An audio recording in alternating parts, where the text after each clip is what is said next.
the world.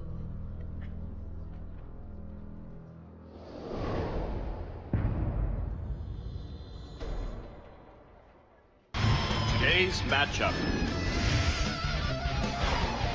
Longzhu Gaming. CJ Entis.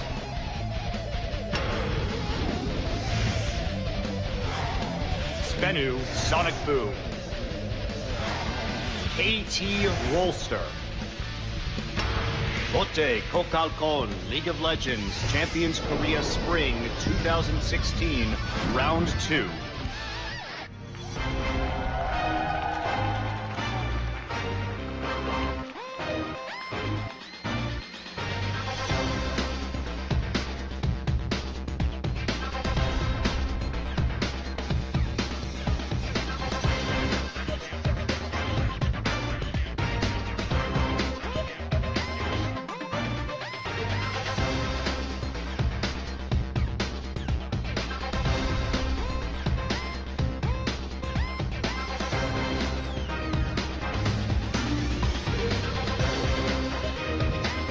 Good evening, ladies and gentlemen. Welcome to Champions Spring here in Korea. I am Achilleos. With me for the first time is Monte Cristo as my co-caster. Nice to have you on board, sir. It's a pleasure to be here. We had a nice skiing vacation yesterday. Oh, yeah. Got our asses handed to us a little bit by the mountain. But second day was pretty good. Went smooth. We didn't fall down. It was nice.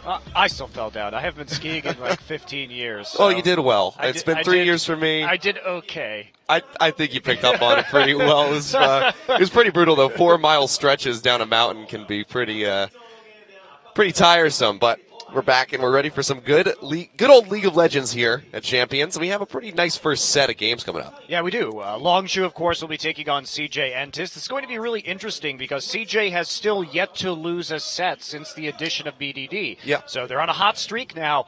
Granted, the only, I would say, top-tier team that they've competed against has been Samsung, but they 2-0'd Samsung, and then Samsung came back and beat the Rocks Tigers for the first time. So these top 7 positions really in flux right now. Yeah, therefore, CJ, best team in Korea. No, but yeah, like you said, they have won the last 5 games, I believe. 2 of those, though, have been against Kongdu Monster, who have not been looking very good, still rounding out the bottom, only being beaten as the worst team by Spenu. We will see later on. But, yeah, really good hot streak. And the addition of BDD really doing a lot to bolster this team's confidence and improve their play. Yeah, we take a look at these two teams, and they have some pretty different play styles. Longzhu, generally very impactful in the early game. The second best team when it comes to goal differential at 15 minutes. CJ, they're the 8th team in that category. But their late game is really strong. They have excellent team fighting. They like to group up as 5, incredibly high kill contribution rates for all of their players.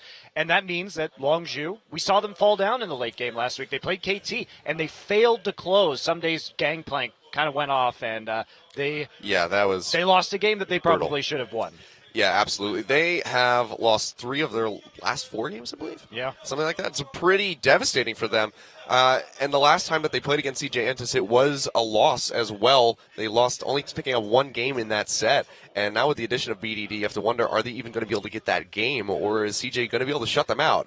We have seen some improvements to Longzhu in their early game play, like you said. Highest differential at 15. But the later the game goes, and with CJ's strength late in the game, I just don't know if they're going to be able to do it. Yeah, it's really interesting. I think it's weird to say this, but you almost have to have CJ as a favorite. Yes, in the first half of the season, did they start 4-5, under 50%, but ever since the second round robin has started, they started to win more and more games, and they have their roster switch-ups going now. It is bubbling, not Daydream tonight, but BDD's back in.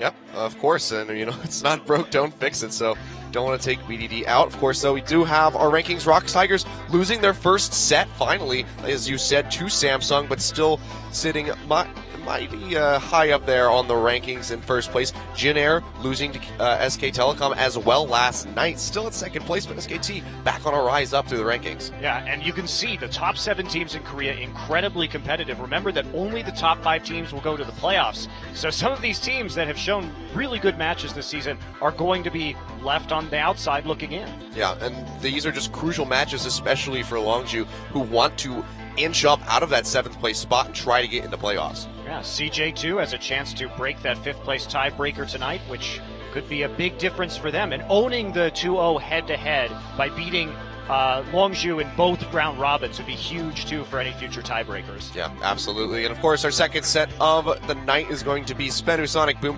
versus KT Rolster. I think we can kind of surmise what is going to happen in that matchup, but Spenu still just desperately looking for a win before playoffs roll around. They know that they can't make playoffs, but they at least want to take home a win. I think, well, they were in the same position last season. They did end up 1-17 in the end.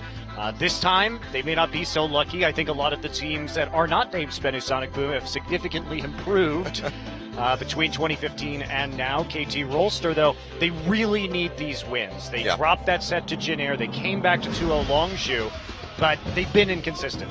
Yeah, and that set against Jin Air was just weird. Really weird, really drafting. Not sure what they're going to do, but Longzhu, of course, is the team with 10 men on your screen. But tonight's starting roster is going to be Flame up in the top lane, Chaser in the jungle, Coco at mid, Fury on AD, and support rounding out is Pure.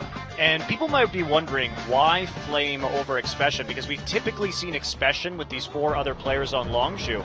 But Flame has been climbing. He's now the number 3 player in the league at CS differential at 10 minutes at plus 7.3. So he's been really dominant in the laning phase. We saw some great games from him on Gangplank and other carry champions in the past. So he seems to be the stronger top laner. Definitely was Expression at the start of the season, and it's been slowly transitioning over to Flame. So we have to assume that this roster is really the power roster of Longzhu, but we've only seen it once in their last 4 games.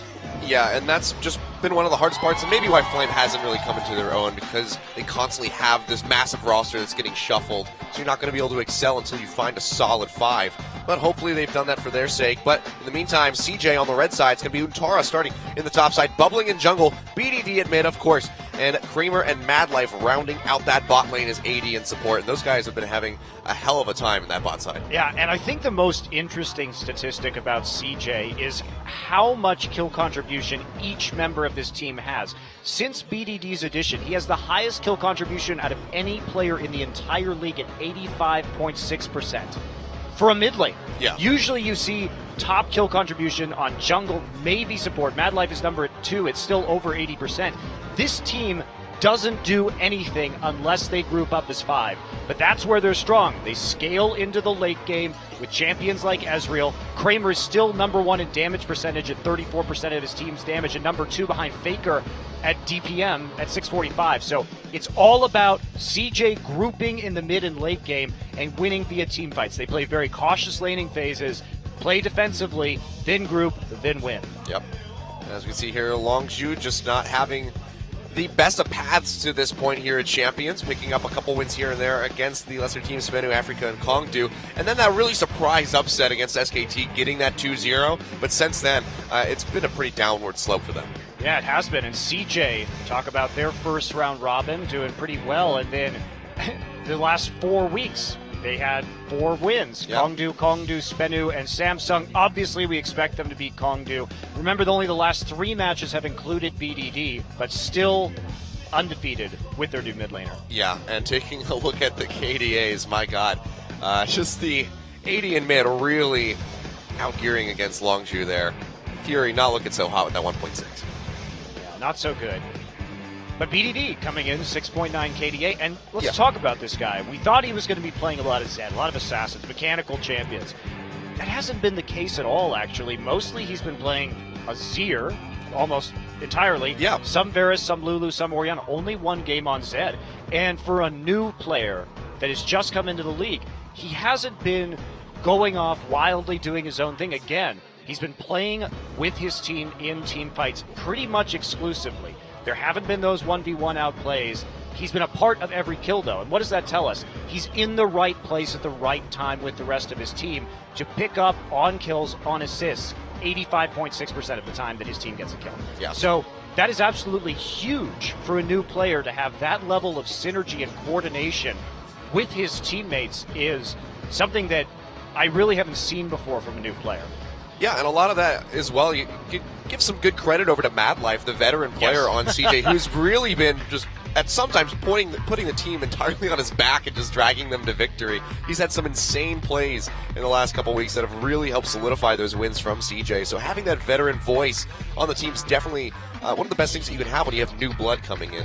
Yeah, absolutely. And as we get into the draft here, Kindred and Zedban. So Bubbling's been playing a lot of Kindred because they like to play with a more utility-based mid laner and then have Kindred and an AD carry and protect the two AD carries. That's been their standard, so I like the bans coming out of Longzhu. Just attempt to deny that strategy. GP, of course, the Flames better champions right now.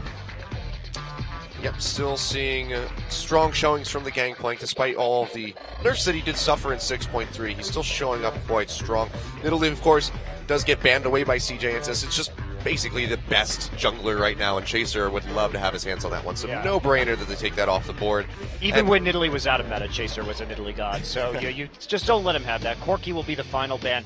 This makes sense because Longzhu loves to play poke compositions, and CJ really doesn't. They don't really care about poke compositions. Occasionally they'll throw in that Varus, but they've only played it once since BDD's arrival, and otherwise it's been Maokai, team fighting compositions, Azir. So Nautilus is going to go. Now one wonders if this will prompt a Trundle pick. Yeah, I mean, the Nautilus could go a plethora of different places. Top lane, we've seen it in the mid lane, and even on support, so pretty strong flex. A lot of things making it through the draft. Nautilus, most notably, as it is picked up. Poppy's made it through. Fiora's made it through, as it is hovered over right now by Untara. Lulu as well is available. So we've seen BDD play Lulu. Could go back to that one in the mid lane, perhaps. But for right now, looks like CJ trying to formulate what they want to pick up here for their support and jungle. Long hover over the Gragas.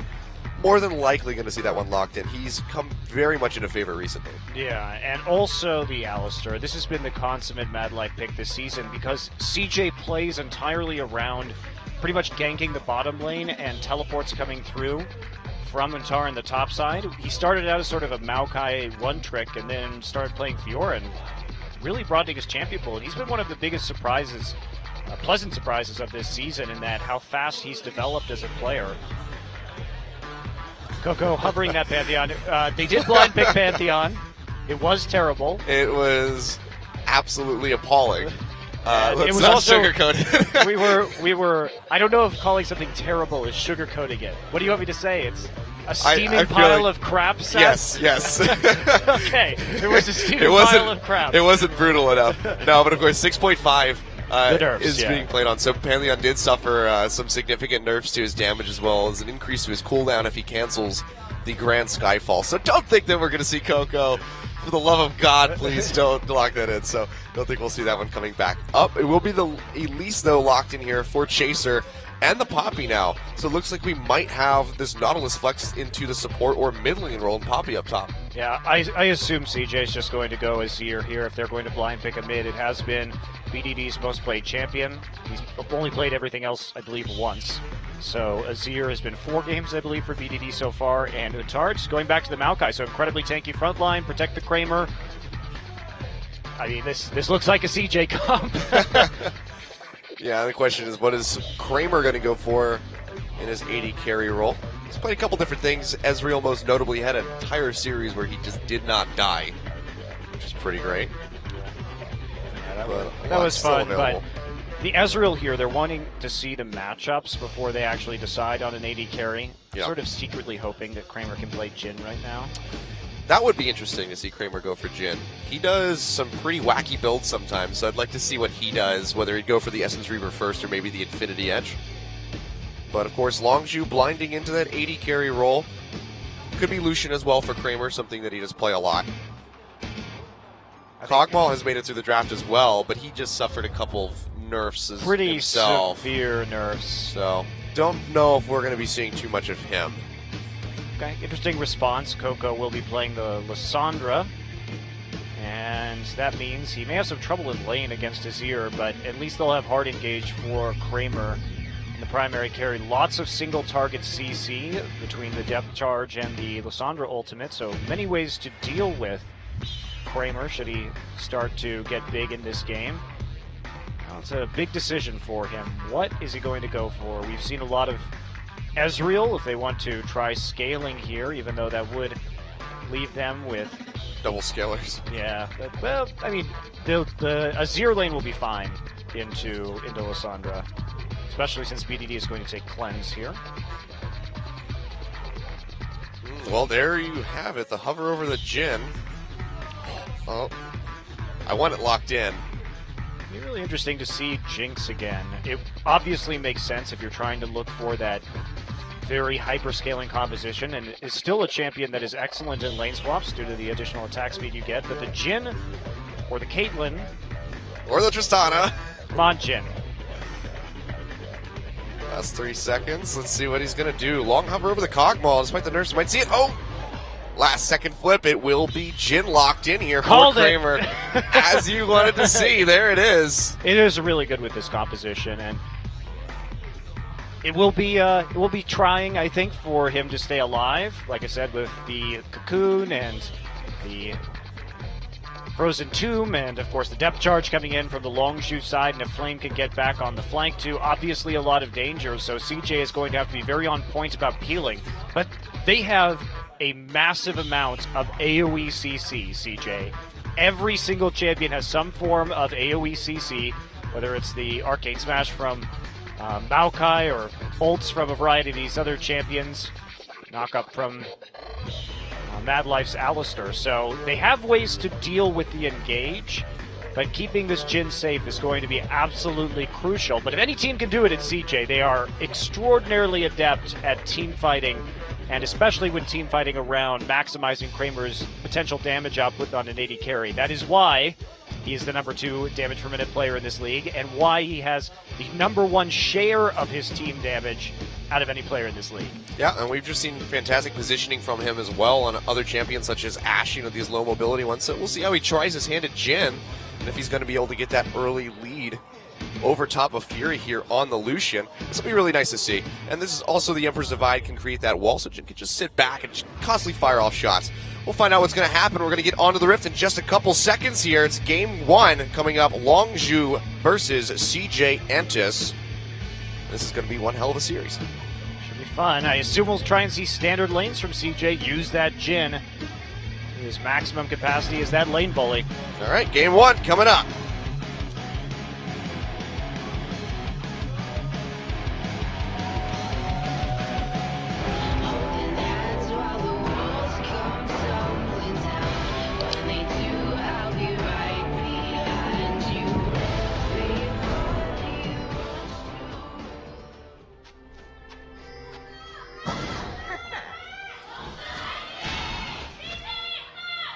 미니언 생성까지 30초 남았습니다.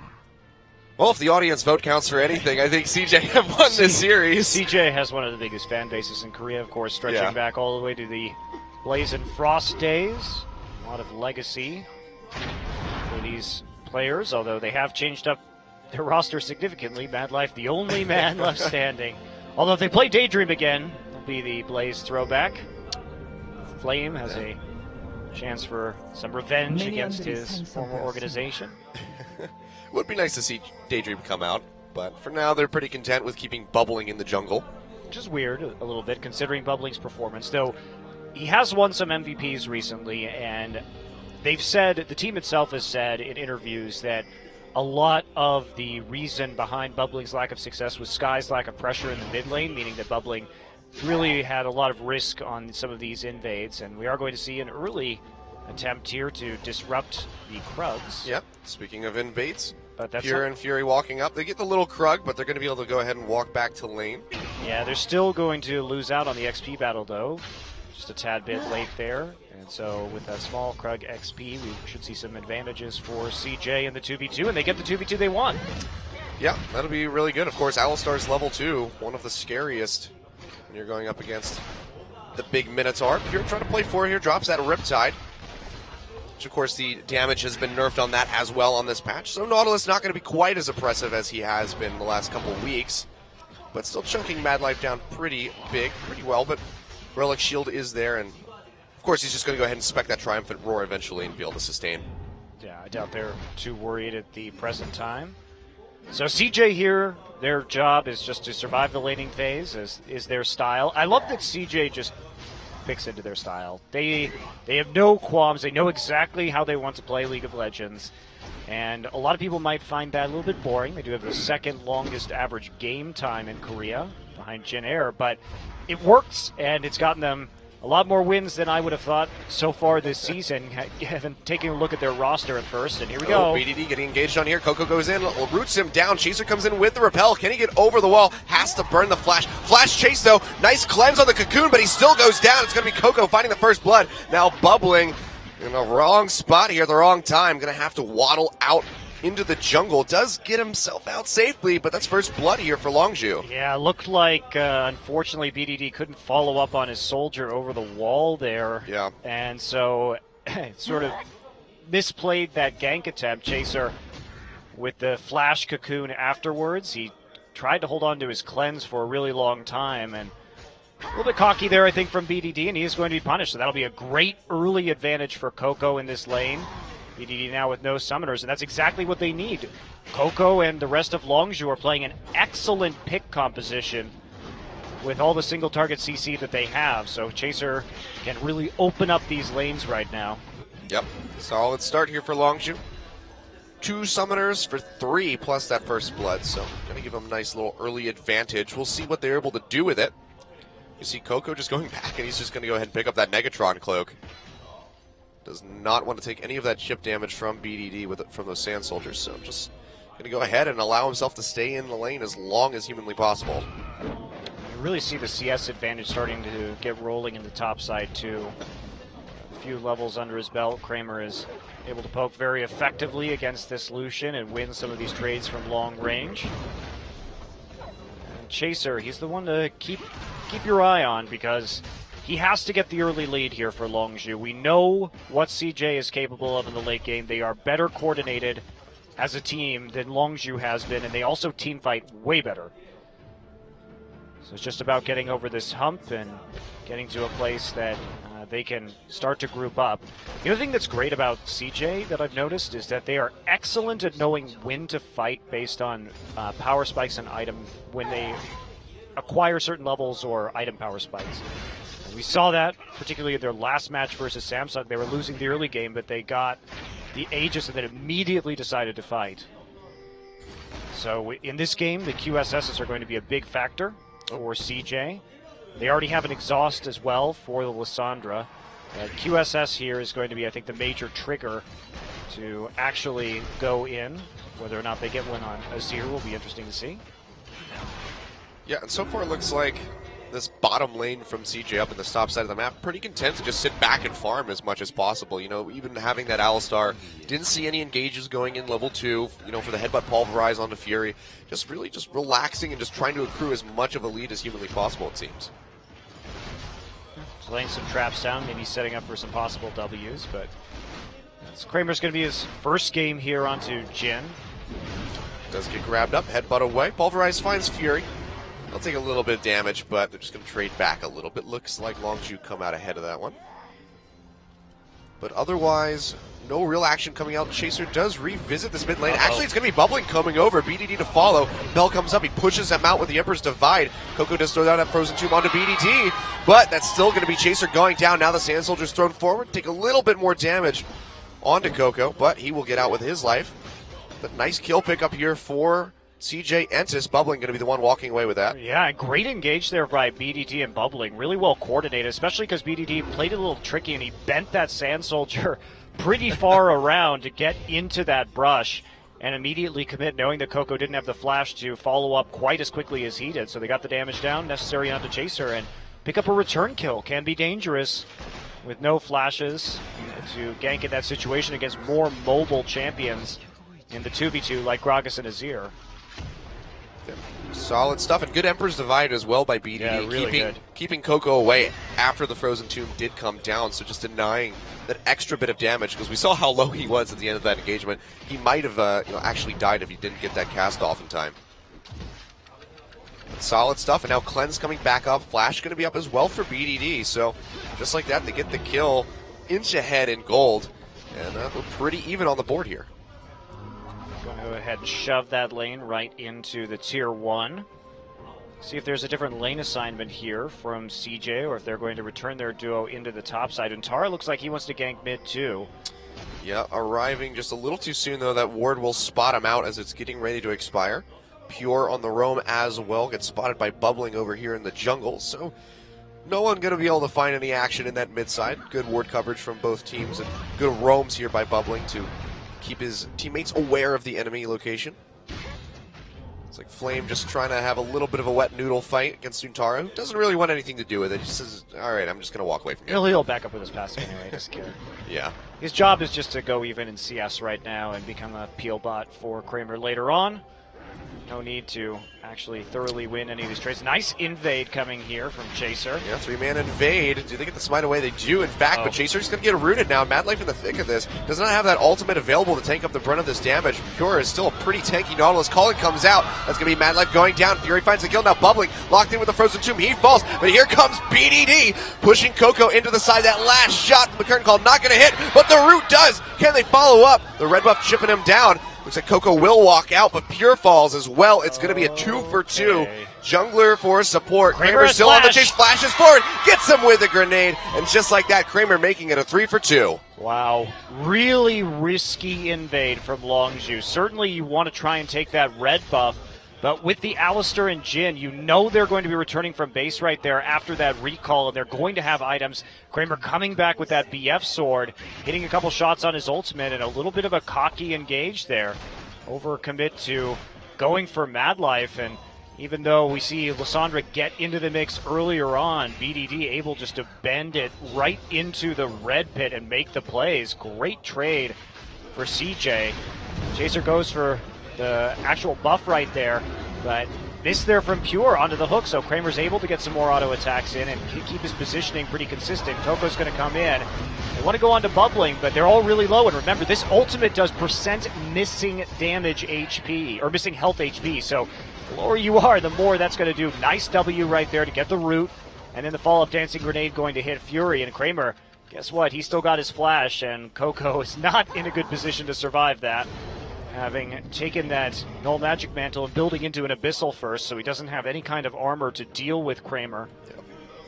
He's not going to for quite some time. Just good defensive warding by, as I say that, he misses the brush, but outside of that, good defensive warding from CJ, spotting out that invasion and just allowing the rest of the team to collapse in time to turn that on its head and come out ahead with a kill. It's just a big overcommitment from Longzhu. Again, they knew that the duo lane had just gone back to shop, and they were walking into a space where it would be extraordinarily easy for CJ to respond.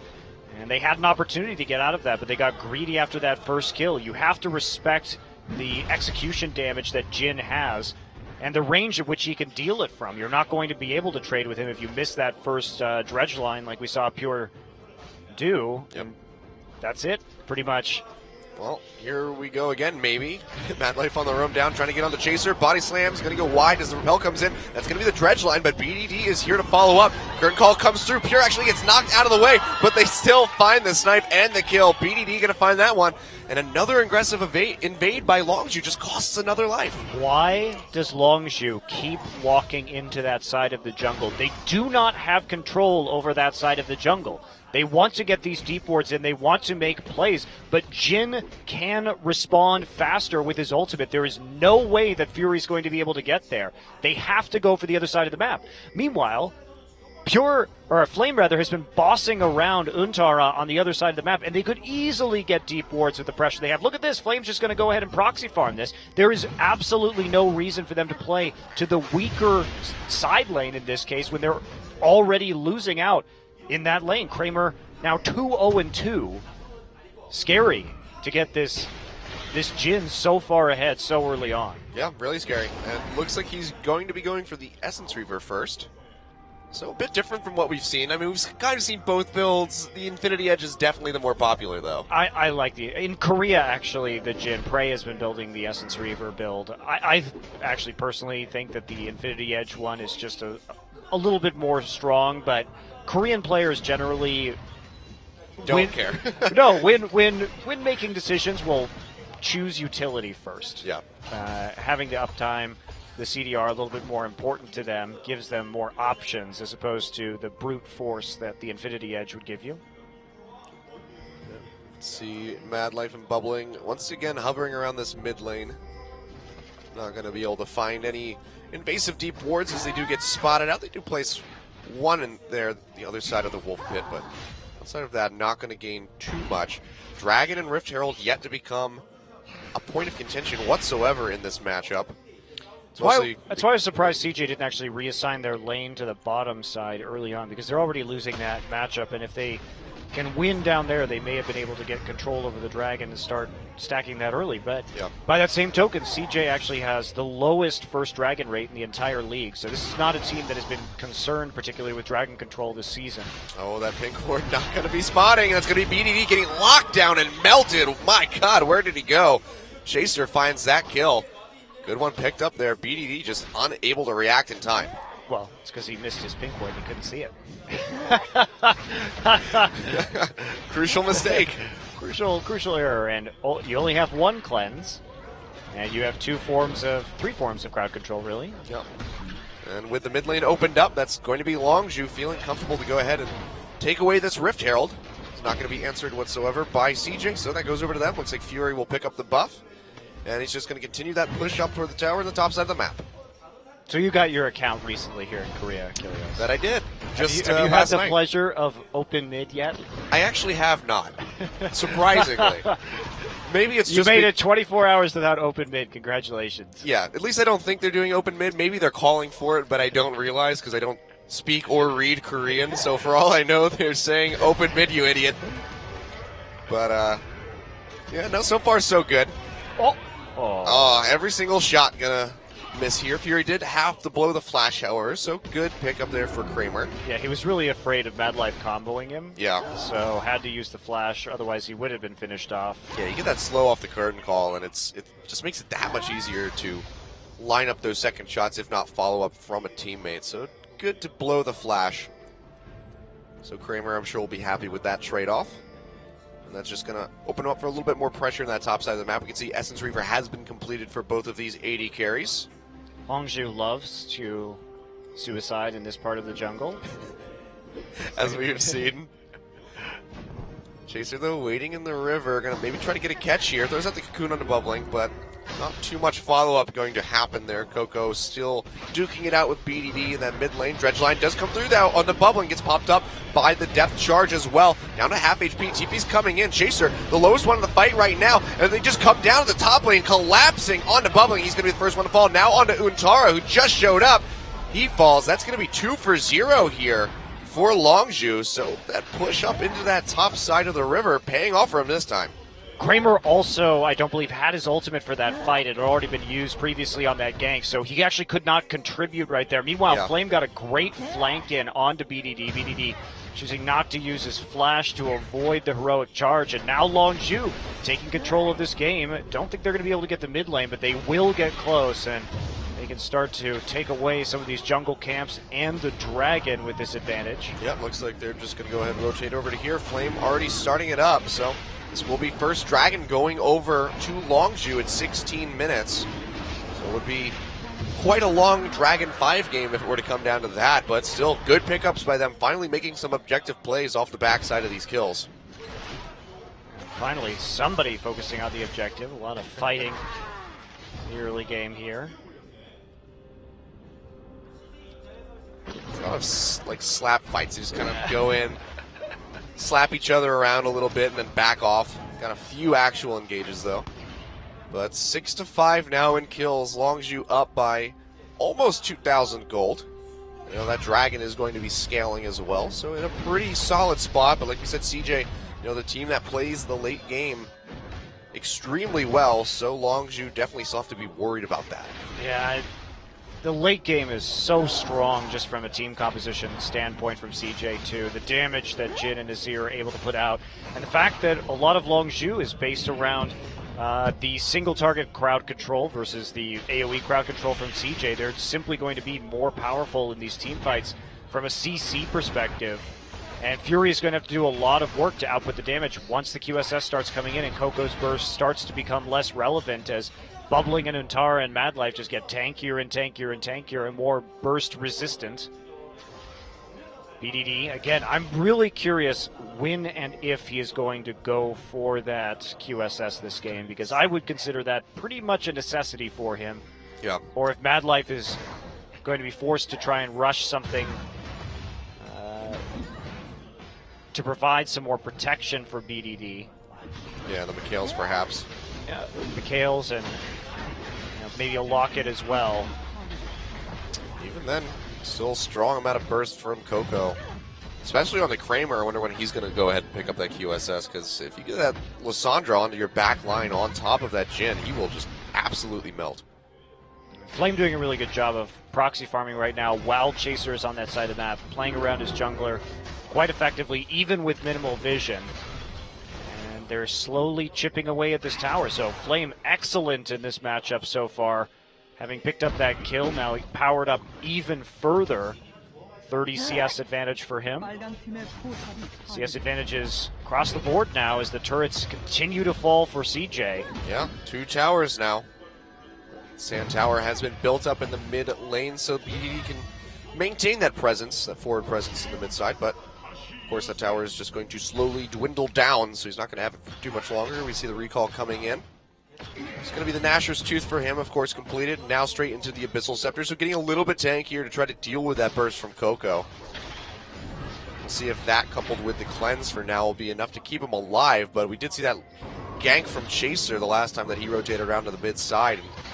BDD just completely disappeared, so I don't know if the Abyssal Scepter is going to be enough to keep him alive through that kind of burst. Oh, all that burst is magic damage, though, so at least he has that going for him. Rylai's now done for Chaser as they try and diversify their damage types and figuring they have enough tankiness between the Poppy and the Nautilus. The early game. So CJ, the waiting game begins. 3.5k down.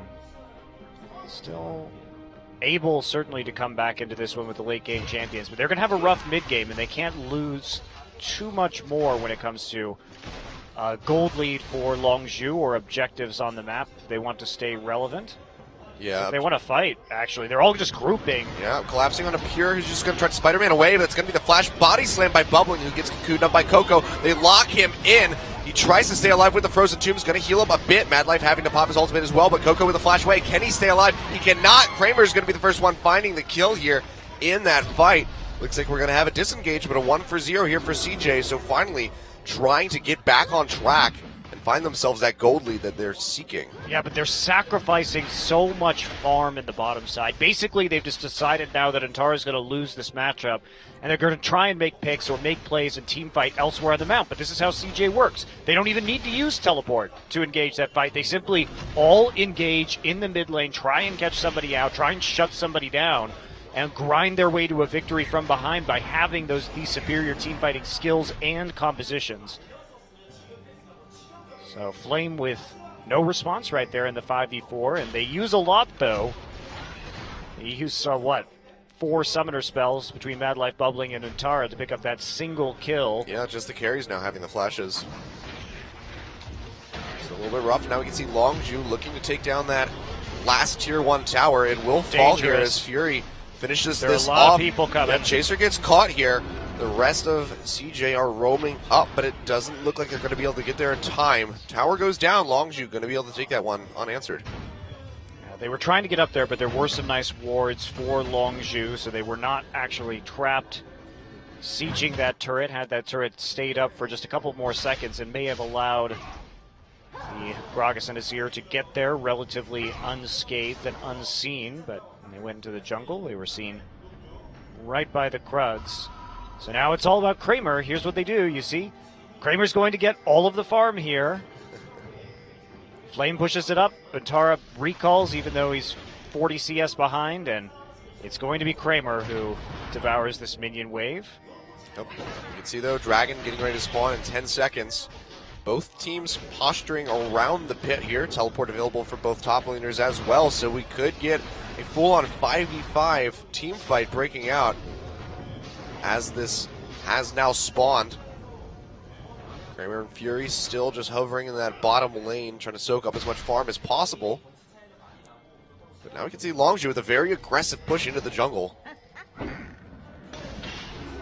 Trying to protect this dragon, but the delay here from CJ is pretty crucial because that means that the prospect of a 5th dragon is growing even more distant for Longzhu, which is a major win condition and an advantage they can have is to dictate when and how these team fights occur. CJ, are they going to commit to this or not? They've got some decent poke.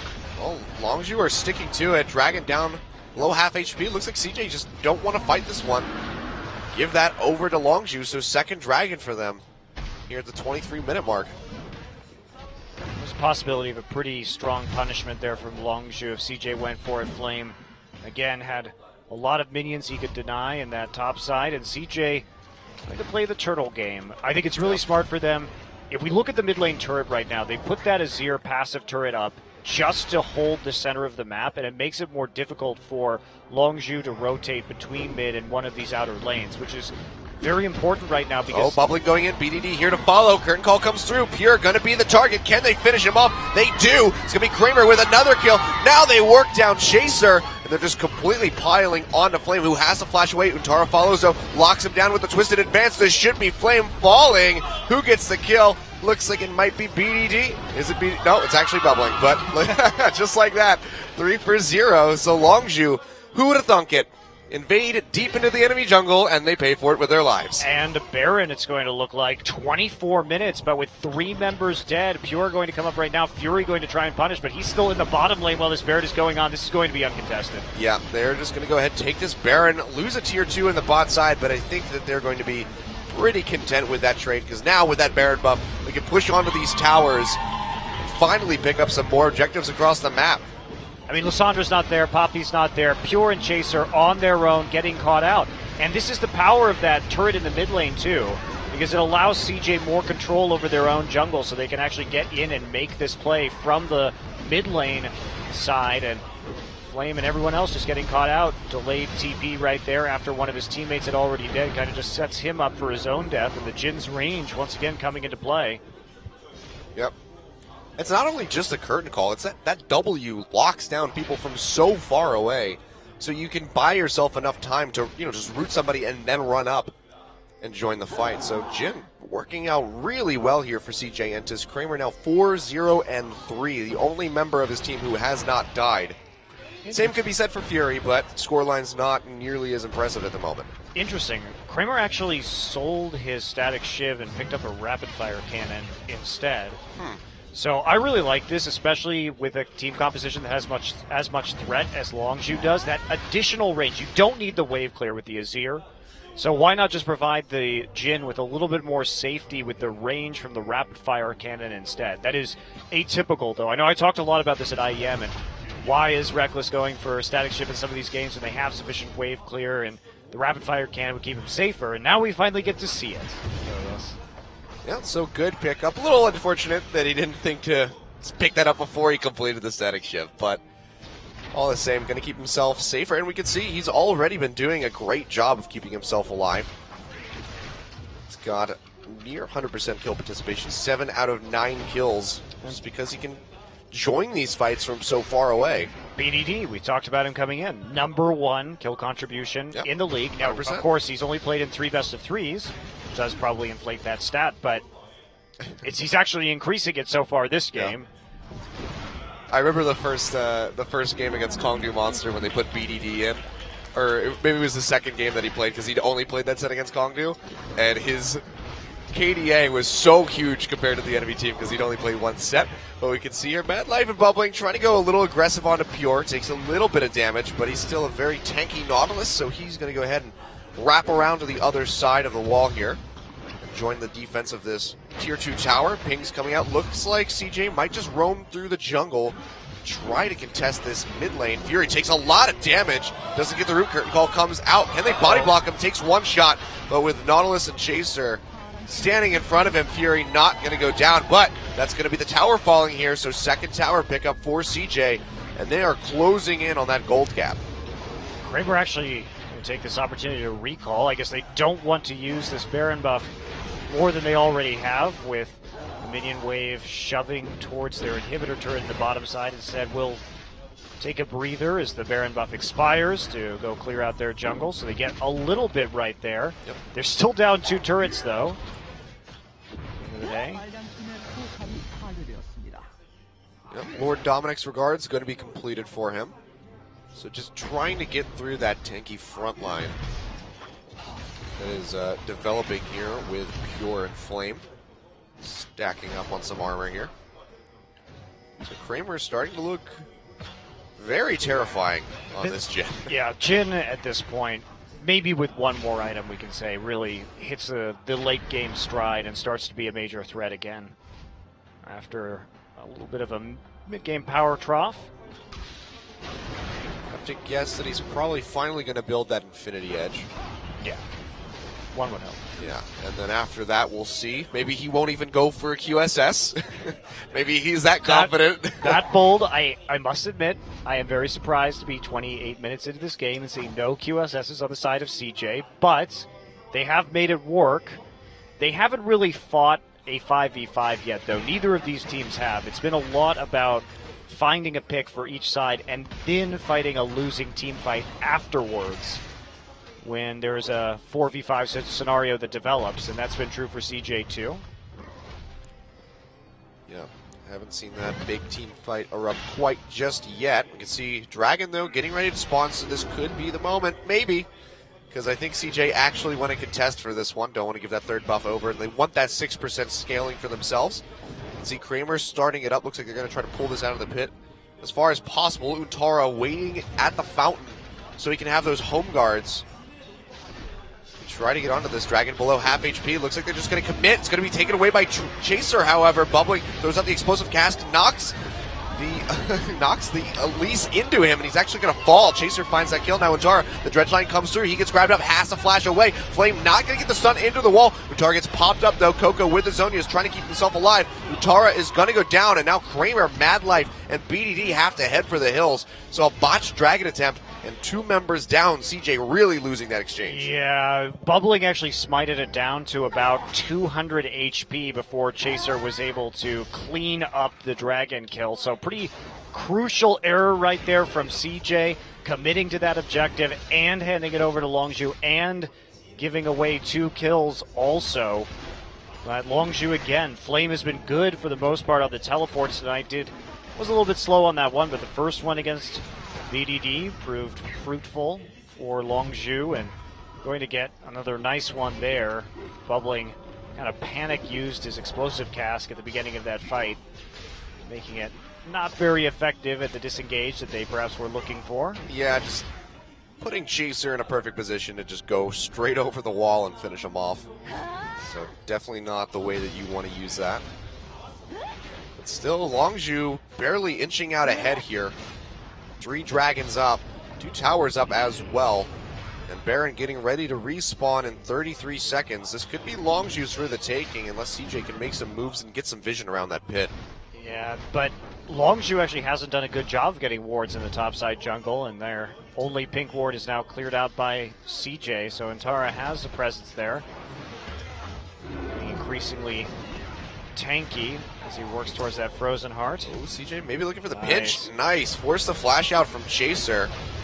It's a nice pickup there for CJ. Flame, though, hovering in the back. They do spot him out. Flame does not want to be there. Yeah, they're just going to collapse onto him. He gets locked down and rooted by the Jhin, who's joining the fight. Knocked away with the Keeper's Verdict, but to no avail, really, as he is going to fall. Kramer finds the kill. And that might be the opening that CJ wants to posture around this Baron, maybe look for a further engagement here. They're definitely going to try and at least bait them into checking the pit while they can. That is going to mean they're going to have to start the Baron, but CJ will want to turn. Yep. Bubbling, though, has gotten pretty damn tanky. Untara as well, so Baron down 50%. Let's see if Chaser can go for another steal. It's going to be the Culling coming across. Gets confirmed by Bubbling with the smite. Mad Life in the front line pops the ultimate, trying to keep the rest of his teammates alive. Coco in the thick of the pit has to use the Zonias and flash out, but he goes down all the same. It's going to be Kramer coming up with a kill. Looks like that might just be the disengage, but second Baron picked up for CJ here at the 32-minute mark. Yeah, 2 Barons already at 32 minutes. And that was such a clutch pick. Flame got isolated. He was trying to set up a nice flank again. But when the Azir passive went up and the rest of his team was cut off away from Flame, it was a good collapse from CJ just to double back and take him out. Well, they knew 100% that he was all alone. But Flame there didn't respect it. He should have been out of there as soon as that Azir turret went down because it separated him very neatly from his team members. So mistake there from Flame, and when it comes to coordinating the other members of his team. And now CJ back on a Baron-powered push as they slowly make their way to a gold lead here, which they should acquire with the next turret kill. Yep, just separated by 200. This was, a couple thousand a couple minutes ago, so bringing it back with those Baron plays. Now you can see this tower just going down BDD, using that Arise. Just melt through that thing, so it does fall, and that's finally going to be the gold lead coming in for CJ Ensis. Now 600 ahead, so not too much out of the woods yet, but they can rotate up to this tier 2 and try to knock this one down. So good roam. Like you said, CJ playing together as a team, never going off on their own. And it's really enabled them to get back into this game and find these 2 Barons. I think the reality of CJ now when you play against them is, Oh, Curtain Call comes out, just trying to knock him off of the tower, and it's doing a great job zoning him. So he will fire off that last shot. We see it just does a little bit of damage to Flame. Not a whole lot, but CJ's still sticking with the push. Wave going to die out, though. So it looks like they're going to have to back off, maybe just recall. Yeah, just slow and steady. CJ, I think you have to just play against them. If you see one of them, just assume all 5 of them are there, because that is almost always true for this team. And especially if BDD is there. If you see BDD and BDD wants to fight you, you must know that everyone else is there too. He's still rocking that 100% kill contribution in this game. Kramer now with the Infinity Edge completed, getting extremely scary. Yep. And a Vamp Scepter as well coming in, so let's see what he wants to do with that one. Maybe he'll finally go in for the Mercurial Scimitar. I think all hopes of that are dead, Achilles. I've given up on that. There's not even a Crucible on this for Mad Life. Just goes for the Locket. I guess they really are quite confident about all the CC that Longzhu has, and who can blame them? 2 Barons in. See, Jin has now reached 555 attack damage, which is terrifying when combined with his ultimate. Yeah, that is not a good look if you're Longzhu. And again, 6-0-3, so just staying those 2 kills down below, otherwise contributing to the rest of the ones that have happened in the last, 10 minutes. I think he's been a part of the last kills that have come out here. Just look at that damage, my god. Almost 1,200 onto the red buff there with a final shot, and then a follow-up crit for 1,012 damage. It's going to get ugly from this point out, Achilles. Yeah. Jin is now taken over this game. This is a perfect champion for CJ and for Kramer to play when they dominate other teams on 4 to 6 item build AD carries. This is their wheelhouse and how they play League of Legends these days. So afraid Longzhu has not been able to snowball their advantage, and wins against CJ at this point in the game are very rare. Yeah.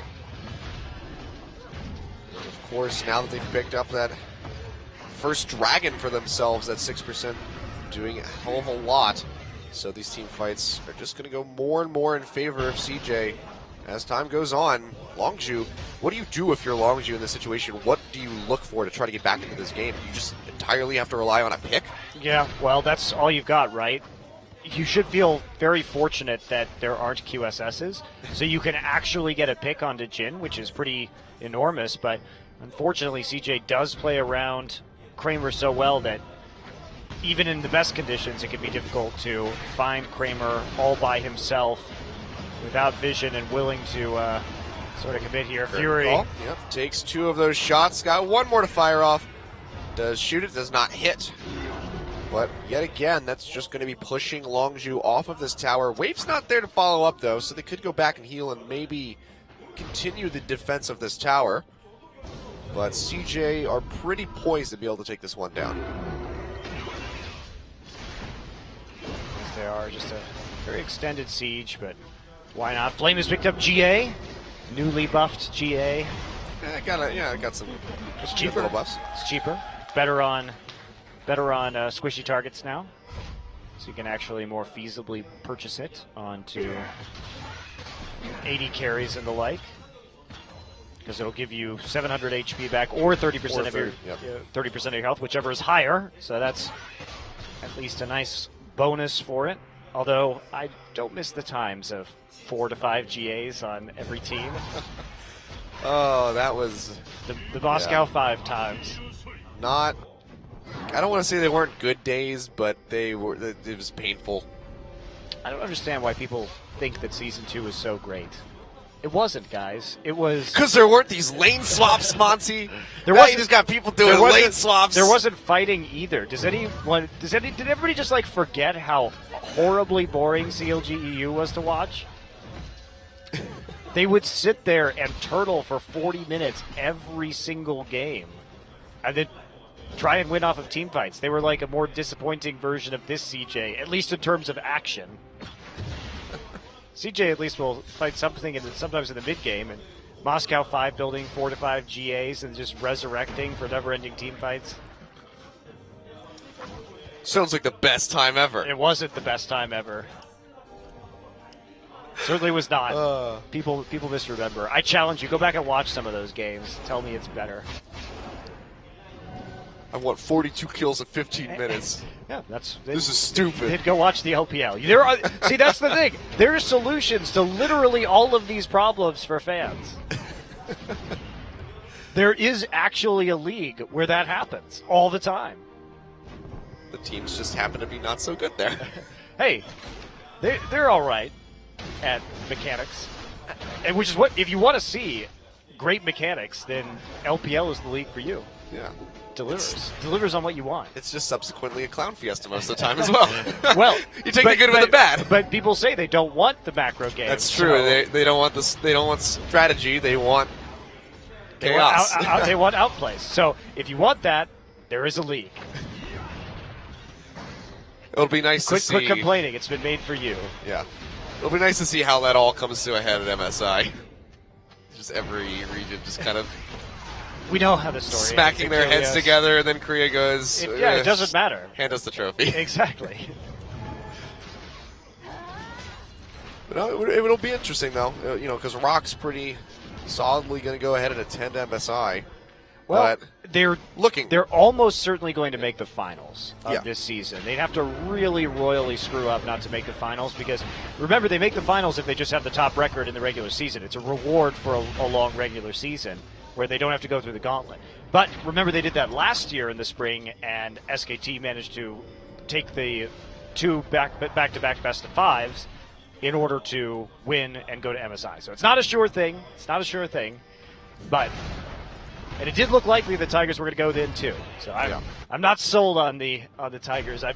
Fair enough. This isn't my first rodeo with the Rocks Tigers. No, but it'll just be interesting to see if they're the team that attends, but if SKT continues this meteoric rise through the ranks. Look at everybody saying like, "Oh, it should be SKT." Rock shouldn't be there. Well, they'd beat Genera, so they've already taken out one of the top 2 teams. Rocks Tigers on their hit list tomorrow, actually. That is going to be one hell of a series. Should be interesting. Yeah. I mean, the first time they met, there were 2 good games, and then a very disappointing a finale. really bad game. Here's our subs. You gotta throw them to the Wolves and throw them to the Tigers. Yeah. That makes more sense. Wolf is on SKT, so yeah, bad analogy. Whoops. My bad. We can see though, Baron started up. TP gonna be coming through from Untara. Home guard boots are up. Let's see if he can find anybody. Looks like they're just gonna peel back and stop the Baron for the time being. Kramer taking a lot of damage though. He's tanking up this Baron. Taking that Baron. Yeah, that is a really bad look for CJ. It looks like they're just gonna go ahead and have to peel off of this one. That's really bad. They're gonna lose a mid tier 2 now because of that. Yeah, pings coming through. Coco very easily gonna be able to shove this lane. And it's also the pings onto the Dragon. This will be 4th Dragon for Longzhu. All right, so they're peeling off and going for the Dragon instead. They could have taken the Tier 2 in mid, but they're absolutely correct that they should be going for Dragon number 4 right now. So good call there from Longzhu. Fury going to take that all by himself. And that tower, that aggro juggle was really problematic for CJ. Yeah, they had the disengage. Like, the Baron healed back up, and they went in again. Well, it's just they didn't quite get out of the leash range, it looked like, so Kramer was the one who ended up taking it. Bubbling, trying to find Pure, knocks him back with the explosive cask. Draws out the flash immediately.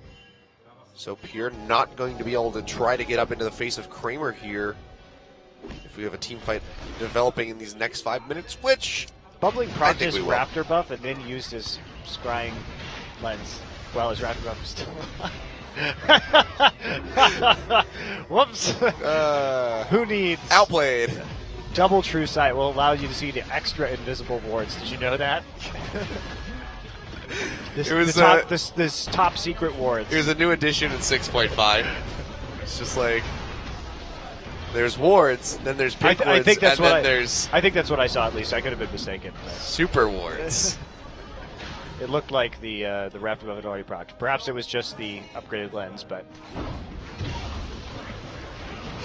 Back to pushing. No more attempts here. CJ has found a place where Longzhu is not... No, push CJ! No! All right, force the recalls and then bait Baron again. I mean... Take the safe approach instead of just attempting to... bully your way down and inhibitor turret and top side. Two massive waves that have to be answered here, especially that bot side by Flame. TP is going to be channeled in the river by both of these carries. Coco coming in, Flame. Baron's going to go down, actually confirmed by BDD. Let's see if CJ can follow up with a fight. It's going to be a twisted advance onto Flame. So far, just a lot of poking back and forth. It's going to be the curtain call coming through. Shot's going to connect onto several members, but no one going to go low enough. But Baron again, now these waves that have really been built up are going to be that much more potent pushing down these towers. CJ, third Baron. Great ride there. So they also get the bottom inhibitor turret just off of that wave. They force Longzhu's hand, so they get two inhibitor turrets, one of them basically for free off of that giant minion wave push. Nicely done there. The side wave set up extremely well for CJ while they go and smoothly take out the Baron. So they get another 2 turrets worth of gold on the recall, and now is the time where they can really press up. Longzhu, they had a good composition for making picks, and they had some nice plays in the early game, but they couldn't get enough of a lead to actually manufacture a victory here. Their one last hope is going to be this Dragon 5, which is amazing that they still actually have a win condition right now. Yeah, but, you know, if CJ net themselves their second Dragon as that respawns, then I think all hope just kind of goes out the window for Longzhu. Yeah, they've got time too. They have time to take down inhibitors right now and then make it even harder for Longzhu to get that 5th Dragon, because we're still about 3 or 4 minutes out from the drag. And instead, CJ looks like they want to take out the final inhibitor turret. I do not think this is good. I think they should just rush an inhib. Yeah. I think Kramer sold his Vamp Scepter, bought a QSS, and then completed the Mercurial Scimitar. Yes, he did. You are correct. He's not afraid to just say, I don't want this anymore. I want this one. Picks up a new item from the shop. I actually think that was a good idea. See, a lot of players would say, like, oh, man, I really don't. It feels so terrible to sell this item. But really, actually buying the QSS there was the better idea. So I'm glad that he bit the bullet on that one and actually made a difficult choice. Well, I mean, we saw him sell a static shiv for the rapid fire cannon, so he's no stranger to just selling items outright to pick up another one. Kramer, of course, known for his interesting builds when he was in the LMS. Black Cleaver, Ezreal, and Wit's End Lucian. Some really odd ones. Makes it work, though. You can just blame it on not understanding his coach. Yeah. Actually, I'm not sure. The items look the same. I actually think TPA may have had a... I actually think they may have had a Korean coach at the time, but I don't remember. I think they did. So never mind. Well, he was on Flash Wolves. Oh, yes, that's right, Flash Wolves. So. With Sword Art, yes, but Flash Wolves did not. But I think TPA did, but yes, we'll go with coach miscommunication issues. Let's play Guess What the Problems Are from the Outside. We're like everyone who watches those terrible League of Legends reality TV shows right now. Used to work on those. I was just gonna stay silent. Come on, I think Rebirth's a good show. Some of them are Why do you call it Rebirth instead of Renaissance? Isn't that a more sophisticated name for exactly the same thing? You want the viewer to be able to understand what the word means. Is that where the world has gone these days? At least the French will understand. Yeah. But yeah, no, there's some good reality. Who was reborn in Team Liquid? Phoenix. I mean, literally. Okay. Reborn from Miso into Phoenix. And also from the ashes, like a mythological bird that he's named after. Yep. Did anyone tell him that he spelled it wrong? See, there's layers. I forget. And see, Piglet also got to be reborn from a world champion into a perpetual fourth place finisher. Oh. That would hurt. That would hit home. That's actually like an anti-Renaissance. Basically, did you consider calling it? I think that's called the Great Depression. Did you call it Dark Ages? Because that's like a great name for that show. I love you, Davian Estrada. All right, the fight's going to break out, though. Chaser getting knocked up and locked down. He is going to fall. Kramer finding that kill. And, of course, with that second dragon taken for CJ, deny all possibility of a fifth for Longshu. Pure, that's going to be the second kill coming in now for the Jin as they continue this chase onward. Utara coming in, Fury on the run. He finds him with the last shot. Utara got ejected by Poppy and then TP'd back. Guys, drop a ward. That was hilarious. That was pretty great. But, Coco almost going down to that W from the Jin, but with these super creeps in this top lane, the Nexus Tower already down to half HP. 2 members down from Longshu. CJ are going to take out these towers, going to take down the Nexus, and they're going to take game 1 with a pretty... Oh, nice. Oh, wow, yeah, really good ultimate here. Don't think he's going to be able to find too much. No, he cannot. He gets popped. After coming out of that one, BDD almost falls, goes in for the Empress Divide. Nice flashy play to knock Flame in. And Flame's going to go down as well. The nice bouncy house comes in as they explosive cast Flame into the Empress Divide, but the Nexus falls all the same. 49 minutes. But that's going to be game 1 going over to CJ. Classic CJ game. Fall behind, team fight your way to success. BDD has an extremely high kill contribution. Did he actually end that game with 100%? I believe he did. No, yeah. 13 out of 14 only. Didn't quite get it. But really good damage line coming in from Kramer on his Jin. Almost 30,000 BDD trailing him by about 3K. And then the next closest, 25,000 for Fury on the Lucian. So just not really getting there. Yeah, BDD's mechanics on this Azir are so smooth. A few patches ago, they did make it easier to do a lot of these Azir combos, and they smoothed out his kit a little bit. But even then, the knockbacks on that ultimate, because you can initiate the ultimate as you start to return to the Sand Soldier on Azir, so you can reverse course, and then your ult will kind of like sweep everybody with you. You trigger it afterwards, and we see him constantly doing that, especially in that last fight that he had, and gonna knock Flame into everybody else to end the game. Do you think we're gonna have any roster swaps going in from Longshu into this next game? I don't know. They swapped to this roster after they lost game 1 against KT last week. This seems to be the roster that they believe is stronger, but they could switch out the 4 men once again after that initial defeat. Well, could have worked out for him if they didn't invade the jungle. We'll find out who our MVP is from game 1 when we come back.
Welcome back to Champions, your MVP from Game 1.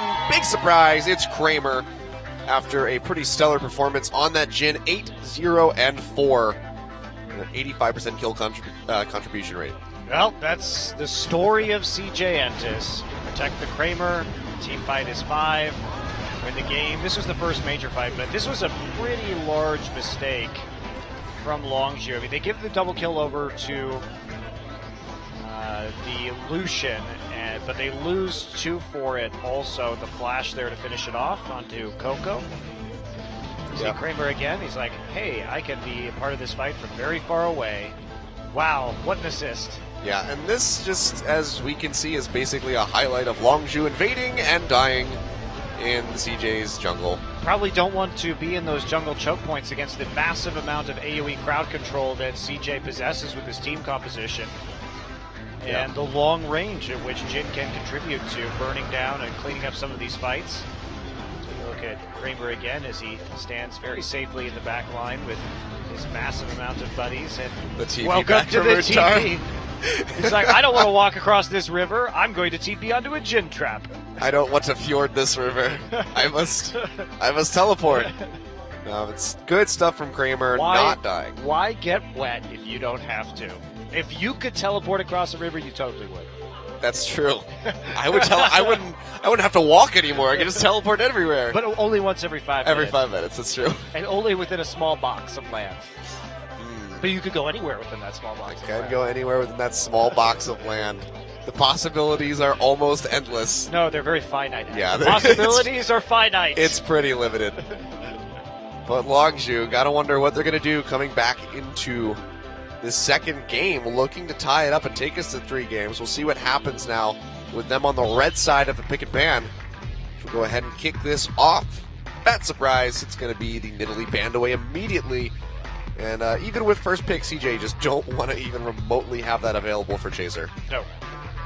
Pretty common stuff. LeBlanc will be banned from BDD, a champion he has yet to play this season, despite quite a few opportunities to do so. Yeah, reputation preceding him. So respect ban coming through.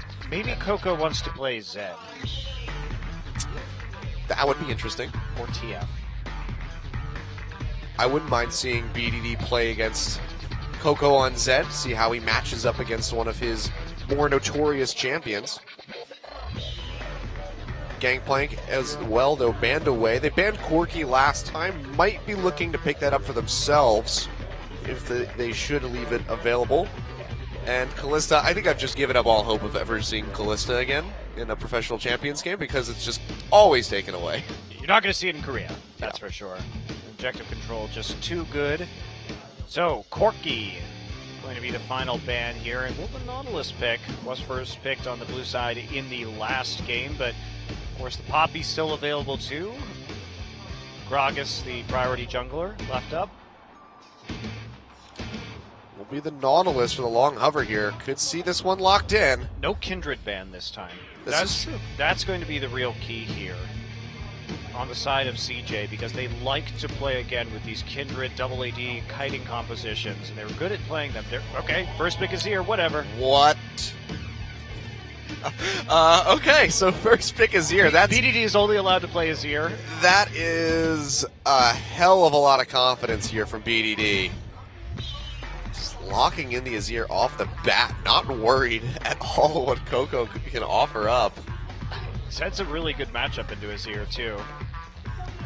So they have to be quite concerned, I think, about potential all-ins, and CJ going for interesting draft phase so far, showing their mid lane incredibly early. So rare to see a first pick mid lane. Yeah, that just, maybe if it's like a Corki, but even then you're at least flexing. Yeah, exactly. This is just a little unheard of. Little did you know that Kramer plays attack speed Azir. I wouldn't be surprised. I really wouldn't. After seeing so many just crazy things from him before in the LMS, I would not be surprised to see Kramer pull out Azir AD carry. But from the side of Longzhu, it's going to be the Poppy and Gragas to start. So our top laner and jungler locked in. Like you said, Kindred made it through the draft. Could see that picked up here in the second round for Bubbling. CJ only has one way to play League of Legends, so they're quite predictable. Yet somehow still very successful. Well, they could just take Nautilus or Trundle. They could take Braum here if they want to do more kiting-oriented. The Braum will be better with the Kindred than the Alistair will be, because it's all about kiting. And using the Lamb's Respite and kiting onto that, and then holding your ground so your enemies can't get that heal while you are invulnerable. Will be the Braum. I wonder how long it's going to take before we see Soraka come back into play after receiving some good buffs. Was it a buff? It was pretty decent. It was okay. They changed things. We'll see. I'm curious too, but I'm sure Adrian from Immortals saw it and just I don't care what they think. immediately started salivating after reading those patch notes. We're not going to get into my opinions on Immortals right now. And their Soraka, Janna only way of playing League of Legends. We will let MSI sort that out for us, I think. What are you I thought you went on record saying that Immortals was the best team in the world, just like you said Pilot was the best AD carry. That is what I said. There was never any kind of kappa or /s inserted in there. Jhin actually going to be taken for Fury here. Okay. So Fury going to try his hand at this one after getting kind of bent over Kramer's knee in that last game. He did okay in lane against. Yeah, in lane it was fine. It was the team as a whole. I shouldn't just single out Fury on that one. But they take the Trundle on the off chance that there's a Nautilus top lane or another tanky top laner. So now CJ could be in a precarious position. Playing that Maokai comes with a lot of risks, of course, against that Trundle support. And they may just go for the Lucian instead. But the problem that they're in right now is that either they have a very fragile 4-1 split push if they go for something, say, like a Fiora. And even then, Poppy actually does well into Fiora. If you go Sunfire Cape and then Iceborne, you can actually trade pretty efficiently. And Tom Kench would be an interesting one. We've seen this matchup before. Or not, maybe, no, it wasn't a Poppy. It was actually a Fiora, I believe. Fiora-Tom Kench matchup. And the Tom Kench banked the Fiora, but okay. So this is a little interesting. Kog'Maw, as we were discussing in the first draft, we saw it hovered over by Kramer, didn't go for it, suffered some pretty heavy nerfs on 6.5. Yeah, he did. And I really don't like the fact that they are going to go Kog'Maw into Trundle, Gragas, Poppy. That Kog'Maw is never going to be able to stand in place and deal damage with the Pillar moving him around, the Gragas ultimate, the Poppy ultimate, the Heroic Charge. How are they going to actually protect this Kog'Maw so he can stand there and deal damage, especially when there's a Lissandra that could come in as the last pick? Just looking for a very hyper-scaling comp here from CJ. I'm very curious whether Untara will be able to effectively shuttle this Kog'Maw around, because basically what's going to have to happen is Kog'Maw's going to stand there, get a few auto attacks off, and then have to be devoured, and then spit out in a safe location so he can stand there and deal more auto attack damage with his W again. It should be really fun to watch if CJ can pull it off, but again, very difficult with the crowd control that Longzhu has, and they're bringing a similar composition to the one they had last game to bear against CJ, but the Gragas really makes it a lot better against the Cog, and so does the Trundle. Yeah, Gragas, of course, going to do really well into that Kindred as well. Yep. Just knock everybody out of that Lamb's Same thing Respite. with Poppy, same thing with Trundle Pillar. This composition that CJ has drafted is extremely vulnerable to disruption. Yeah. What do you think of this top lane matchup, though? Because Tom Kench, like we said, not something that we've seen too much of. Nothing's going to happen in this top lane You think matchup. it's just going to be another... Yeah, it's going to be boring. It's going to be a boring one. Well, you never know. Maybe Untara will surprise us and go super ham and start devouring Poppy early and find some solo kills. I don't know. I doubt it, but one can hope, I suppose. Tom Kench late game split pushing can do a lot of damage. You wouldn't expect him to do it, but especially if you buy an Iceborne Gauntlet, there are some trades that can be made. And you mentioned it. We've seen Tom Kench's out split push Fioras. They're slow at it, but they can win those duels. Yeah. Well, it'll be interesting for sure to see how this CJ composition plays out. A lot of scaling to be done here. Kog'Maw is here and Kindred. We'll see if they're able to do it and find a win. Game 2 coming right up. Everybody wants to rule the world. There's a room where the light won't find you. Holding hands.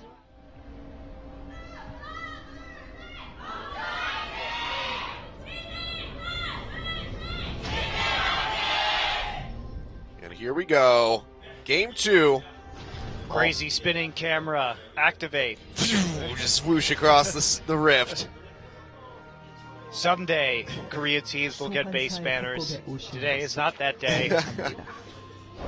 I really want those base banners for Conquer Monster. The one-eyed monster everywhere. You dare enter the lair the layer of the one-eyed monster? Minions It's a horny one-eyed monster. It is a horny one-eyed monster. The one-eyed monster versus the dragon. That was an interesting set. 미니언들이 생성되었습니다. But for now, we just have the dragon versus the Korean conglomerate company, CJ. No, they're the Entertain Us, please. They have an actual name. Okay, Entis is their actual team name. this is true. It may be a made-up word, and it may be a combination of Entertain and Us, but it is a team name, even if it's bad. I miss Blaze and Frost. Fair enough. Uh-oh. Okay, we can see Fury and Pure gonna get cut off this here. is really bad for Yeah, Longzhu. Q lands onto Pure. Looks like they're just gonna retreat around the other side of the blue pit. They're still stuck in here. BDD is not collapsing. Looks like Mad Life and Kramer are just gonna let him go. But they will reach that lane first, obviously. And this is good zoning by Mad Life, just keeping Yeah, him away really as nicely long as done. possible. And they want to fight right here. They're going to get the stun Yep. onto Pure. He's taking a bit of damage. Can they get the stun onto Fury? That's going to be 2 stacks, Oh 3. Can they my. get it? Exhaust already coming across onto Kramer. Is down to half HP. Oh, Pretty even trade, but that's going to be a summoner spell down here for Longzhu. and they have an XP advantage, too. Yeah. So it's going to be punishment. And the Kog'Maw Braum lane has always been strong because of the range on Kog'Maw's W, combined with the Braum passive, makes it really, really easy to proc the stun and then just get away with some quite favorable trades. And now they are doing quite well in this matchup. Bubbling coming down here for a check on the blue buff. We do see Gragas on an invade also after they figured out where the... Well, Flame used to the dash. He's going to get stunned Uh-oh. up here by Flame. That's going to be the stun from Untara. Spits him out. Can they find the kill? Looks like he's going to go down. Tries to trade it back to no avail. And that's going to be first blood here for Bubbling on this Kindred. Great way to get rolling. Yep.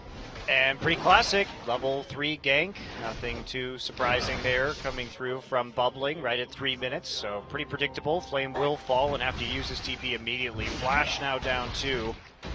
Gave up the kill to Kindred. Getting this Kindred going is going to be nice. Bubbling still going to be building into Devourer in spite of the very minor nerf. Now Rift Herald only gives it 2 stacks instead of 5.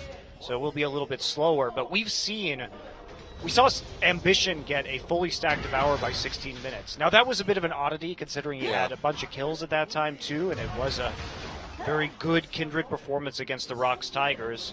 Usually we can expect it around the 20-22 minute mark, but maybe a little bit slower now that you can't get quite so many stacks off the Herald. Yeah, but being able to go back and build into it that much sooner with that first blood gold is going to be quite changing here for Bubbling.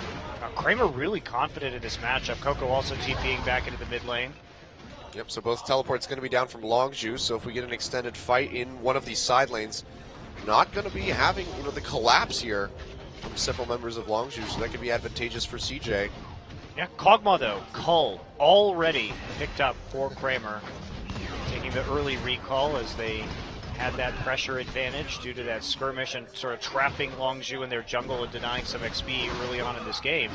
That means Kramer's going to be in a really good spot. He is obviously not worried. He basically, if we look at what happened as a result of that play, he basically got a free recall, which means he can buy a Cull very easily and abuse that advantage. Oh, look at this. Nothing going to happen. Both of these junglers just going to spot each other out. Or get started out in the tri-brush. But yeah, really good way for Kramer to just start scaling up after he gets that CS and gets that major bump in gold. Kog'Maw is going to take off and be quite scary. I just like the way that they play out that advantage. Even with a strong laner like Jin, they have the confidence in order to make a play like that. And they know when they can really abuse an edge that they already have. And that's been a specialty of Kramer and Mad Life this season. Just very strong laning phases. And good awareness. I think it's the shot calling from Mad Life and his veteran status that's really helped out, because his awareness on the map in plays like that is really, really good, and his awareness of what to do and how to gain an advantage, and certainly look good against Fury and Pure right now, and they're playing catch-up. This Cole stacking up already. Yep, Fury trying to keep it as even as possible as far as CS goes. Exhaust has come back up for Pure, so if they get into another little scuffle, they will be able to expend that Summoner spell and try to trade back advantageously. But Bubbling, maybe with a roam up to this top side, will get spotted by that ward that just got placed by Chaser, so good arrival by him to keep track of this Kindred and try to stop him from getting too far ahead. So that should deter any kind of gank up toward that top side for a little bit of time. They want to make some plays onto the Kog'Maw as Chaser hits 6. And they want to try and use this Jhin in a more advantageous way. So they have the deep wards in spite of the fact that they have a jungler who can't really duel very efficiently with the Kindred at the current time. Tom Kench just starting to roll in this bottom lane. The item advantage that he has. He's probably going for Sunfire first. Yeah, he's just keeping this lane completely shoved up with no vision coverage whatsoever, so pretty ballsy play by Untara so far. He's shown a wide variety of champions this season. And yeah, the Tom Kench is not one of the ones that I was expecting to see. we haven't seen it in a while. SKT started the season really liking to run top Tom Kench in a composition similar to the one we see from CJ. Using the 280 carries, trying to use the Tom Kench with that, but not to a whole lot of success. Yeah, I don't think we've seen it since week 8, I believe. That's been a while. I think it might have been my first day on the cast. Yeah, we saw that. Quite possibly. But so far, both teams just playing the slow and steady pace of the game outside of that first blood that we did see come out of the bot side. No one really going for too many crazy plays or invades, as long as you may be learning from their mistakes in that last match. Going to be able to take away this blue buff by the look of it, though. Yes, they will. Nice little donation there to Coco, and now they're going to be quite sad when they arrive at their own blue buff. But this has all been enabled by the vision that Longzhu has been able to get. They have control over the river, and the pink ward there disguised their route in, so they waste some time. Of CJ, he's getting there first. Bubbling not with the best recall timing as he builds into that Devour enchantment. Chaser is a heads-up player on a lot of those buff timers, and he makes the better choice when it comes to recalling empathic through the jungle, and that will net his team an additional blue buff. Bubbling now has a potential choice to go try and take away the enemy blue, but he would have to shift attention away from this top side of the map to do so. One noodle fight continuing in that bot side. Untara with a pretty good CS lead, though. 10 CS up over top of Flame. Yeah, they didn't use the TP advantage when they had it, though. Yeah. Now we're all back to all summoners up and very slow laning, which is where CJ just wants to be. Oh, BDD getting locked down. Frozen Tomb comes out. Nice jump away. Explosive Cask knocks him to safety, actually. So good play by BDD. Not going to go down this time. We saw that gank come out in the first match. It actually netted the first blood, so... Yeah, I like the fact that he used his summoner spells faster that time. He didn't underestimate the power of his opponents in that regard and just got out of there. As long as you didn't have to use any summoners to make that happen, though, just a quick body slam ultimate from Gragas.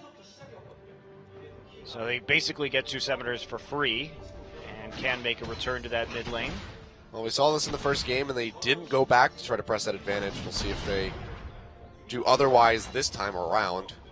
You can see, though, Kramer with a nice wave pushing into him is going to have a bit of a CS lead of his own I mean, CJ don't care. They just want to sit here. They already have a gold lead. They got the first blood. Yeah. Screw it. They're in an even better position than they were in the last game. They showed that they can protect their AD carry and their back line against a large variety of threats. Are the threats greater this time from Longju? Yes, absolutely, because it's more AoE crowd control, and they have an AD carry that, to maximize damage, can't really kite. Just sort of has to stand there, which I think is the reason behind the Tom Kedge selection, because you can just, it's like a Reaver drop in StarCraft 1. Just pick him up, plop him down, let him shoot for a minute. We are going way back now. Hey, Brood War analogies are the best analogies. It shows how much taste your fans have, if they actually enjoy the best esport to ever exist or not. Not as far as esports goes, but as far as strategy games, I was more of a Warcraft 3 kind of guy. Well, I was a Warcraft 3 caster, so... that one always was better for me because it's not nearly as much micro, which is... No, it's way more micro. It's like 80% micro. Really? Yeah, you have to control like 3 guess League of Legends champions, each with 6 true. items. You do have actually heroes in that game. And an army. Maybe I just haven't played Warcraft 3 in quite some time. Yeah, StarCraft much more macro-based, comparatively. Not to say that it doesn't have a lot of micro, but Warcraft 3 is like 80% micro, 20% macro. Which is fun to watch. Well, today I learned that my perceptions about Warcraft 3 have forever been wrong. We should play some Warcraft 3 together. That'd be fun. Oh, I do. I love that. I have it on my computer. I need to... Because Blizzard finally lets you just put your key in and then download the client. It's great. Nice. Glad that they finally did that. Did it for Diablo 2 as well. Sweet. So, forever have your games. You don't have to worry about keeping track of your discs anymore. We can see a collapse going over toward this top side of the map, but Mad Life and Kramer are the wiser here.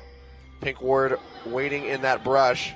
Chaser just sitting there. Let's see. They know they're there. Yeah, he's going to land the Q all the same, but Chaser just has to body slam out. So just trying to play in a cheeky manner. But he was being coy. Yeah. Not letting that ward see him. It's okay, you're still the bell of the ball, Chaser. And yeah, they called the gank correctly. Pretty transparent. And they managed to get everybody there in time to stop the dive that they knew well was going to be coming through. Yeah, big roam down toward this mid lane, though. As Fury and Pure have both walked down. We can see that they're just going to run straight back up here as Kramer and Mad Life are starting to shove this lane out. So it's worth noting with CJ, Mad Life going to be doing some trading here. He can jump to Kramer, no problem. Yeah, he's still going to get rooted, down to half HP. Actually going to throw out the Glacial Fissure. That should be the end of it. Just has to sit out above his curtain call, but has to walk back in. One more hit, can they get it? Nice body block by Kramer, but Mad Life maybe not trusting in his AD carry quite so much. Still blows the flash to get himself to safety. Kramer probably just sitting in the booth like, come on, man. I had that one. I got you. But CJ's composition basically has no engage. Yeah. They have no engage whatsoever. So they have to rely on kiting, which means that fighting around objectives becomes incredibly important for them. They basically can't force engagements unless they're threatening a dragon or a baron. Otherwise, it's entirely up to Longju when and where they fight. Unless CJ must be stopped from doing something. Fortunately, they can do a really fast baron, so they'll be able to bait it, but essentially, CJ's game plan here has to be sit here, farm up a lot, wait until 30 minutes, stand at Baron, wait for Longju to engage upon them so they can actually fight. They don't have any other choices. They don't have split push. Like, Mad Life, I guess, like, flash ulting maybe could be some form of engage. If Atara can get some stacks up, maybe he can, like, flash devour somebody. I don't know. It's pretty bad. This is a really bad composition. Remember that you can't... Uh-oh. Oh, Bubbling getting engaged on flashes, but the Frozen Tomb still comes through. Lamb's Respite waiting to be thrown down as BDD tries to roam over here and keep his jungler alive. We'll throw out the Sand Soldiers. Bubbling jumping away. The cast comes through. Can they finish him off? The exhaust is slowing him up, but he's still not going to go down. The flash over the wall. BDD picking up the kill off the backside of that engagement by Longshoe. Huge play on the Azir. Aha. Justifying the first pick of the Azir with plays like that. I mean, we know what BDD can do on this champion. Mighty impressive. Looked like they got the drop onto Bubbling. Bubbling drops the Lamb's Respite to survive, and BDD comes in at what was effectively a 1v3. Because remember, Bubbling didn't really do damage. turns it around after they use all their cooldowns to try and burst down Bubbling. That's going to be a nice kill. Fury going to take a bit of damage, but he's going to stay safe. Gets chunked down to about half HP. Mad Life, well, about 60% as he takes up the tower. But yeah, really good stuff by BDD. Says, you know, yeah, I first picked Azir, whatever. You still can't play around this. Styling on people. Yeah. Can we get a replay of that? I wish that we could see that again. Observers, please. But good stuff. CS lead's still there for Coco, but of course that kill coming in, that's going to bolster BDD's treasury reserves quite nicely. So we can see he's got that Nashor's Tooth completed. Looks like he's just going to replicate the same build that he had at the first game, go for the Abyssal Scepter. If it worked in the last one, why not do it in the second one? Doesn't have to have MR when the ultimate is on cooldown from Coco, and he can just go in there and style on him. Speaking of styling on him, Utara is styling all over Flame's face and his CS numbers right now. 161 to 127. That's worse than the deficit we saw Utara in on the Maokai in the last match. Especially because it's 16 minutes into this game, and the only real thing that's happened down there has been that single gank, and Utara didn't even pick up the gold from that, really. He just got the assist, so not a whole lot. Yeah. Force did get the pressure advantage, and now has a Sheen, so he is going to be building that Iceborne Gauntlet, and that's such a fantastic item on Tahm Kench. I'm glad people figured out. Infinite slows. Yes, infinite slows, and also just helps you seal off the stacks for the Devour, which is really nice. There's not a whole lot that can be done in terms of escaping. Bubbling doing the dragon over the back wall that you can do on blue side. Yep. Very nice take for him. So just trying to get those stacks up as quickly as possible. So nice that he can go. Oh, he's not going to go do the crab right afterwards, even though he could get a stack off of that. He's scared. Would be a mark. Yeah, he shows his hand, lets him know that he is around that area. So sticking around for the scuttle could be a little too greedy. So once the play it safe, I don't know. You have pressure in mid and bot right now. I think you can actually just go for that scuttle crab and be a-okay. Bubbling playing very cautiously, but given what Bad Life said in the last interview with CJ, where they call when Bubbling dies bubble time. Well, right now it's Utara time as he gets engaged on, has to flash away. He still has that gray health that he can pop for the shields. Going to try to hold on to it as long as possible. Does pop the shield, but can he get out alive? I don't think it's going to happen. The knockback doesn't quite get the stun, but doesn't even matter. It looks like Utara is still going to go down. Flame finding that kill. Yeah, but Bubbling just joins right up in this mid lane. Yep. Ooh, Coco's actually going to go in here. The Jhin ultimate over the wall to try to finish him off. Coco taking a lot of damage. Bubbling, can he get the kill? It's not quite going to happen. No more shots for the curtain call. Fury not going to be able to find anything. And with that collapse down, that opens Kramer up to take the tier 1. That was a pretty big misplay on the map there by Longshu, just sacrificing that top lane turret to not even save mid. They couldn't even really force that. Remember, Bubbling still has Lance for Smite available. He didn't even have to use it to disengage from that situation as BDD clogged up the choke on the left side there with all of his Sand Soldiers. So they just made it look easy. Yeah. And despite having the engage, Coco still was the one that almost died. So he didn't use his ult either. Yeah. He could have saved himself at any point. True. But still, CJ dictating this game right now, and whenever Longshu tries to make a play, they just counteract it immediately. So good stuff coming out from these guys. We weren't sure about this composition coming into it, and so far they're making it work quite well. Pretty substantial gold lead here for just 19 minutes in, and now Rift Herald going over them as well. So looking like they might be able to close this out with a 2-0. Have you ever thought about how messed up it is that that Tahm Kench has a chef skin? Considering that he's a catfish, it's like that really messed up Alistair skin where he's a he's a he's a bullfighter, like the bullfighter Alistair. Like you're just murdering your own cow people, Alistair. That's just sadistic. It is, but Utara clearly the same way. Just like I love catfish, by the way; they're delicious. They are. And Mad Life though in a bad spot. He's gonna get chunked out here. Has that unbreakable up. Let's see if he can actually get out of this one alive. Flashes away. Looks like he will. And now Chaser is going to go down. Kramer just burning through him with the Cogwall. Flame has to flash away, but they are hot on his tail. And Utara is there to slow and follow up.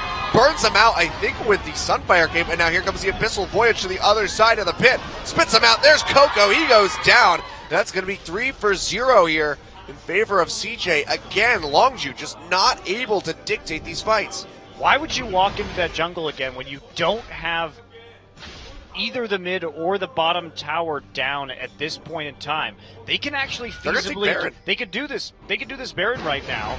They have this Kog'Maw, they have the Kindred, and the Azir. These are all very fast Baron champions, and Tara's not going to have a problem living through that. Furious, again, second game in a row, Furious is not even going to contest. He's going to stand there and try and take a turret instead. Yep, and that right there, one of the earliest Barons that we've seen, one of the earliest that you can pretty much take a Baron right as it spawns. Well, they try and catch out Mad Life. They don't think that there's a possibility of him getting out, but great play flashing out, and Kramer just gets a lot of free auto attacks. Remember, he has a Ginsu's and a Hurricane right now as they're all stacked up in that tiny little choke point. So he gets a lot of damage down, just completely uninterrupted. Even if they killed Mad Life right there, it's still a bad call. Yep. And Untara TP's in, lets Kramer hitch a ride, and then ults into the river to allow him to finish it off. Untara with a very creative TP plays today. Yeah, good stuff. And now we can see Bubbling just running away with Chaser's jungle, just getting... Now just got sated, actually, so he's going to be hitting that much harder in these fights. And it's, you know, pretty much looking like Longzhu, all hope out the window. They have to engage on this Kog'Maw, and obviously with the Baron buff, that's going to be somewhat challenging.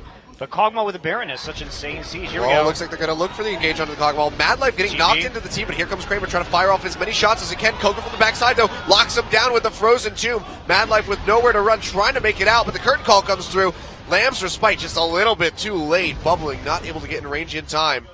And that is going to be 2 kills picked up for Longzhu. So like you said, they go for the engage, they find it, and they get 2 kills. That's what they have to do here, is just keep on going for these picks onto the Kog'Maw. Great use of TP, even during that Baron buff, to try and claw this game back. They have the tools to shut down CJ. Especially because I do think Kramer's being a little bit greedy again, and Untara by himself. Oh yeah, way too far forward. Coco joining the fray. Let's see if he can fire back any damage. Pops the shield. Might actually almost kill Coco here. Chaser waiting over the wall, flashes forward. Can he finish him off? Looking for it. He does find it. So against all odds, in a 1v3, a 1v4 by the end of it, with Pure arriving, still finds a kill onto the Lissandra. This Tom Kench build does a surprising amount of damage, especially with Sunfire Cape coming back into the meta. Just the AoE burn can be very efficient. Obviously, people didn't used to buy that because it wasn't quite as good when it came to wave clearing as it is right now. And now that that's back, people are starting to remember, hey, that can actually do quite a bit of damage to champions too, even through that magic resist that Coco has. So CJ knocking down the turrets though, and Coco teleported to the top side, got the kill onto Kramer and Mad Life, then recalled, went bottom side to try and kill Untara. So Coco's desperately trying to make plays right now to keep his team in this one. Yeah, but so far not working out. And we can see this is going to be the 3rd tower falling in the last 40 seconds in favor of CJ Entus. Now, just that top tier 2 tower, the only outer turret standing for Longzhu's base. And this gold lead is 7.7 thousand, almost 8,000 gold here in favor of CJ. And they're going to go ahead and take their 2nd dragon as well. Yep. Might as well stack up all the win conditions they can. Delayed dragons this game, but they still are able to find them. And you can see gold lead pretty much across the board for the members of CJ right now. Nobody particularly far ahead or overwhelmingly far ahead of their opponents. It is distributed rather evenly. Yep. And Devourer has been sated, of course, by now. They actually got the Baron before the Devourer was sated. Yeah. That's something you don't see very often. Yeah, it was still good timing, though, on that sated Devourer for him. I think he got it when he took away Chaser's red. But now Steric's Gauge coming in as well for Bubbling, so just looking to have, you know, as much tankiness as humanly possible in the front line of these fights. It's like, oh, you finally killed me. Psych, I have a Lamb's Respite. Yeah, I will live forever. Unfortunately, CJ has the kind of lead right now that even with Longzhu's, I think, good compositional answers to what CJ wants to do, they will be unable to pull it off. Kramer finishing the Blade of the Ruined King. Kramer will only go 4th item or later QSS. He went 5th item QSS last game. Not sure about that one. Probably a bad idea. Yeah. Actually, wasn't it 6th? Did he go 6th? Oh yeah, it was 6th item. Yeah, because he sold the he sold the Vampiric Scepter to go for it. So yeah, 6th item. Let's see if he does that again. He should not do that again. I hope for his Chaos. sake that he doesn't. I mean, he didn't die in that last game, but Well, he did already die to a Lysandra teleport this game. yeah. So now you have to go ahead and pick it up. See, they're trying to keep pushing up into the top side, but no wave with them. Baron buff has expired, so only going to be able to do so much. Well, they can do a lot still. They have a great Well, that tower's proposition almost dead, for, so for siege, and tower, like you said, is nearly gone. Longshu trying to set up a flank right here. now wraparound coming from Chaser, but just trying to get some vision. Looks like he's going to step back in around by this tower with the rest of his team. Full 5 members are here. Tower just going to go down using that nice range from the Cogmaw. And the Azir, too. Zone him out with a Yep. Sand Soldier, hit your W on Kog'Maw, Bio-Arcane Barrage takes out the turret. Very easy and almost no defense if Longshu doesn't have a flank. They try and engage straight on, and the Azir ultimate, the Braum ultimate, all just smack you in the face, and you will not be getting through that. Yep. I'd love to see what the Baron power play would have been from that, because they just took about 4 towers off of that one Baron buff. Even though they died, too. Yeah. They lost 3 people, and they still took 4 towers. Yeah, CJ just playing really intelligently, and Longju just kind of falling to the wayside right now.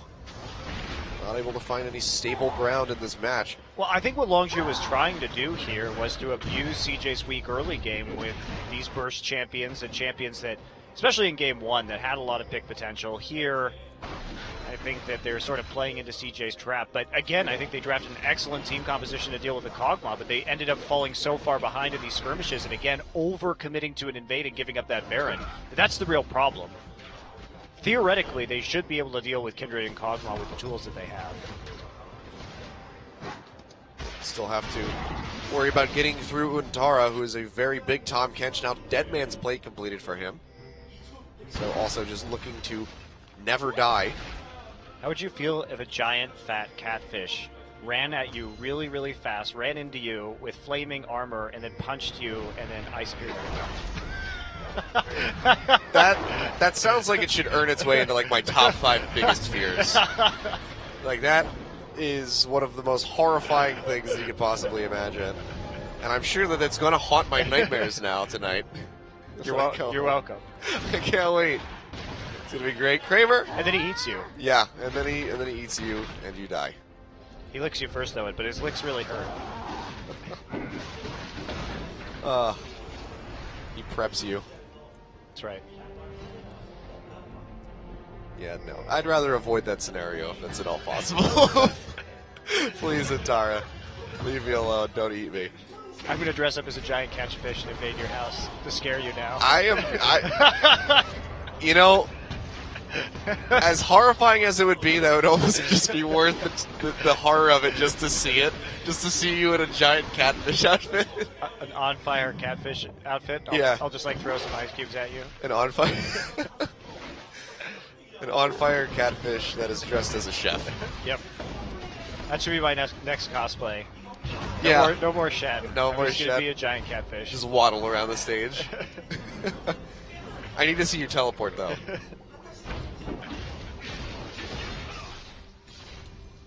That'd be pretty good. Make it happen. I want to see it. I'll let Doa join you on that one, though. I'll take a pass. I'll be on the spectator side of things. No, you won't. I'm going to devour you. I'll make sure the inside human pouch is extra slimy for you, too. Oh, God. I will still be a spectator, but I will be just spectating my life flashing before my eyes, apparently. That'd be disgusting if somebody actually made a cosplay that like got you all wet from going inside of the catch. They just have like some kind of like I don't know, some kind of tongue that they just throw out, and it just is wet. You just have to wonder like what is this damp with? I get asked that question a lot. Oh gosh. You can tell this is a very riveting game of League of Legends that we got going right now. Wet noodle fight going on the bot side. Untara not able to land the tongue lash. I want to see how much damage he actually does to Flame right now. We will. All mysteries will be answered at the end of this game. I hope so. Otherwise, because right now it looks like Longzhu might just kind of roll over, say finish it. Well, they're Let going it to be get a done. top turret, so at least they'll have some more gold now, I guess. I'm actually surprised. CJ just needs to set up around the Baron again. But they may actually have an angle here. They saw the Lissandra at the top side. Now Coco may have to recall and start trying to think about teleporting. Nope, they should just, they're going to push it up and then go clear out wards and try and bait the Baron. Well, they have some pressure with the Azir passive. I love how CJ just refuses to play any other kind of League of Legends besides Azir mid and then massive 5v5s at the end. I mean, it's been working for them. They haven't lost with it yet. Yeah. 5-game winning streak. Let's just keep going. Looks like it's going to be the second Baron now started up. TP coming in the backside here from Flame. He's got a good angle. Just now spotting this one out. Uses the ultimate. Knocks 2 members away. Bubbling. Pinned over the wall. Will get rooted. Lamb's Respite has to come down as already. But there's no one there to follow up from his team. So he just goes down. Now CJ going to have to be on the retreat here. Longzhu maybe finding a way back into this game. All eyes on BDD. Seeing if he can make a play. That's going to be the curtain call coming out. Mad Life with a very nice unbreakable block those first couple of shots. Looks like it's going to be the disengage. Neither team in a position to follow up on this Baron, but a good pickup by Longzhu. I am really surprised that CJ didn't try and turn that, because as soon as they got back to blue buff, they still had the Braum ultimate, and I feel that they could have fought that, because if you look at what was down, Poppy ult, Gragas ult, Lissandra ult, Yep. all of it down. Yeah, TP coming in from Untara. They used it all at the start of that fight onto Bubbling and just killed him. I think CJ absolutely had the damage, and there was not enough crowd control to stop the Kog'Maw from rolling through the enemy team 4v5. Well, they certainly have the gold lead to try to force those 4v5s. Yeah, they should have done it, I think. That was a mistake. They used so much to kill Bubbling. Yeah. Well, still just playing it safe, as we've been seeing them do for the last couple minutes here, last 10 minutes or so since that Baron take. Kramer even has QSS now, Yeah. so you can totally make that fight. Yeah, definitely playing it safe. Longzhu roaming straight back over to this Baron, however. Gonna try to get some vision control, it seems. They know that the teleport from Untara is down. Of course, the Abyssal Voyage will cover some ground. They're just gonna go ahead and start up this Baron.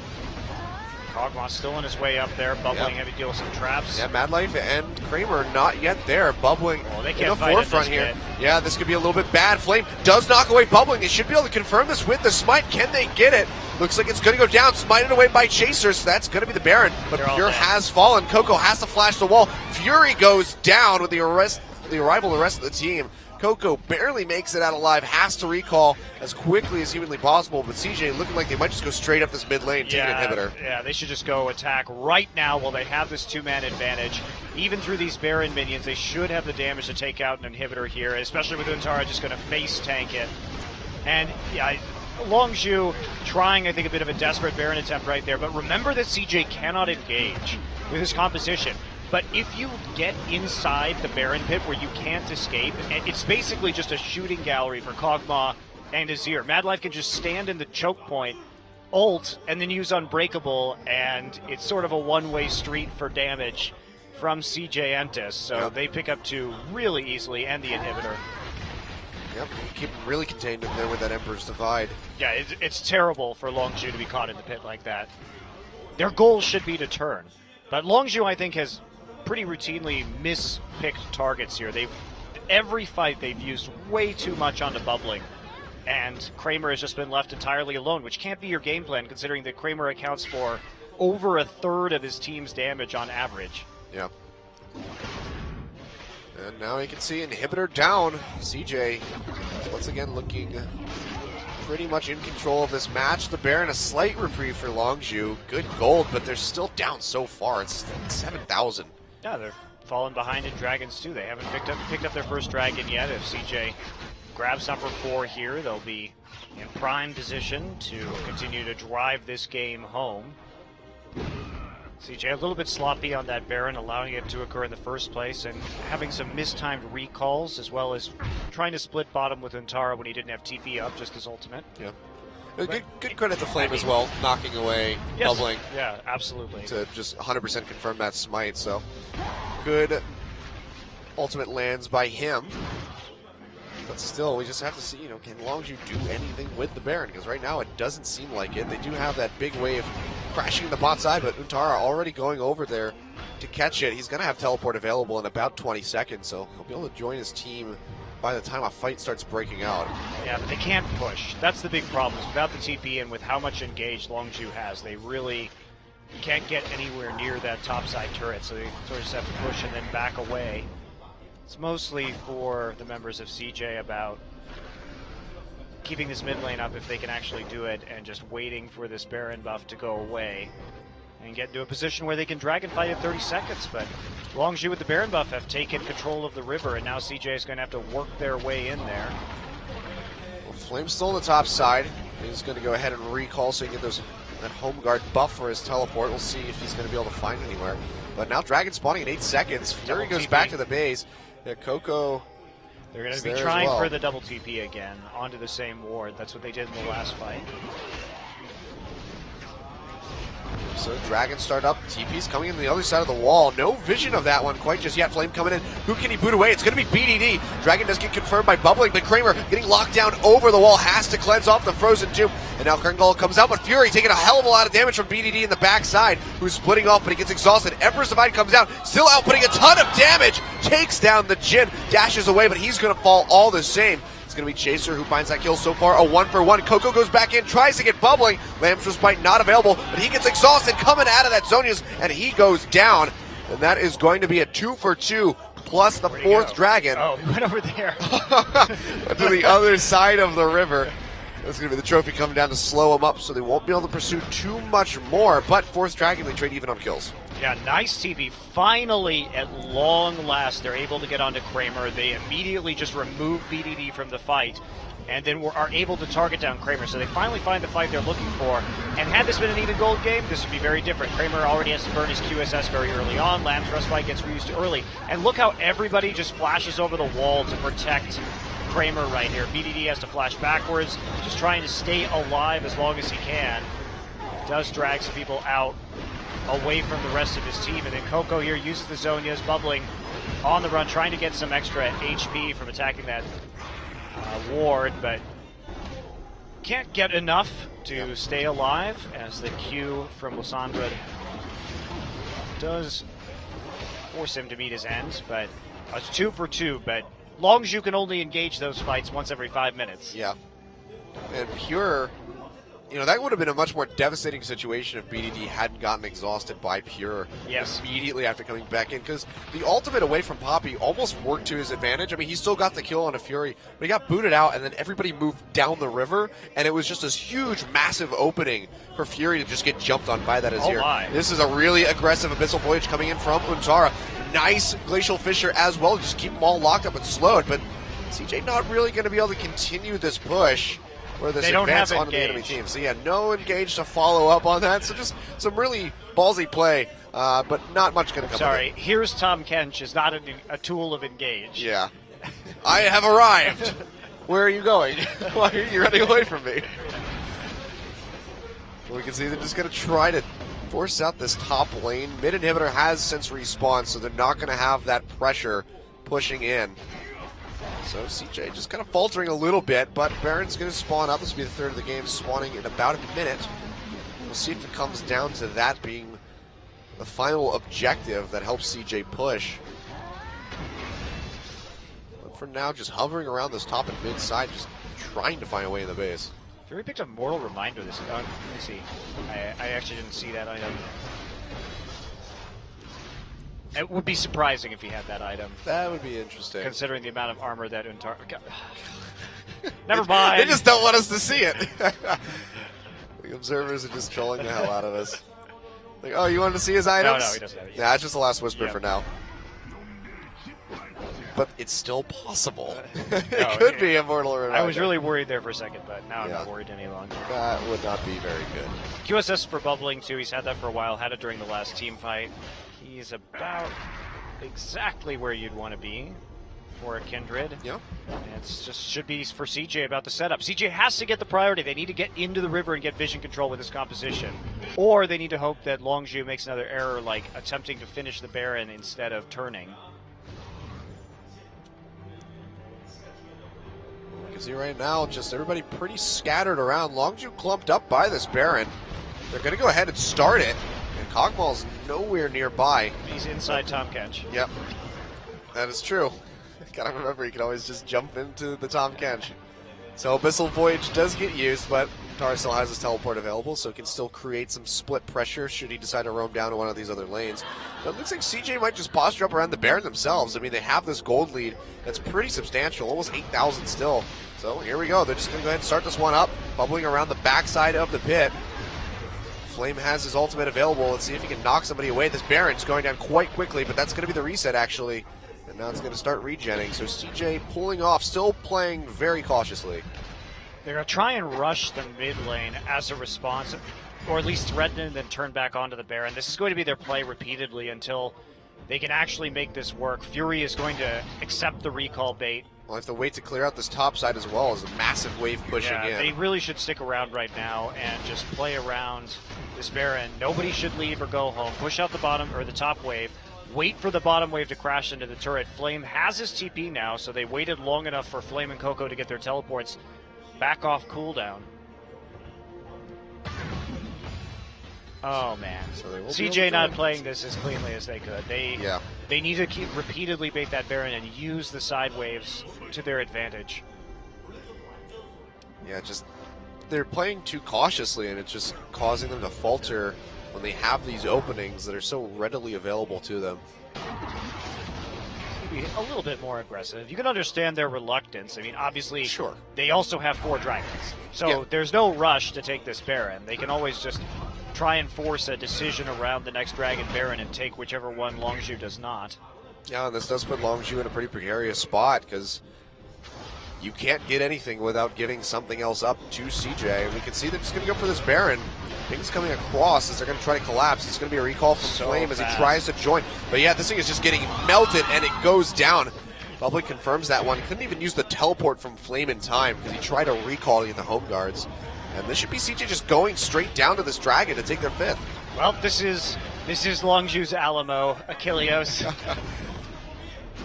Yeah, I don't think this is going to go too well for them. Untara just walking up, just shoving everybody else away. Keeping them off and away from this dragon. Flame waiting patiently.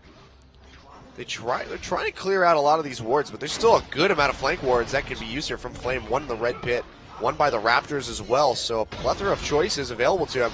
Dragon gets started up. Let's see if there's going to be any commitment. There's going to be 2 teleports coming in from the backside. This guy should be really devastating here for CJ. Chaser going to get jumped on immediately. He goes down. Kramer with a really nice flash and cleanse away. He's going to keep himself alive. Now Bubbling going to be the target still, but Lamb's Respite hasn't even been used. Untara eats up BDD to keep him alive, but here comes the curtain call. Can Fury find some kills? Lamb's Respite just sitting in the middle of it. He finally takes down the Azir. Can he find more? Coco, a very nice last second Zonius to keep himself alive. Mad Life goes down. It's just Kramer and Untara. Can they clean up the fight? It looks like it. Kramer coming back out with another kill as he takes down Pure. It's going to be a 3 for 2.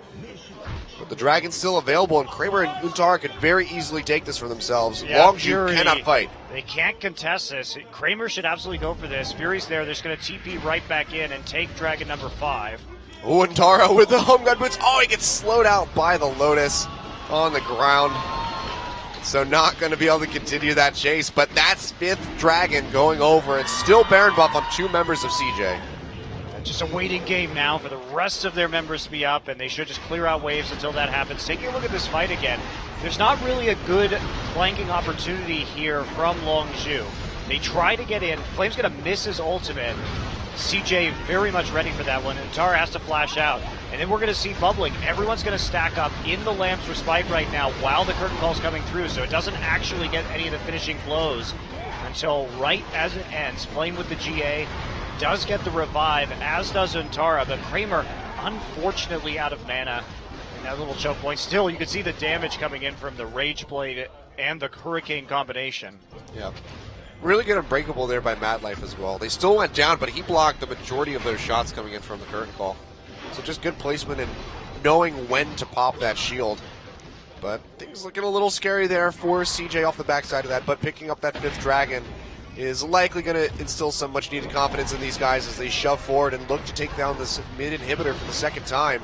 and maybe even just the game. They have a lot of power available to them, but still looks like they're looking to play the safe game, maybe split up into the top side of the map. Yeah, they've got all the waves pruned exactly where they want them. They know Flame and Coco don't have the TP engaged for their siege right now.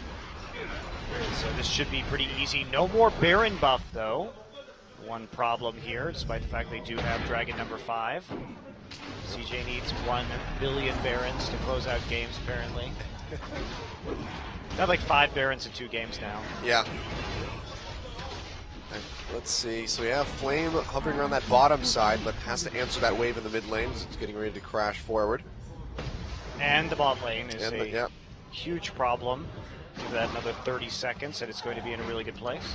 Yep. So CJ just playing this methodically up in the top side of the map, just waiting for all of these lanes to press in their favor so they can get Kramer in range of his turret.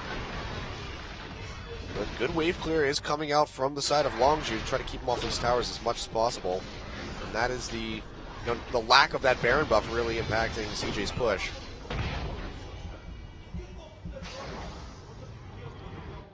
And we're waiting for the bottom wave. Everybody just tiptoeing around. We can see several cannon minions coming in, so it's going to push really quickly. And already, look at Kramer just firing off on that tower. Takes it down below half HP before the wave can even get cleared out. One more push like that, nothing is going to fall. 4 cannon minions. Yep. They did a good job printing those waves. After they got the 5th dragon, they immediately set up these side lane pushes. And then now we're seeing the fruits of that. No, don't recall now. Why? Go in for the tower. It's so low. What are you doing? Oh, my. Okay. Well, CJ won a beat last game's time. I think we had 49 and a half minutes. 49 minutes. So they're looking to go to 50 at least. Wow, what a waste. They could have gotten both turrets right there. That would have, yeah. They could have even maybe gotten an inhibitor off of it as well. I understand if there was going to be a Baron or a Dragon spawning within the next minute and a half why you would do that, but they gave themselves a really long time to set up for this next Baron. Yep. And the problem is that now Flame and Coco are going to have their TPs back up for the next Baron fight, and they expose themselves to a significantly greater risk. Yeah, I mean, that last fight, Longju almost completely ran away with it. And that was against a Baroned up CJ. So who knows what the hell is going to happen this next time around if they can get a good flank again. That's been the one consistent thing about Longju, is that Flame and Coco have been getting good flanks. Flame didn't even hit his ult that last time. If he hits his ult this next time, could be absolutely disastrous. He was also extra late to that fight because he TP'd into the red pit and had to run all the way around that wall into the river. If he had TP'd on the same board as Coco, that could have been a much different fight.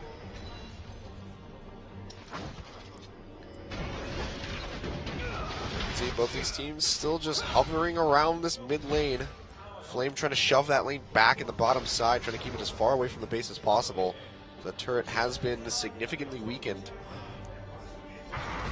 But Baron going to be spawning now in 40 seconds. This could be the 3rd of the game, the 6th of the series for CJ if they grab it for themselves. Just been about the vision. CJ is set up here for the last several minutes. There's been no way for Longju to get wards into this objective just yet. See BDD starting to get a little bit scared right there of a possible collapse coming out of mid, but Longju going to muscle their way in. 48.5 minutes, 49 minutes. This mid tier 1 is still up for CJ. It's actually so huge. They had a super minion wave and their tier 1 was up. That makes it so difficult to stop the super minions coming into your lane. Yep, good timing on both of these objectives spawning. Baron and Dragon just 30, 40 seconds apart from each other. CJ could just try to sweep back through and take them all, or just trade one for the other. Either would be pretty advantageous for him. We can see that ward, though, on the other side of the river wall could be a really great flanking point for either Flame or Coco. You can see Coco just sitting in the base, ready to come zipping in to support the rest of his team should this fight break out. It's going to be the TP coming in here. CJ trying to pitch down to the bottom side. Utara going to go ahead and nom up on Kramer. Coco coming around the backside, finds BDD, locks him in. He goes down immediately. Emperor's Divide not going to do anything, and now Utara going to be the target. Mad Life throws out the Glacial Fissure, but it's not going to do much of anything. Kramer trying to fire off as fast as he can, but CJ just scrambling like crazy, trying to get out of here. Untara is gonna fall, and Longzhu might have found a way back into this game.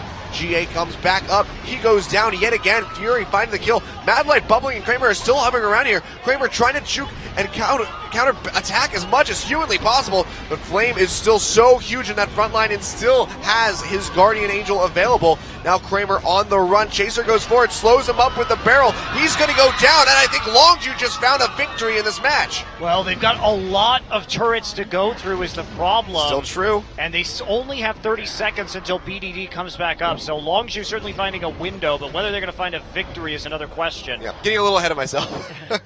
But that will be a Baron.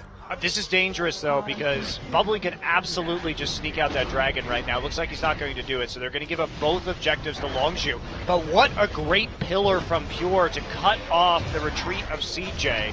They just wanted to go do that dragon, and LZ rather just struck right in that choke point to initiate that fight, causing Untara to have to devour Kramer immediately and reposition him. And members of Longzhu getting so incredibly tanky now.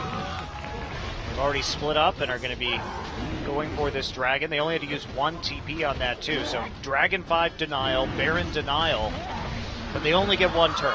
So now Longzhu has to do something else. They don't have the best siege composition, but that pillar was so clutch from Pure. And then they knock Untara and Kramer away. Coco finds the kill onto the Azir early on, and Kramer's basically just running. He's not even auto-attacking for most of this engagement until he's already lost one teammate, and Untara was extremely low. Yeah. He's just barely chipping away at this front line. You can see Pure relatively unscathed in this entire thing, and just great collapse by Longzhu, and now they pick up their second Baron. This is the problem with CJ's composition against what Longzhu is running. How can Kramer do damage? He can't even... Kog'Maw needs to stand still, and he doesn't even get that opportunity hardly at all in this fight because of the good engage. Yeah. And because there are just way too many tools for Longzhu to use here. Yep. They have two GAs that are still active. Remember, Flames GA nor Chasers they were not popped in that last fight. Meanwhile, Untara's was. BDD also...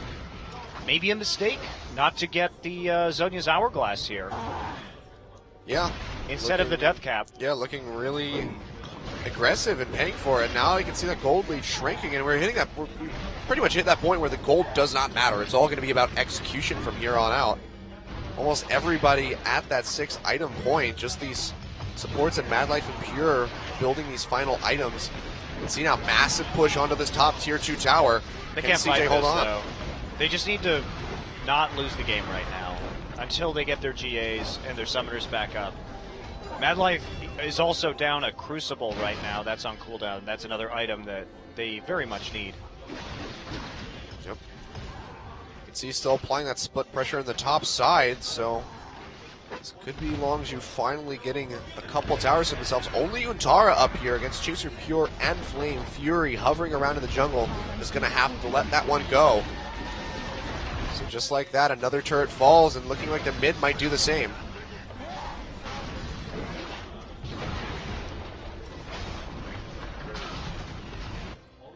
Not quite going to go down just yet, but big wave on the bot side as well.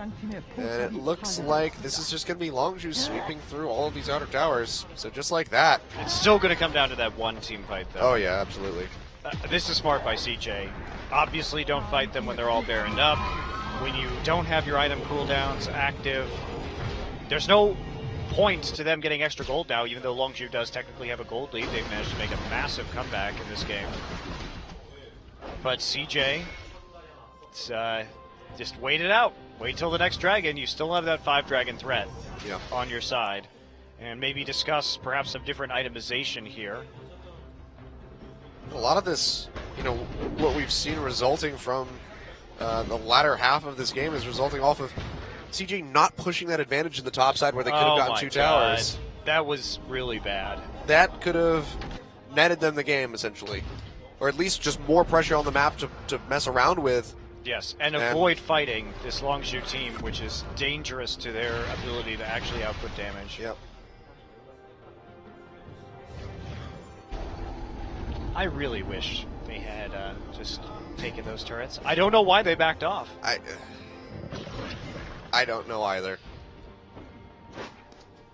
Hopefully we can get an answer. Really gonna go shake down the members of CJ afterwards? Just yell, why? Why did you leave? What did you do?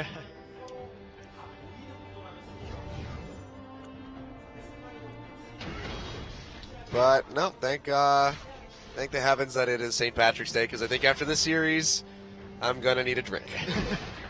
You say that after every series. That is very true. Unless it's like a Rock Spinner series. It's just like, oh, everything's great. We got done in 40 minutes.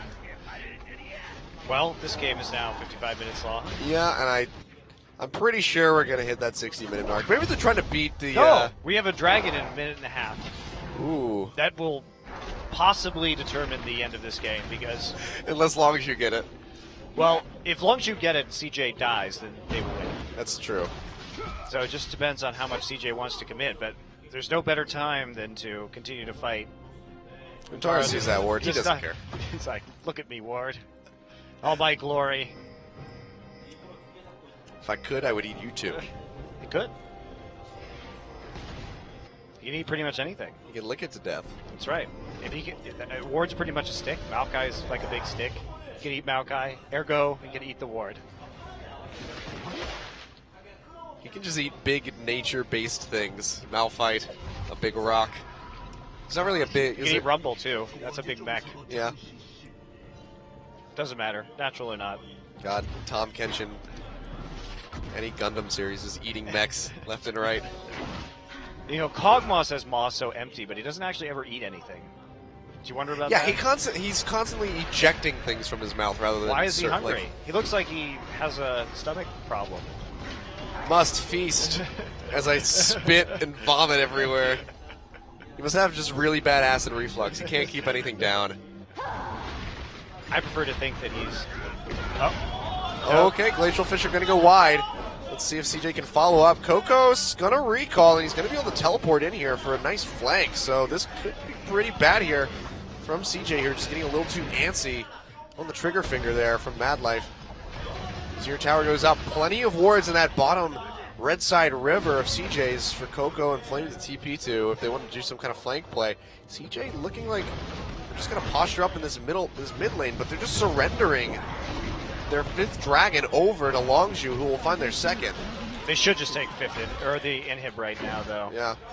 But the problem is they're going to rope themselves off inside of the base of Longshu. Coco has to jump away.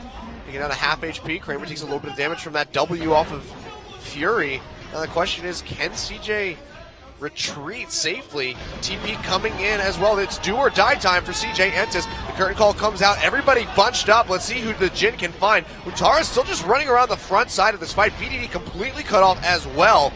Utara down to half HP. Still has that gray health shield to pop. Looks like this might just be the distant gauge. The Baron is there. Let's see if they want to rotate over and maybe make this out. Well, that was actually crazy that Longshu couldn't find an engage right there. Yeah. Well, they're going to go ahead and start this up. They, of course, do melt down this Baron given the Kog'Maw. But Longshu, the pressure is there. And CJ's just going to have to back off. Both these teams are so afraid of losing this game that they're not playing very well. Yep. Baron has been started yet again. But it's really just chunking down several members of CJ, so they're going to have to peel off with this one. Super Creeps are building in that mid side, though, so it is going to buy them a little bit of time. Coco has no TP. Yeah. If they see Coco, they should immediately re-engage the Baron. Looks like they're just going to split top. No. Oh, no, here we go. Maybe not. They can just wait for this minion wave. Okay, so what CJ's doing wrong right now is they need to be in the mid lane and pushing and bouncing back to the Baron every time. But they're going to try and go for another inhibitor. If they can delay the recalls enough here, maybe they could... Oh, they can get the tower for sure. Oh, yeah, this tower is only half HP.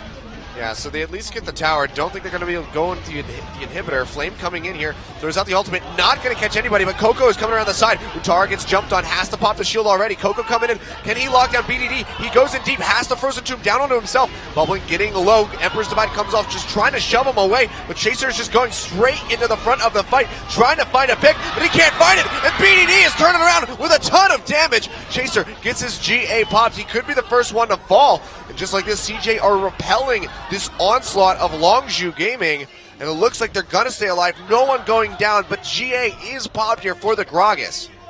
Yay! Something sort of happened. It almost happened. We were close to a happening. Yep. There's good kiting from CJ, though. Really good, really good kiting. And BDD firing off the damage. Inhibitor goes down to the bot lane, though, to the minions. Finally. And just like that, they're going to go ahead and push back into this Baron pit. Flame still has the teleport available, of risky. course. They don't have ults. They No, need they those do ults not. to kite. Yep, no They can't lamps for fight. spite.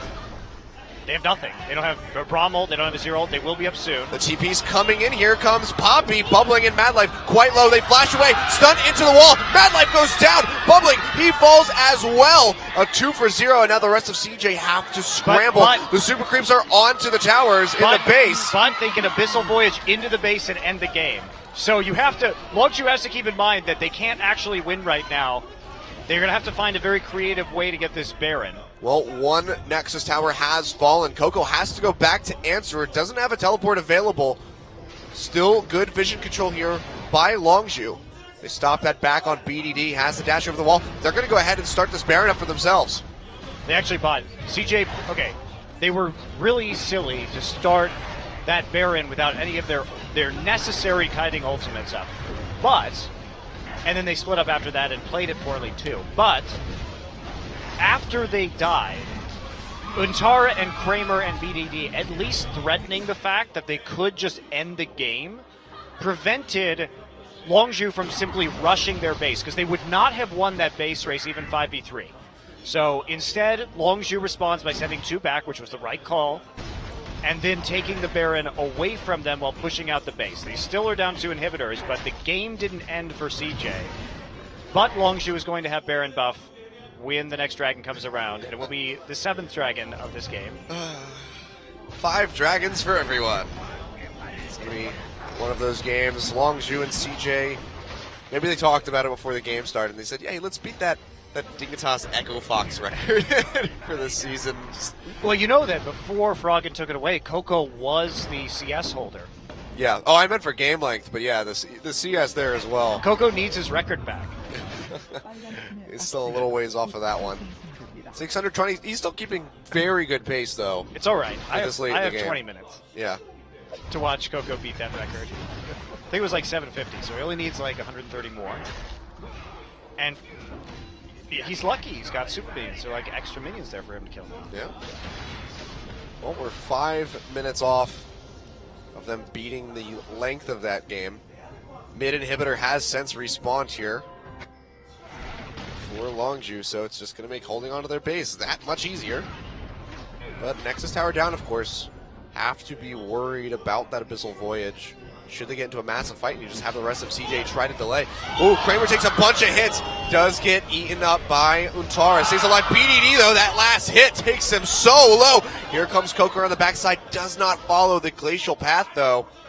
But Dragon spawning in 10 seconds. Looks like this could just be the 3rd Dragon for Longzhu. Great poke there by Fury. Forcing the play. They forced the flash from Untara, too, which will be nice. You know, this is actually the 8th Dragon because there was a 5th Dragon for CJ. Oh, you're right. God, that is disgusting to say out loud. I 8 hope dragons. I hope both teams can contest a 5th dragon. I've never seen that before. I've seen it maybe once, and not in professional play. This Okay. is like When I North say American that- solo queue. When I say that, Achilleos, I mean in professional play. I don't mean all the random garbage that happens in the millions of games of solo queue that are played every day. I'm sure it's happened a lot. Yeah, that's a regular occurrence. Wow, even just the W's onto Kramer, ripping off the HP, taking about 20% off of his life there. And we can see these Baroned up minions coming through. That's going to be the Abyssal Voyage just to get back into the base in time to stop this push. No wards or anything inside the base of Longzhu, so no TP plays can come out here from Untara. Again, Longzhu is a really bad siege comp. They have Jin, who is obviously quite slow when it comes to taking down turrets, and vulnerable, even though there's very little engaged / no engage on CJ, because he doesn't have any movement abilities. So, even with Baron, we're in this weird situation where CJ couldn't close this game because they didn't have engage and they weren't prepping properly around the Baron. And now we're in a situation where Longzhu actually can't crack the base, even with the Baron buff, because of their composition. So, in a, I suppose, slightly unpleasant way, we are seeing limitations of team compositions in this particular game. Very much so. 65 minutes. We are definitely beating that Echo Fox game. Oh yeah, because they won't fight until there's an objective to fight over. Yep, and There's no now point. all of the inhibitors have respawned for Longzhu, so their base is in no imminent danger whatsoever. Waves crashing into the base of CJ. All right, so he just needs to set up a slow push on the bottom side and then just wait. I mean, they have one Nexus turret. Even if we see a situation again where Longzhu wins a team fight, if they have not killed the Tahm Kench, the TP / Abyssal Voyage is still up. They could instantly lose this game. Tough to shot call in this environment. Tough to know what to do. Yeah. And the question is, where does the fight come from? Do we just wait for another dragon to come up? Yes. We wait for the Baron, I guess? No, we'll wait for Baron. Well, there actually is no point for anyone to fight until the next Baron comes up. It's too risky. Why would you do that? But the vision is much better for Longzhu, and it has been for most of this game. You know, and if Longzhu does find this victory, my concern, I guess, is how trying this is going to be on the members of either team. Such an exhaustive series, and then have to play one more match. Well, that's why you train in best of threes, and you never give up, so that you can be ready for these kind of situations. Never give up, never surrender. Oh, poor Eldrick. Now you made me sad. I didn't even think about it. I didn't even think about that. Damn. He will be forever missed. I think he would have turned 70 years old a couple weeks ago, or a month ago or something. Uh-oh. Like that. Yes, do it. Oh, they're just going to go for the split. The Abyssal Voyage comes in. The recalls are coming out. That's going to be the inhibitor falling. Do they go for the Nexus? They haven't killed the inhibitor, so Yeah, they messed still- that up. They messed it up. They have to leave. Yeah, they have to just hightail it out of here. Here comes a bunch of home-guarded up Longzhu members. BDD No! takes a lot of damage. Mad Life trying to block with the Unbreakable, but Bubbling gets stunned into the wall. Untara gets popped out. Bubbling actually carried in his stomach. Coco goes in, has to pop the Frozen Tomb down onto himself. Sand Tower comes up to try to distract Longzhu for as long as possible. Looks like they're going to be able to get the inhibitor and hightail it out of there, but there's a massive wave knocking down the turret in the top side of the map. They have time, though, before the next Baron spawns to get back into base, and now they have super minions on their side on the bottom side of the map, which is useful for Baron. Yeah. But, okay, that was a big mistake. CJ didn't finish off the inhibitor and they walked for it. They could have just taken that inhibitor and walked right out. Or taken two inhibitors and walked right out. Yeah. Or taken the inhibitor and taken the turret. But they messed up, didn't kill the inhibitor fast enough, peeled off, had a split call, and therefore had to use a bunch of ults and summoner spells to get out of that situation. And I think are quite lucky they did not die. Yeah, very, very lucky. Bubbling almost went down, and then the Keeper's Verdict knocked Untara away while he was carrying Bubbling safely inside of his stomach. So, this is a good little way to keep him alive. Abyssal Voyage is already back up, though. If Longzhu try to commit to a Baron, they could just go straight back into the base. Try to finish it off. We could see Coco. This is smart. I mean, CJ wants that next dragon, and as long as they can threaten to take out the Nexus, they may be able to get it. Come on, Coco, you're so close.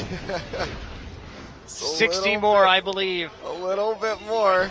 Oh, no. Yeah, the TP coming in here. That's going to be Coco and Flame jumping in. Kramer gets popped out immediately, and it looks like he might go down. The Lambs, despite the only thing keeping him alive, he gets knocked out of that, and he falls. Chaser finds the kill. Now the curtain call coming out. Can they find the primary targets? BDD in the back line. It's not going to happen. CJ trying to kite and kill as many as they possibly can, but the Guardian Angels are still there to keep him alive. BDD goes down. That's going to be Mad Life falling as well. It's just Bubbling and Untara. Bubbling having to run for the hills. Untara with a very big shield. It's only going to do so much. He goes down. It's a 4 in the end of this. It's going to be a 4-0 for Longzhu. And they can just win the game right off of this fight. Untara, good lord. Won't die. So they send the Jin now into that mid lane. Bubbly's going to try for an epic backdoor. You ready? I don't think he Be can. the hero. He's got to try. It's the only thing he can do. He's jumping out. They know have he's 30 there. seconds. They have 30 seconds. They're going to lose this Can inhibitor. Longzhu close? Untara lived for a really long time. Well, Flame is going to answer Bubbling in this bottom lane. Coco's not quite there, but that's going to be one tower going down, and the inhibitor in this mid lane. Longzhu looking like they're going to be able to finish this off. Bubbling trying to duel against Flame, but he's just too big on the Poppy. Kramer getting ready to come up, but the towers are already being knocked down. What is going on? I don't know. This is One. like, yep. 2. Bubbling falls. Kramer's here. Can't do anything. He says, stay in that fountain. Knocks him back. And that's going to be the Nexus falling. Good lord. We're going to game 3. Longzhu actually win the game in the long haul. 70 minutes and 46 seconds. Unfortunately, Coco does not beat the CS record, though. That was a pretty bad late game shot calling for both of these teams, but congratulations to Longzhu. I think their draft was really good for what CJ had on offer, and we saw that the longer the game progressed. Coco and Flame coordinating their teleports Good lord. to actually kill the carries. Jin did 71,000 damage to champions in that game, so Fury did a lot of work. That was pretty insane. An exhaustive second game, and I can only hope that the third and final one doesn't quite go to 70 No, minutes. I wanted to but go to 70 minutes also. again. Why not? You know, Coco probably technically won the CS record because there wasn't a Zerat portal. Oh, well, I don't know about that. I think I think it's pretty cheap to have the Zerat portal That's contributing true. to the CS. So I think in our hearts, Coco takes the record back. But ends yeah. with 692. Got close, Coco. Yeah. So, like I said, you have to wonder what is going to be going through the heads of CJ after that match. An exhaustive They second win match. all their games like that. They're fine. I think they're going to be okay. I Achilles. said it looked like they had it, and then they lost it. You can see Lust Boy all smiles, saying like, all according to plan. It's all right. They look fine. Look at their cheerfuls and be more cheerful with all the flowers. That could cheer them up. All right, well, game 3 coming up. Longzhu versus CJ to close it out.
welcome back to Champions. Your MVP from that second game is going to be Flame. After a pretty decent performance on Poppy, 80% kill participation. That's some pretty clutch ultimates as well. Yeah, he missed a few, but he did have a lot of clutch ultimates. He also did a lot of work when it came to the flank engages alongside Coco. This was a particularly important one. They only killed Bubbling right here, though, and CJ refused to fight, even though they used all their ultimates on Bubbling. Still a nice ultimate right there to eliminate. This was probably the best team fight that Longshu had.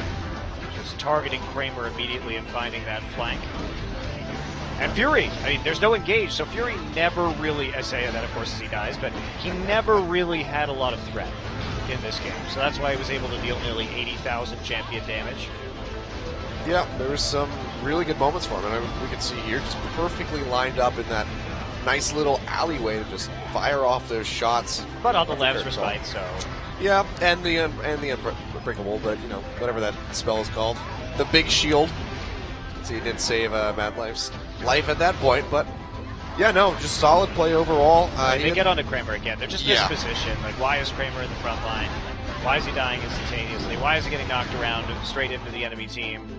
So, a little bit poor position. Flame is going to fall out of his chair now with joy at receiving an MVP. Then roll his eyes. I don't need those MVPs anyway. Just like, I'm just too good at this game. But let's see, BDD. Hey, First pick is here. Yeah, maybe you was should doing do really that. well early on, but just some late game shot calling in team fights not going in the way of CJ. That's all on CJ. In spite of the fact that I do think they had a pretty poor composition, not in and of itself, but compared to what Longshu drafted, I think Longshu had the edge in a lot of those team fights. And it was difficult for CJ to close a lead. They played poorly around the Baron. They did not take the sieges that they could have taken and recalled at inexplicable times. Well, we'll see what they can do this time. Now back on the red side. Neither team, of course, going to be shaking things up with any roster swaps. You can see we're straight into the pick and ban, and it's going to be a little bit of what we've already seen. Except this time, the Azir gets banned away by Longju. All right, it's time for a red side Zed pick. Longju banned Zed in game number 1, alongside Callista and Kindred. Nidalee and GP, the same bans from the red side from CJ here in game number 3. So Longju is going to leave up either the Zed or the Kindred in this game. They should ban the Zed. We'll have to see. Coco's been playing that Lissandra, which of course does pretty well into the Zed, so they could just try to match it in the mid lane. Yeah, but it could be last pick. And like, that's the big threat. That's true. Given BDD is you don't want him to last pick the Zed and have to tailor your entire draft around the possibility that that pick comes through. So Corky was the final ban for CJ in game number 1. It will be the same bans exactly in game number 3. Yep. So a few things do make it through. We did see LeBlanc banned away by Longju in the last game, so that could be available to BDD if he wants to play that. One would think they would take either the Poppy or the Gragas, preferably the Gragas as their first pick if they are going to leave the Kindred available. So this is smart. You ban Zed, then you pick Gragas. So Bubbling now could be forced onto an Elise if they don't want that matchup again. They need to take the Poppy away from Flame. But Trundle's still up, Nautilus still up. Still a plethora of options available. Of course, Alistar was banned away in that last game, so CJ could try to take that one again. Been a very reliable pick for Mad Life. We saw him play quite well in the first match, and with that hover over, I think we will more than likely see it locked in, and there it is. So nothing too surprising there, but Poppy does come through for the top lane. At least they'll have Engage now, Achilleos. At least they have Poppy and Alistair to actually engage this game. Yeah, that didn't go so well for him in the last match. Despite having that massive lead, still just allowed Longju to... Well, with that kind of composition, though, you have to play around, you have to force objective fights and force the enemy to fight you because you have no way to convince them manually through crowd control to fight you otherwise. And they failed to do that. Their giant, enormous lead. Take Nautilus here. They could take the Jhin away quite early. would be interesting to see. It's going to be locked in, so they're just going to go ahead and go straight back over to it. So you know what, Fury, you did pretty well. So we'll give this one over to you again. We'll just have to see what CJ is going to pick to try to answer that Jhin again in this game, because Kog'Maw I don't think is the answer. No, it's definitely not. So Lulu's still up, as we can see. BDD has played Lulu this season already, and they First could game. just rely more on the carry potential of Kramer, hopefully on something with some more movement abilities than we saw from the Kog'Maw in the last game. And they could just take Kindred here, but they'd be taking it into Gragas. Yeah, and they're going to go ahead and lock it in as well as the Lulu, so it looks like it will just be BDD coming in on Lulu this time around. So don't want to just save him for the last pick. They're going to save last pick for the AD carry here. So just trying to see this entire team composition that Longzhu is trying to draft for themselves, and then pick an AD carry that meshes with their own, as well as doesn't get caught out by that of their opponents. Well, this worked for them in game number 1. They also want to know whether the Nautilus is support or not, which I think it is. But they could just take the Trundle away here and run the Trundle as support, have that flex pick available. Obviously, Lysandra, Coco has played in every game tonight. Yep. And they want to shut down Kramer. Lysandra is a wonderful pick against CJ because they are so Kramer reliant. With the way that they play and also the way that they draft, with BDD currently not on major threat mages. So they don't know where the Trundle is going. They don't know where the Nautilus is going. And now they have to make a decision for an AD carry that is going to be good into Jhin Nautilus or Jhin Trundle, or that they want to lane swap out. Could take Ezreal and just try and lane swap. You can see that so far. We did see Lucian into Jhin in the first game. It went. Fury playing. He did well in the laning phase. Yeah, he did fine, especially considering that they did get caught out a little bit. Yeah, CS was suffering a bit earlier on, but then he caught up and kept it pretty even. So we could just see that repeat matchup come out here this time on the side of Kramer. SK Telecom, is that you? This composition. This, yeah, does look like it, but can they play it same T that SKT does? Well, this is like SK Telecom's only comp that they can win with, so we'll find out. We've already seen CJ play the only comp that CJ can win with, so now they're going to try SKTs with the Lulu Lucian Poppy instead. Very popular for them, although since SKT does like to run a little bit more with the Nidalee now that they have blank. But still similar idea. Double AD carry, once again, for the likes of CJ Entis, relying on Kramer and Bubbling to be that primary damage source. They have even less AP than they did last time. Obviously, Azir can do a lot of damage in the late game, but now they're going to be even more reliant on Kramer and Bubbling. So CJ has to have a strong mid game here. We'll see how this goes. We'll see if Bubbling's going to be able to get rolling on this Kindred. We saw him with a very early first blood, level 3 gank in that last game. Maybe he can replicate that and try to get a kill onto Flame this time again.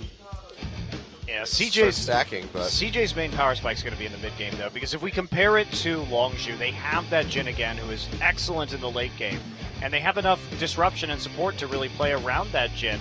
Again, they take the Gragas and the Trundle into the Kindred, so they have enough disruption to get people off the Lamb's Respite if they need to. And Flame is going to be unkillable by the composition from CJ late.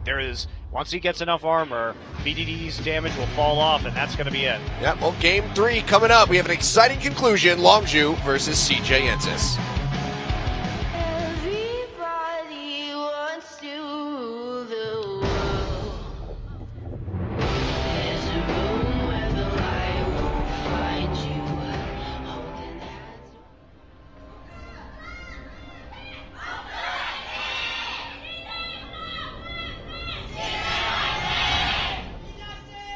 I think both sides are cheering for each team now, because that was way more even than it was at the start of the day.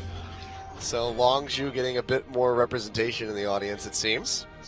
Yeah, everybody's just amped up after watching really bad shot calling. I know I get amped up. I'm like, wow, that shot calling really wasn't very good. I'm so excited now. They didn't take the tower. There was no reason for them. They had a huge minion wave. They could have gotten it. Why do you recall? I don't know. Because they wanted to give us a very exciting 3-part series. It's an epic marathon of CJ versus Longshu. Let's see how long we can go. The battle of who can't close. Yeah, that's actually a really tough one for these guys, it seems. Well, CJ normally doesn't have that problem. Longshu definitely normally has that problem. Yeah, this could really go either way after that last game.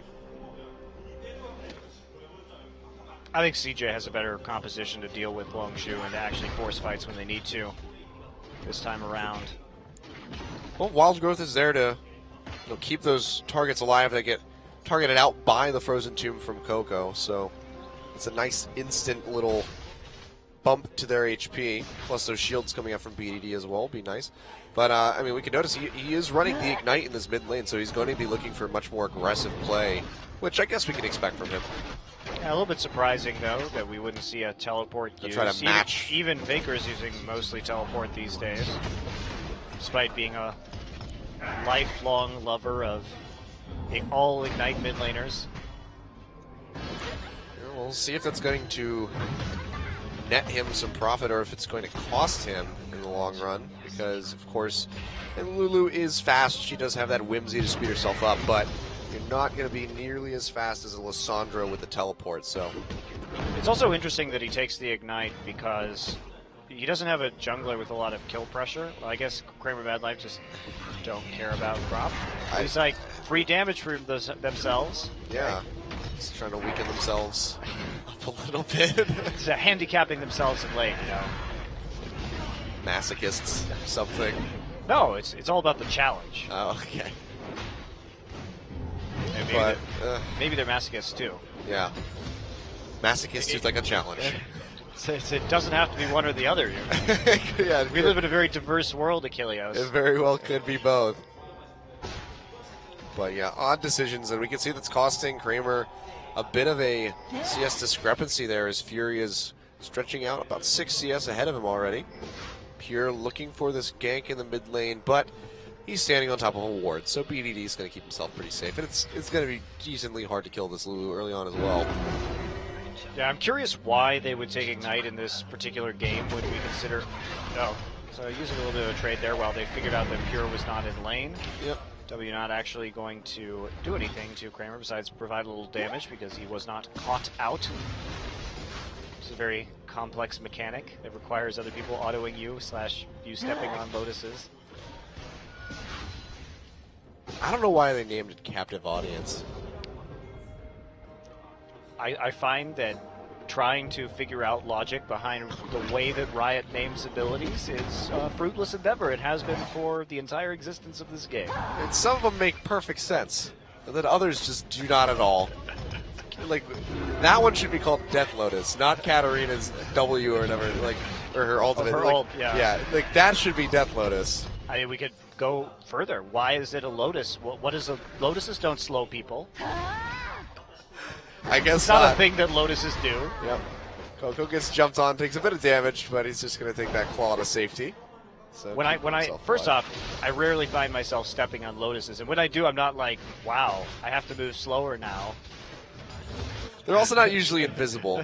Well, maybe you are stepping on Lotuses all the time, but they're just not slowing you. Maybe the only thing I step on are invisible Lotuses, and I would be faster than Usain Bolt if I wasn't constantly stepping on invisible Lotuses. It's quite true. BDD getting engaged on here as Chaser comes in, flash away to keep himself alive. Bubbling was there for a follow-up, but it was looking a little grim there for the Lulu, so just goes ahead and backs off. And there's just no real hard CC until level 6 in this lane with BDD. That's why I was a little confused about the Ignite, because it does seem it may be hard to actually all in on a gank with a Kindred Lulu combination, even though the damage is high, and we saw some of that potential already with Coco. Yep.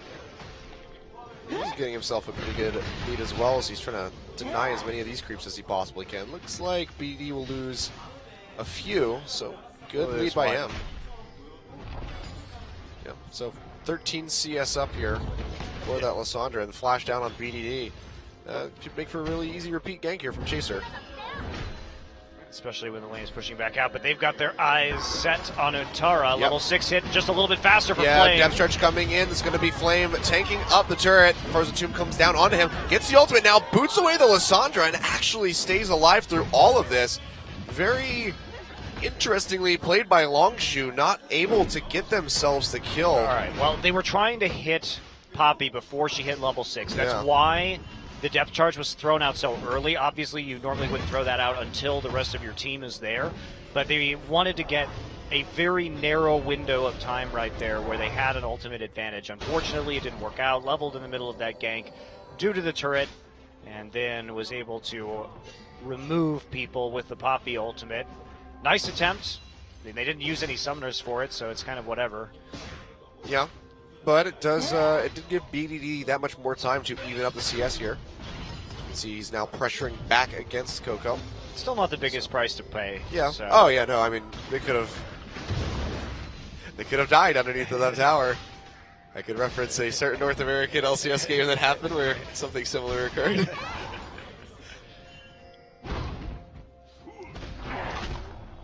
Looks like Fury did blow his flash. I don't think we saw my that. first question to you about that would be which one? It's ALCS. One that involves a certain band of who renegades. Knows? Who knows? Who knows, really? Could be anything. That's true. It could be many. But the one in particular was especially interesting to watch. Hey, I don't even know why you're making fun of that when there was the Rift Herald incident. Yeah. I think that tops pretty much anything. Yeah, that was pretty bad. But oh well. Doing better now, so it's okay.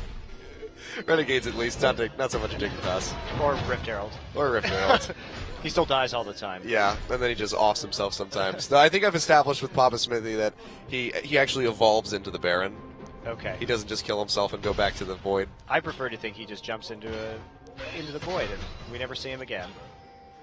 He was too good for this world.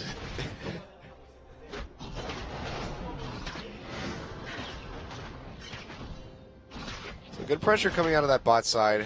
Kramer and Madlife trying to push up onto that turret and get as much damage in as possible. We can see they're both going for the BF sword here, but long sword in favor of Fury, so a little bit more damage there on that Jhin. But we haven't seen these junglers really come down and pay much attention to this bot lane yet. Yeah, Bubbling actually going for a nice little bit of counter jungling while Chaser is up in the topside jungle. We did see him ahead in there with a ward, so perfectly safe to go ahead and steal out the red buff. And they don't know he's in there either because he went over the back of the dragon wall. He's just going to sit here and wait for the Gragas. Yep, clever. Yep, BDD coming around as well, forces the flash immediately away by Chaser. Good reaction by him, but he does go down. He does lose that flash, rather, so... And he nets himself the big raptors, so...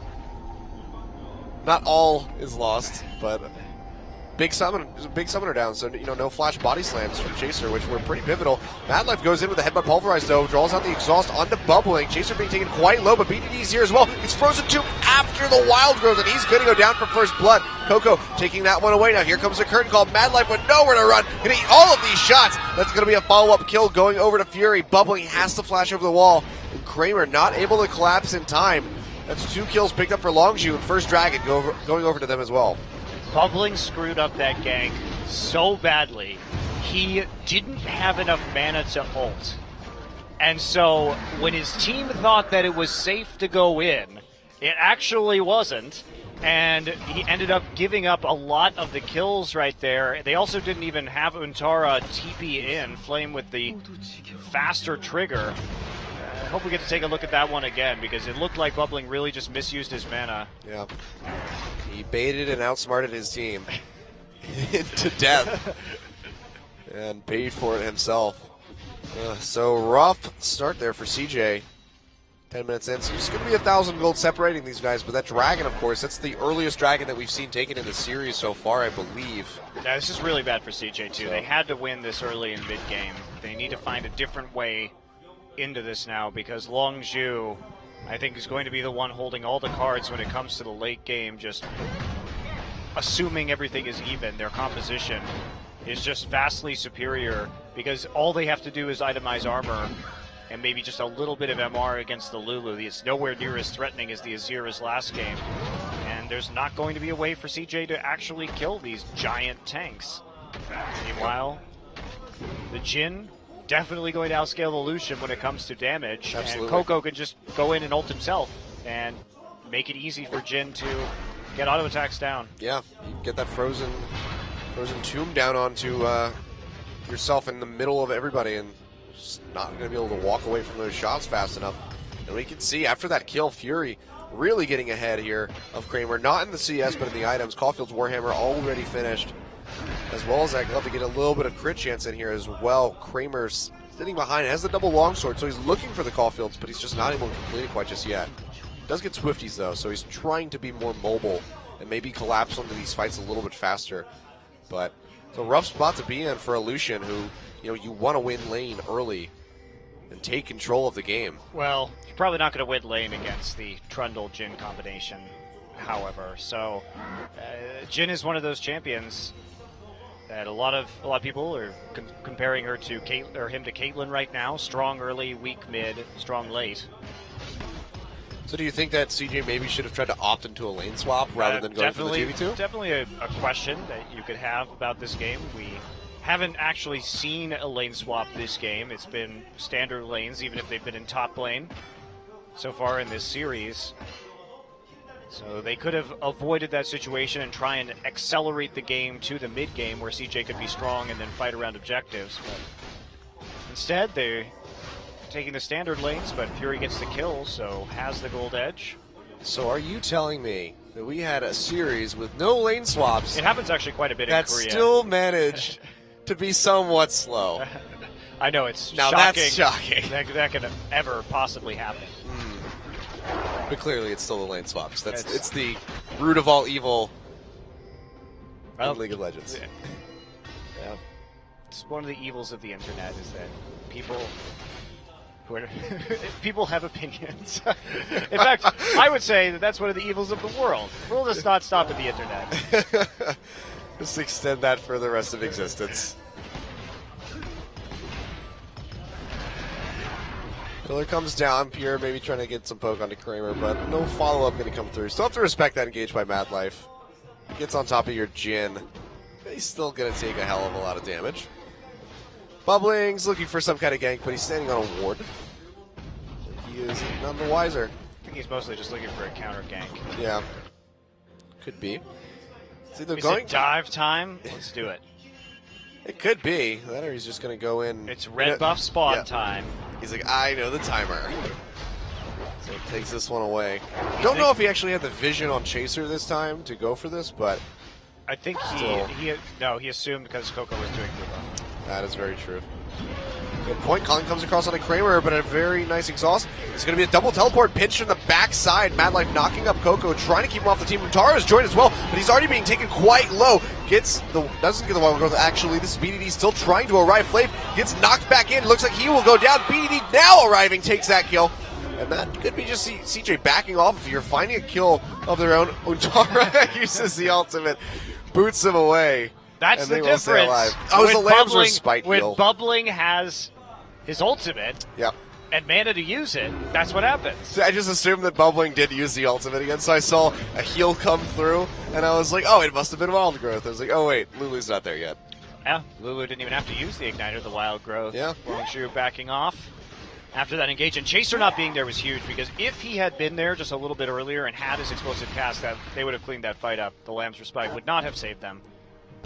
And that could have been a pretty nice win there for Longzhu, but instead it's a 1-for-0 trade.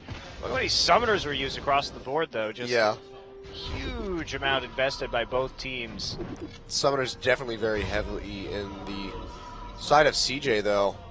Flash heal by Kramer. Yeah, flashes for And then, pretty much everybody. Yeah, everybody flashing that except for Mad Life, who I don't know if he had his at the time. I think he did, but And let's see if that comes into play now that we have another dragon up in 25 seconds. Will CJ want to go for this? Will those flashes actually change the outcome of a possible dragon engagement or even a decision to engage on dragon from CJ?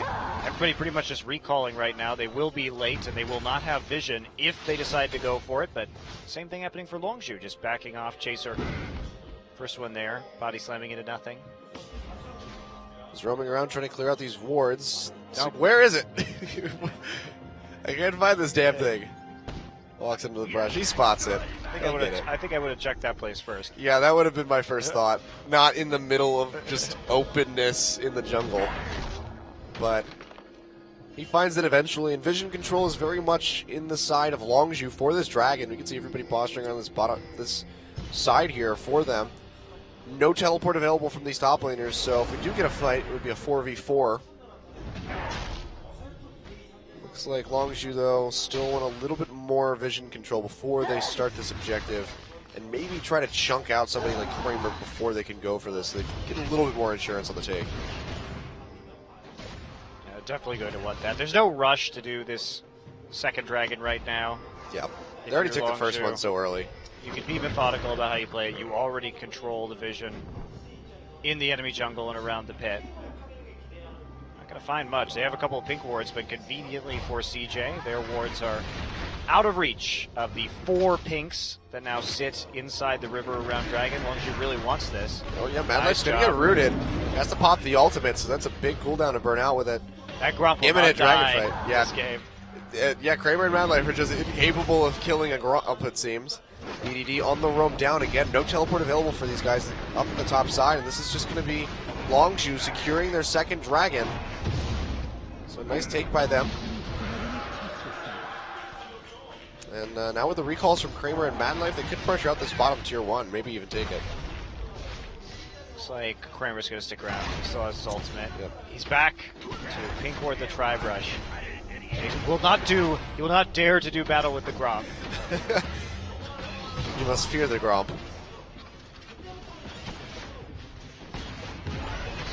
So it clears this out. Fury still lays down a good amount of damage. Uses the calling. Knocks him down to half HP, but not going to be able to pursue too much deeper than that. Pure and Chaser around the other side, so it would have been a pretty quick collapse by them. They just wrapped around.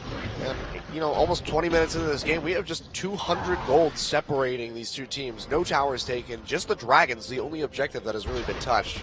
Rift Herald just being completely ignored right now by either side. Well, no reason to take it, really. What are you going to do with it anyway? Get 2 stacks on your Devour. Longzhu just ever so slowly winning this game. You can see the burn damage now from having that second dragon being useful on this turret. Kramer back here. No culling, though, used to try and chunk out Fury. So that wave clear going to be a little bit slower. Yeah, with that tower being really low, we could see they're just threatening that dive, and that's just going to pull Kramer and Mad Life right back off of that tower, and it does go down. So first tower of the game going over to Longzhu. So now a 1.3 thousand gold lead for them. So the first real concrete lead that we're really seeing in this game so far. This is not going CJ's way. I think that while they lost that last game, playing these hyperscaling comps has been what CJ does. And now that they're on a comp where they have to try and make some plays in the mid game, they're going to be in trouble here as they slowly fall behind. The action just not there, and their warding has not been great tonight either. Longzhu certainly coming out on top when it comes to vision. Their 4 pink wards still just sitting around in that bottom side. Yep, just getting their net worth there. Very slight investment, and it's paying off for them really well. Bubbling still on the very slow path of trying to scale up and get that Sated Devourer, but he's getting his camps taken away here by Chaser, so it's going to hurt him pretty badly as he keeps trying to come back into the jungle. Big roam up to that top side of the map. Looks like Longzhu just going to keep going for these objective plays, and they'll take down this tower. Why not? They made a lot of progress. Yep. Flame did on that top side turret, and so easily taking it down. Yep, they're Good, gonna, good lane assignments from Longzhu around the map to capitalize on their advantage. Kramer's down here, but he's not going to be able to catch that on this wave. yep, he's going to peel back and maybe try to go answer these guys up at this top side of the map. Bubbling coming around will spot Chasers. He throws down that ward. That is going to be the Kurt call. He just flashes over the Raptor pit wall into the mid lane to keep himself alive. All of these turrets are just so chunked. Yeah. That early recall from BDD gave Coco so many opportunities to control this lane.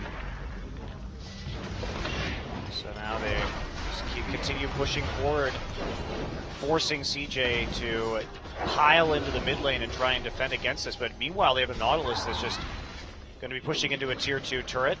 Same thing up top on Tara. People are going to have to fall back in order to account for that minion wave. So very brief push there by Longzhu, not overcommitting to it, just making sure they keep their towers up first, maintain their outer ring. Not much going to come of it. We have, third dragon getting ready to come up here now in just under 2 minutes. Coco needs to get into a side lane. He cannot be in this mid lane anymore. That's not where he should be with the teleport Lysandra. He's got 2,800 gold to spend.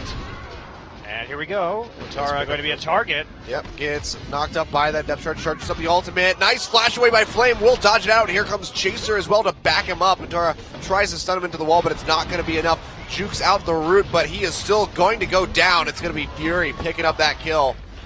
Nicely played by Longzhu. I mean, look at the top jungle right now. It is packed with wards from Longzhu, including a lot of pink wards that have denied the vision of CJ. So Antara just getting way too far forward. Yeah, there's almost no vision by CJ. It's that one that Chaser just cleared out. He's going to get engaged on by Bubbling, but you can only follow up so much. Lulu does Whimsium. Now Fury and Flame trying to start knocking down this turret. Chaser's still splitting off in the jungle, throws out the explosive cast to try to knock him away. They'll get that tier 2 down to about half HP, so pretty nice start. Mad Life takes a lot of damage from that explosion, and the W gets rooted, so it knocks him down to half HP, and that's going to deter any further aggression from him. So just taking away all the objectives. Yep. Now they have time to push out the bottom lane and set up for yet another dragon. Longzhu just absolutely crushing the deep ward game in this one. And they should be able just to set up once again, take dragon number 3 nice and early. And what is CJ going to do? They haven't been able to affect nearly anything on the map right now. They have only a couple wards in the enemy jungle to keep track of their opponents. Tara will try and farm out, but still 3 turrets to 1. Score for Longzhu. But Longzhu needs to take better advantage of this. They have to put this Lysandra into a side lane right now and just let Fury hold mid. This is really silly. You want to be in the 1-3-1 split push. And you need to push out your bottom lane so that you can maintain this hold over the dragon and not give up objectives like this Scuttle Crab, which could help CJ skirmish around the bottom side of the river. well, we might have a skirmish around this bottom side of the river. We can see vision control starting to come out here, as both teams do want to pick up that dragon. CJ especially want to try to deter that 5th dragon. Third call comes out. One shot will find Bubbling, but Fury just going to go ahead and cancel. Of course, you do get that refund, the cooldown refund for however many bullets you do not use. This is going to be a really solid push by them onto this tier 2 in the mid lane. So now 2 tier 2 is down to about half HP here for Longzhu. It's going to make it really easy for them to take these turrets the later this game goes. They also bought time for Coco in the bottom side to shove the wave past the river so that they can get the angle onto the dragon by sucking all the members of CJ back into the mid lane. So now it's a dragon.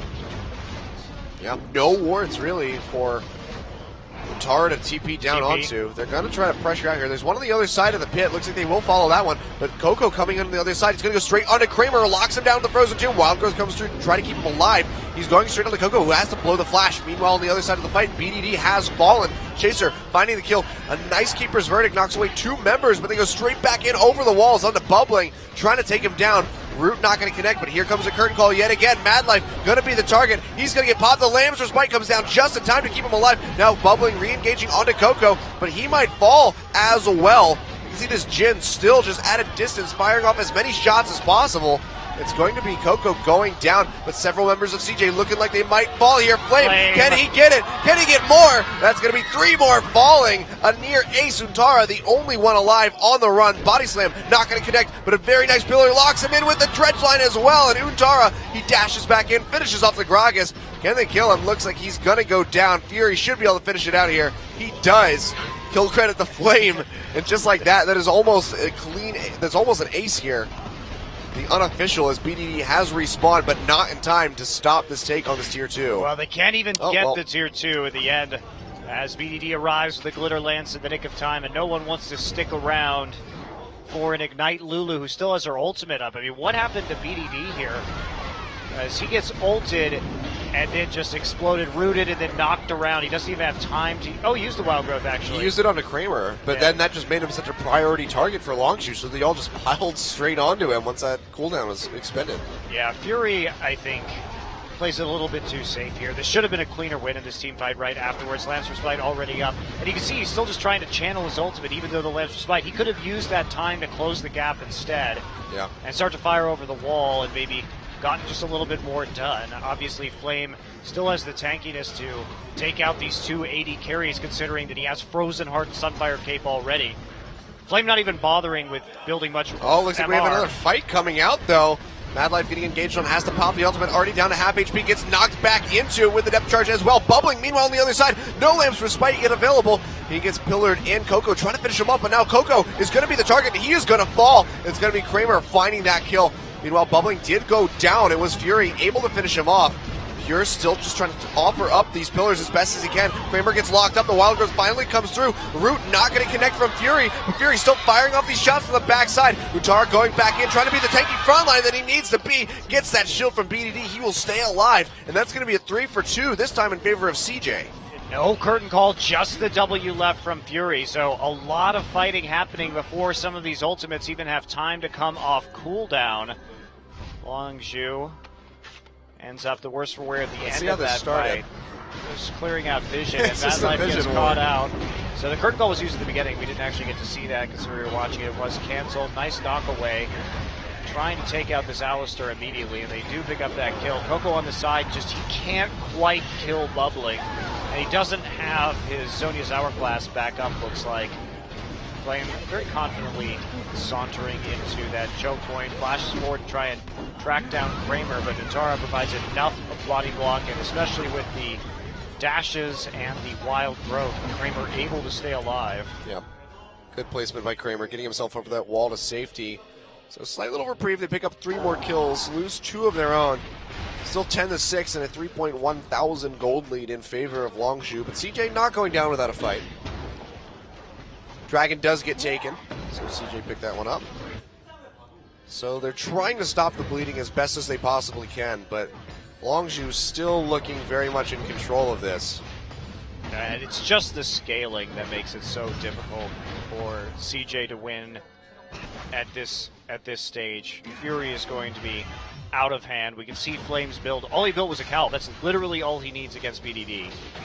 BDD has decided, because he doesn't have teleport, not to go for the build that Faker uses, which is Frost Queens followed by the Lichbane for a little bit more split pushing pressure. So Longzhu, they can run the 1-3-1. There isn't an answer from CJ Entis.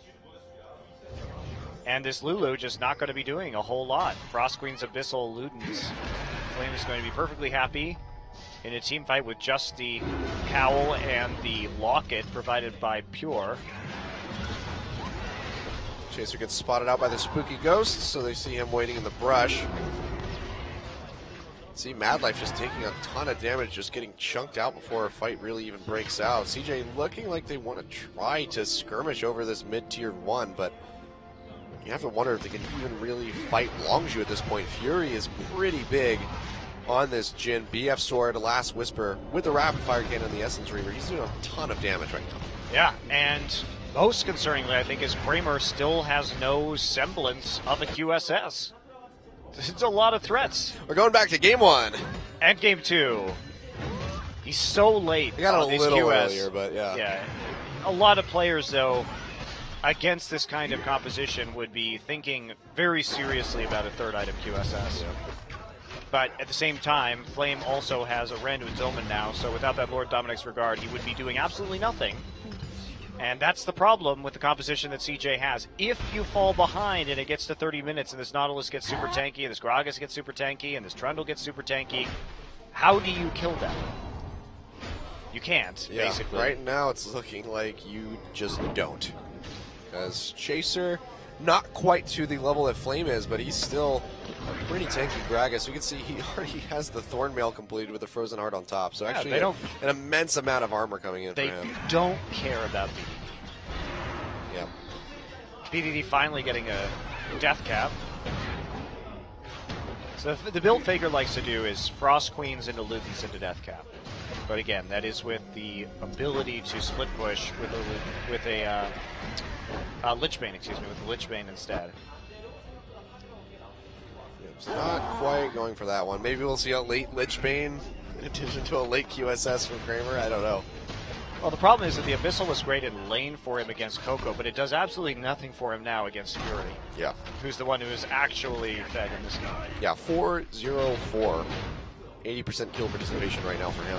See Kramer just trying to hold on to this tower up top. Looks like it will go down all the same. I mean, Chaser doesn't care about the culling right now. He Yeah. has Thornmail, Frozen Heart, whatever. Irrelevant. It's like, oh, that tickles. They So- have it's to also be really good- careful about the situation. Oh, yeah, they're just going to go ahead and try to pull the trigger on this one. Utara with the TP, but no one really nearby for him to get on top of. And Longju maybe just pinching down from the bottom side. Looks like they will be able to walk out, and just like that, teleport advantage swing completely back into Longju's hands. But they get the angle on the mid lane turret, so CJ does get something out of it. Oh, looks like they're going to go in. Chaser gets headbutted out. TBs. Yeah, this is going to be Flame and Coco coming in from the backside, trying to get onto Kramer. Actually going on to BDD. Wild Growth comes through, but it might not even matter. Gets knocked into the Lamb's Respite, runs back in time to get the heal. He's keeping himself alive. Flame with the Polymorph. Going to have to back off of here, but here comes the curtain call. Utara going to be the target. He takes 2 of them. Can he take 3? Mad Life is just running up the front side, trying to take as much as he possibly can. Dredgeline in onto the trophy for Flame, trying to get back up in here and take down Bubbling, but a nice jump over the wall will keep him alive. It looks like CJ are going to live for the time being, but there's not too much else that they can capitalize on top of. They're not going to be able to push for a tier 2. There's no dragon, and there's no way in hell that they can take the Baron. Longju tried for the double TP with Flame and Coco. Was the hallmark of the last game that we saw them playing in. And they go on to BDD, but BDD just is slightly too tanky with the Wild Growth for them to 100 to 0, and so he slips through their fingers after they use a lot of abilities onto him. Fury again, maybe not doing as much damage as he could, getting overly hopeful with that ultimate. It's hard for him to finish people off when there's Lulu shields everywhere and an ulting Alistar. Yeah, not able to line up the shots as he wants to. Chaser, though, goes in, knocks Mad Life back into the wall with the explosive cast. Bubbling half HP here because of that Baron. And we can just see Flame is not taking any damage. Utara stuns him up into the wall, but here comes the rest of the team. Flame has to flash away. Coco not going to follow up on that glacial path. Looks like we might just have a general disengage from either side here. Both, a couple members on either side, coming up pretty hurt. But Dragon spawning in 10 seconds, and Longju are faster to move over to that side of the map. Yeah, they don't have their Nautilus, though. He has to go back and heal, and Longju really trying to start that engagement 4v5. So, quite clearly coming out on the worst end of the trade. Flame forced to recall and then rejoin the rest of his team, but CJ is going to get some quality time with the Dragon. Yeah, they do start up. They're trying to drag it out. Down to half HP. We'll see if they're able to confirm this one with a smite. It's basically going to be a war, and it's going to be Chaser actually takes it away. Curtain call popped immediately. Only fires off 2 shots. Looks like Longju going to be pretty happy with that steal. And they go ahead and back off. They have to answer that giant wave that's been built up in the top side of the map. That was the covering fire from the backside. Yeah. The Dragon Steel just waddle right in there and press D. You guys fall back. I'll cover you. Yep, so that's going to be 3rd Dragon now for Longju. And, with as long as these games have been going in this series so far, the 5th Dragon possibility is looking pretty likely. That's right. It'll be before 50 minutes, though. Yes, thank God for that. Thank early Dragon takes for that. Longzhu finally pulled the trigger. Until CJ gets second dragon. Yeah. That's what I meant to say. Yeah. Helios, I'm We'll get to sorry. 4th Dragon, and then CJ will take their second, and then we'll get 5 more Barons, and it'll be great. It'll be wonderful. That's what we wanted. We wanted Coco to break the CS record again tonight. He only got to 690 in game number 2. Only. Only. Yep. At that point, it really just hits the point where it's like, I'm just going to CS to try to break that record. This gold is not netting me anything. I can buy an infinite number of elixirs already. Hey, Longzhu won that game with only 1 turret left on their Nexus. They did a good job of coming back and preventing the backdoor. Yeah. It was also in part of CJ doing a very bad job of taking down the base. So. Of course it was. Mistakes, no doubt. Mistakes were made and plays were made. But Mostly mistakes. Mostly mistakes by CJ. See, though, trying to keep it close. It's still about 3,000 gold separating the teams. 4 kills, 2 turrets as well, so that's going to be a big chunk of that deficit that's built up here for CJ. But Baron, now that that 4th Dragon did go down, so Baron probably going to be the next thing that we see contested over between these teams. I like how Pure is going to get the 3rd Frozen Heart, and therefore CJ will not do any damage anymore to anybody. Maybe if they get a really good flank onto Fury. You want to from auto attack? Antara, they can kill. They can kill. Nope. Imagine if that wasn't a unique passive. You could just lock. No, I don't like to imagine these things. Just lock somebody's attack speed down by 60%. Ugh, that would be disgusting.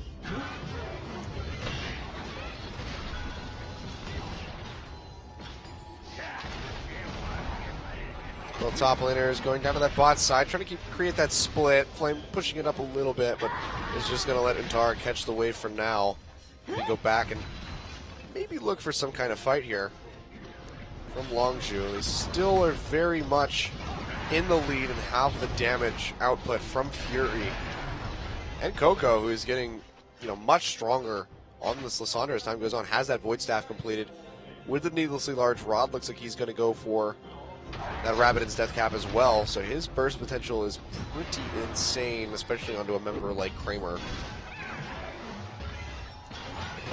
One pick could lead to a massive objective swing for either side.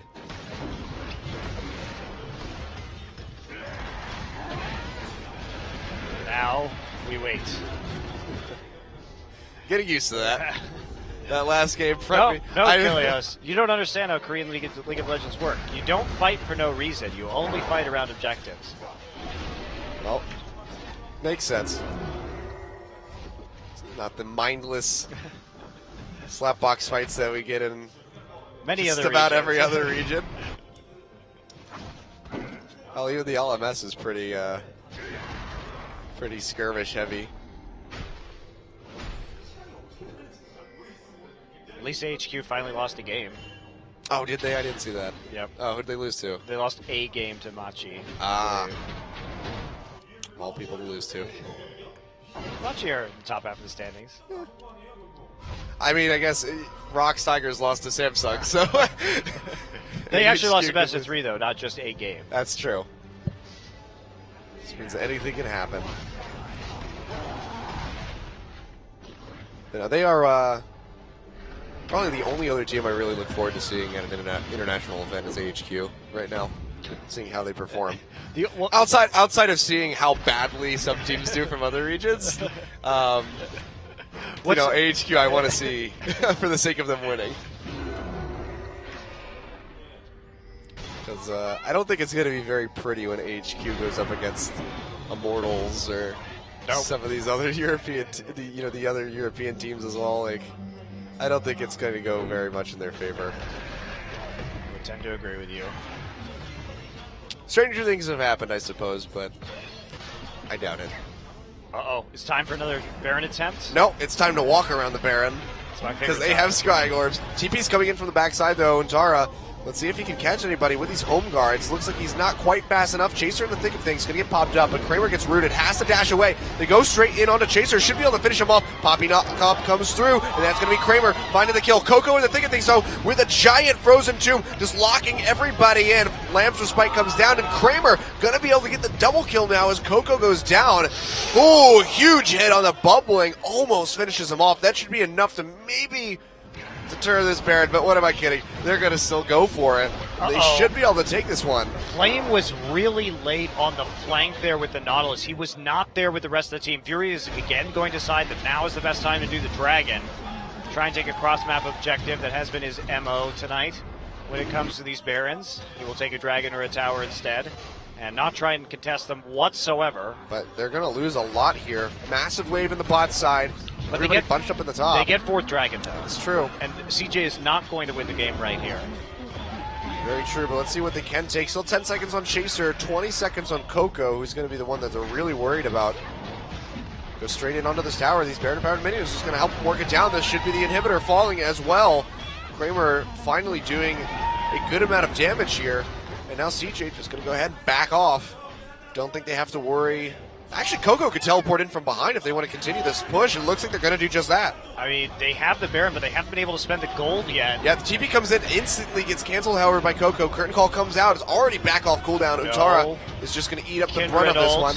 Yeah, and that's barely doing anything to the Poppy. Utara still on the run, gets grabbed up by the Dredge line. That's going to be a massive knockup as the depth charge goes through. Utara booting away the Trundle. Let's see if they can follow up. Fury still very healthy. Utara has to flash away. Coco pursuing, will lock him in with a Frozen 2. Utara is going to go down. Chaser, the explosive cast, going to go a little bit wide. Not going to be able to catch anybody. So they lose the inhibitor. They pick up a kill on the backside of that one. This is still CJ inching their way back into this match.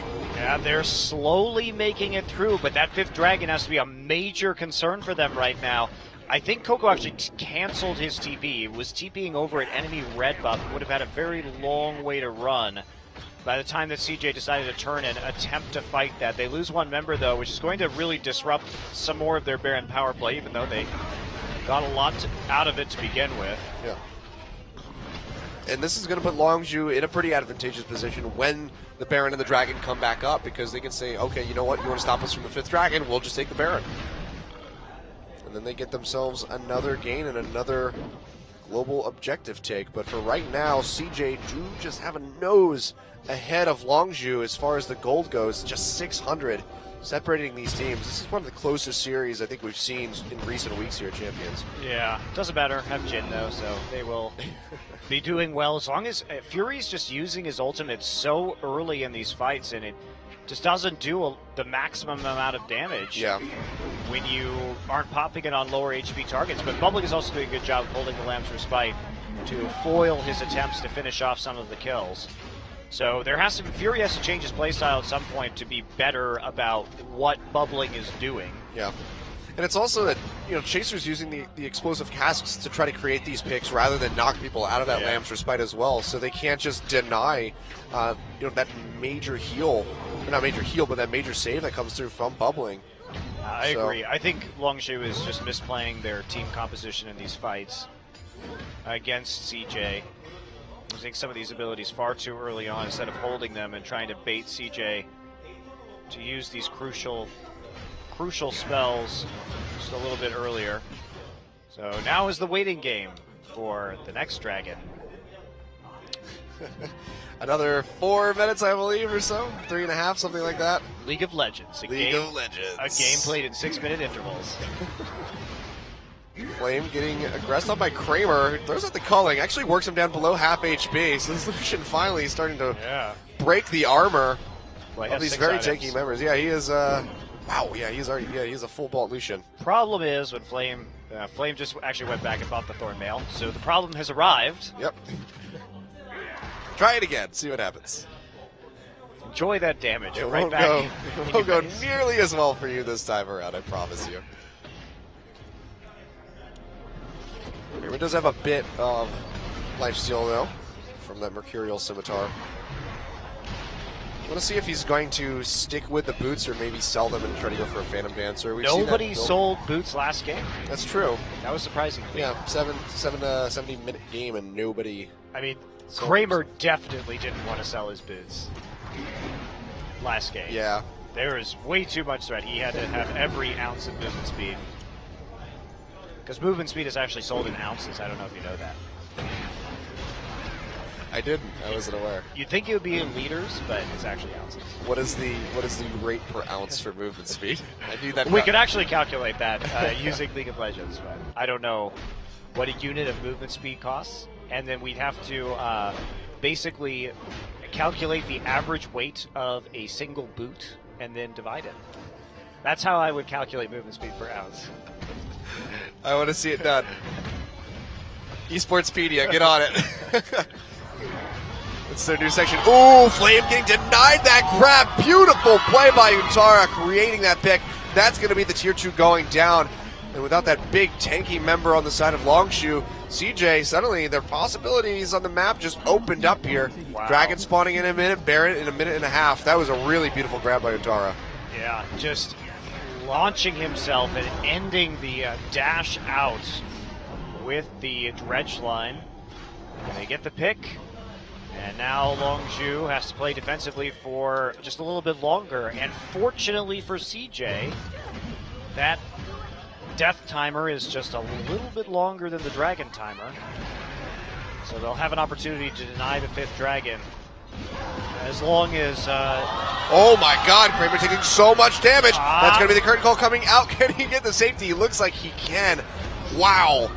I am amazed that he got out there with his life, and the wild growth wasn't even used.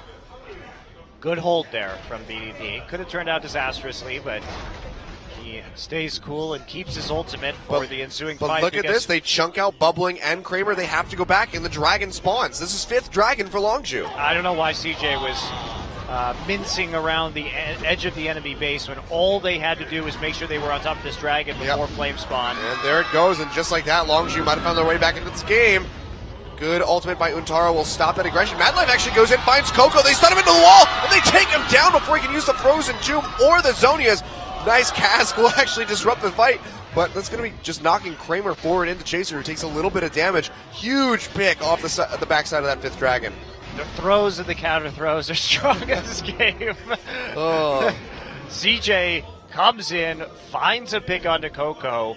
Longzhu doesn't just retreat fast enough because they could have fought around this next Baron with the 5th dragon and perhaps have been able to take both objectives, but now CJ will respond tit for tat with a Baron buff. Yep. Coco now still on that very long death timer as we have approached 50 minutes into this game. Inhibitor back up now on the top side. So Longzhu will be Dragon number 5 versus Baron in our perhaps ultimate engagement in this incredibly long best of 3. No game under 49 minutes. That's my motto. Kilios. Well, so far living up to that motto here.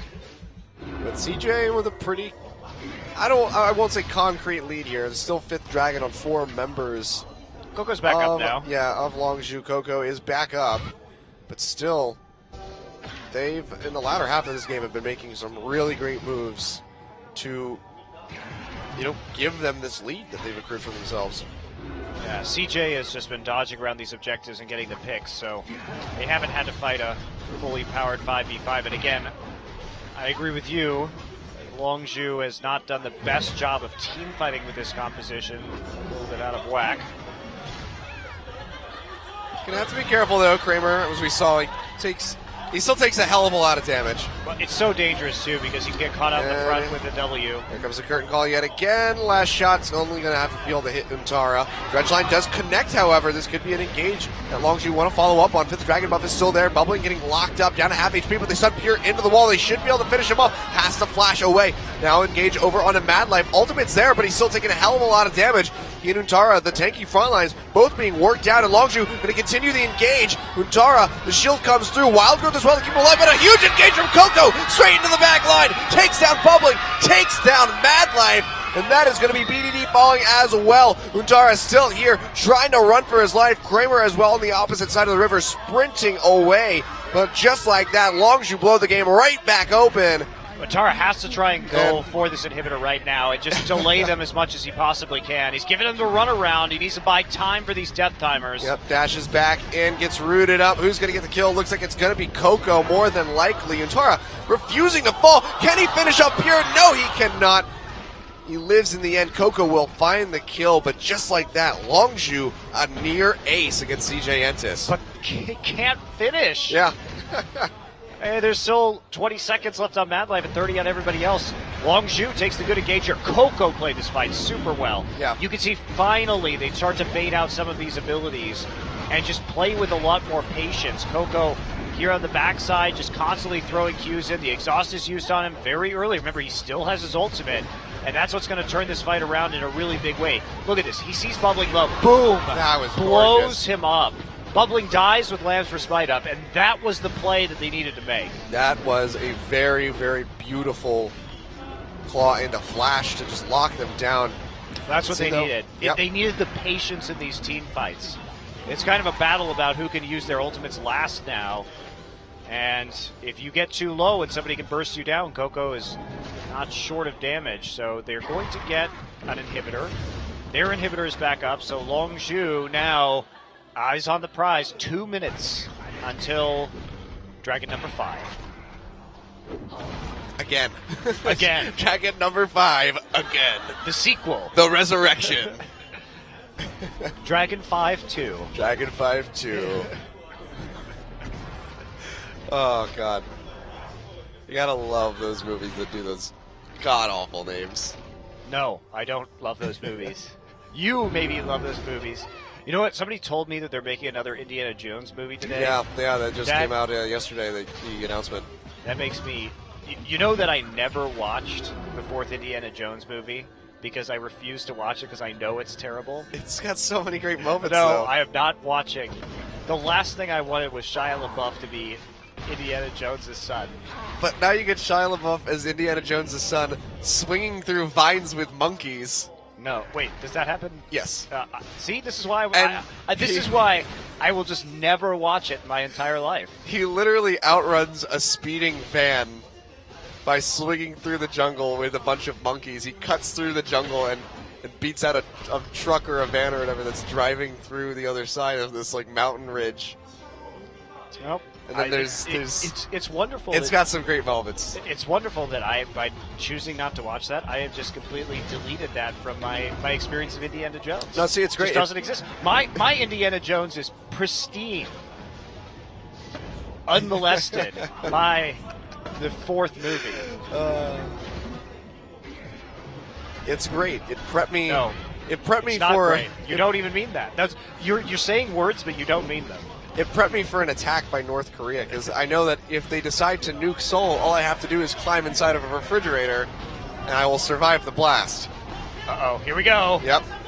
In the meantime, Fifth Dragon gets started up. CJ have to contest this. Looks like they can't even get into it. Untara's ultimate gonna go wide, and that is gonna be Chaser picking it up. It's gonna be the curtain call coming through immediately. Can it find a mark? Just firing shots all over the place. Not able to find any kills, but BDD has to use the wild growth on himself, and he's still very, very low. Untara trying to take up this front line, but it's just being melted out by Fury, who's just pumping out the DPS. He goes down, though. And this could be the turnaround. Kramer going off on the Lucian. Flame coming back up from the GA. 3 members surrounding him. Looks like he might go down. It's just going to be Chaser alive. And that could be CJ finishing off this game. No. No, it's not. Okay, never mind.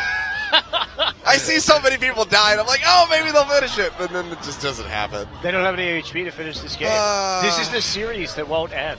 Yep. You know, this might actually be the longest best of 3 that I've ever cast. I think it's getting there. I know it's definitely mine.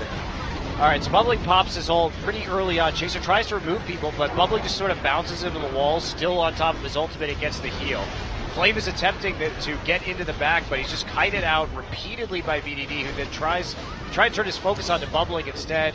Fury got popped there Kramer, by BDD. Fury just played that wrong. I mean, he tried to get the curtain call, and he almost killed Kramer with it, but when he didn't finish him off with the ultimate, he had to try and go back in, and then he got too close. Lucian's burst, if you get close to him, obviously is going to be enormous right now. There's a Zeke's onto Mad Life. He basically has 100% crit. good stuff here. These fights are pretty damn chaotic, going back and forth. Baron has since spawned. And Chaser is the both only sides. one Wow. with Dragon 5. Now, Bubbling's at base, so they're going to try and rush it. Yeah, that's just going to be the TP in from Flame to try to get Where's this. Jin? Bubbling on the run over. Fury, yeah, just sitting back on the backside of this pit. Baron down to about half HP. Mad Life not able to find an opening. Looks like they're just going to go over onto him. Has to pop the ultimate. Fury's on the other side of the pit, though. Bubbling could go straight in onto the Jin and finish him off. Looks like that might be what happens here. Jumps into him, and that is going to be the Jin going down. Pure as well on the run. Explosive cast comes through, but it's not going to do enough. Kramer finds the kill. 2 members down for 60 seconds. An inhibitor blown open, and look at that wave in the bot side. All right. CJ should be able to finish, if not just sweep through the base and take all of these structures. You can say it's over now. I can say it's over now? Yeah. All right, I have his blessing. This game is over. Bubbling gets engaged on by Flame. Last-ditch effort to try to get a grab, but he just takes so much damage. Kramer doing so much work with this Lucian. Works him down, straight over onto the Nexus towers. They're going to take those down. They're going to take the Nexus. And CJ Entis, with the longest series I have ever seen, finishes off Longju for the win. I can't believe Fury in that last fight. Good God. He was chunked out while they did Baron. Then he jumped over the back of the Baron pit wall so that he could be in a 1v1 with Bubbling, whom he knew was coming from the base. He just panicked. He straight up panicked at the back of that pit because he worked his way, I was watching him, he's worked his way around the backside of the Baron at about 2/3 HP and then hopped over the pit, just totally panicked when he had about 4 teammates and the Baron in front of him. So tough loss for Longju there. Get Dragon number 2, or Dragon number 5 twice, and then CJ, though, pull out the win in the very end. Kramer doing an epic 65,000 damage to champions. Yeah. No repeat performance by Fury on that Jin. Only getting to about 62,000. And Kramer, wow, showing up so huge on that Lucian. He did a really good job in that last game. Very much the catalyst for success in that. Wow, so tough loss from Longju. A couple hours wait of time lost there in that game. But CJ keeping it rolling. 6 games in a row now. Or 6 matches in a row, I should say, of victory. Achilles, it took 4 hours to do that best of 3. Good God. Is it really? Is it 9 o'clock? It's 9 o'clock. Oh my God. And we still have another set coming up. Oh boy, we're going to be delirious. KT versus Spenu. Probably won't be quite as long as this series. If it is, I don't even know. I might just off myself during the cast. That would be very surprising. Spenu, of course, going to be looking for their first match win ever. Not ever. They had one last season. In this season. In this season. I should actually calculate their current losing streak. Flame looks extremely unamused in the booth right now. Pretty much all of Longju looks pretty unamused in the booth right now, whereas CJ is all smiles. Wow. Yep. They really pulled that one out of the fire. Well done by CJ. Yep, really crazy set, but when we come back, it's going to be KT Rolster versus Spenu Sonic Boom.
Coming up next, Spenu Sonic Boom, KT Rolster, Lotte Kokalkon League of Legends Champions Korea Spring 2016, Round 2.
I miss that happy friend that I had. 자, 드디어 롤챔스의 베인이 등장했습니다. 지니어 파일럿 선수가 꺼내든 비장의 무기 베인. 말로는 한타 캐리를 위해 베인을 뽑았다고 하는데 캐리보다는 미끼 역할을 한 것이 맞다. 이렇게 저는 표현을 하고 싶네요. 트레이스 얘기를 트레이스 때려잡고 있어요. 말씀하신 베인이 죽어도 이기는 베인도 저 죄송해요. 하지만 진실은 따로 있었네요. 근데 베인도 난 좋아 보이는데 저거 바루스 하루 종일 미드에만 있을 텐데 어차피. 바루스 많이 잘 버프 좀 형이 답하면 되잖아. 그러니까 나는 베인 하기로 했는데 하죠. 한판 해도 될 것 같아요. 아 근데 이거 야 노틸 궁에 풀리지? 아니 안 풀려? 아 별론데 이거. 아 근데 저거 딜 못해요. 알리랑 개꿀이 좀 있어 다행이긴 한데. 얘 사실상 오레이디야 근데. 코고 별로. 쟤네 오레이디야 그리고 근데. 하자 그러면. 잘해보자 이거. 잘해보자. 잘해야 된다 이거 근데 약간. 뭐죠? 이 트레이스 선수 본인이 시켜놓고 본인만 주인공 되고 트리피크라고 참동가 너무합니다. 그 픽한 내용과는 다르게 제가 캐리를 해서 제가 MVP를 받아서 베인은 사실 그렇게 큰 의미는 없었던 것 같아요. 파일럿 선수 다음에는 꼭 베인으로 캐리하시길 바라겠습니다. 화이팅! 자, 지난주 드디어 기대되는 매치 페이커 선수 더 열심히 연습하셔야겠어요. 페이커와 미키의 대결 일명 패덜 매치가 열렸습니다. 그리고 많은 분들이 아마 인터뷰 기대하셨을 거예요.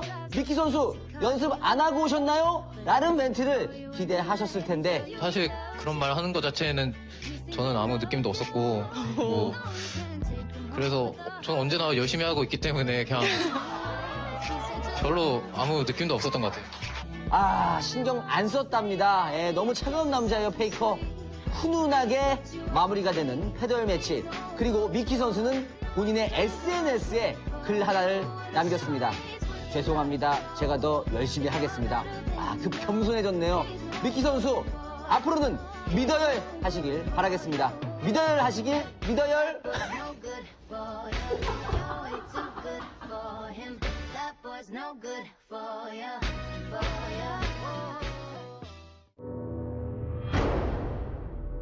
Welcome to your life.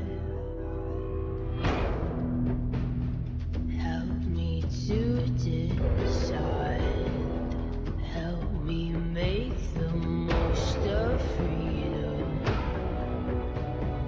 and of pleasure.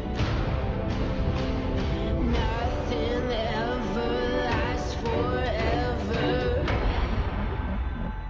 Everybody wants to rule the world. There's a room where the light won't find you. Holding hands while the walls come tumbling down. When they do, I'll be right behind you. Everybody wants to rule the world. Everybody wants to rule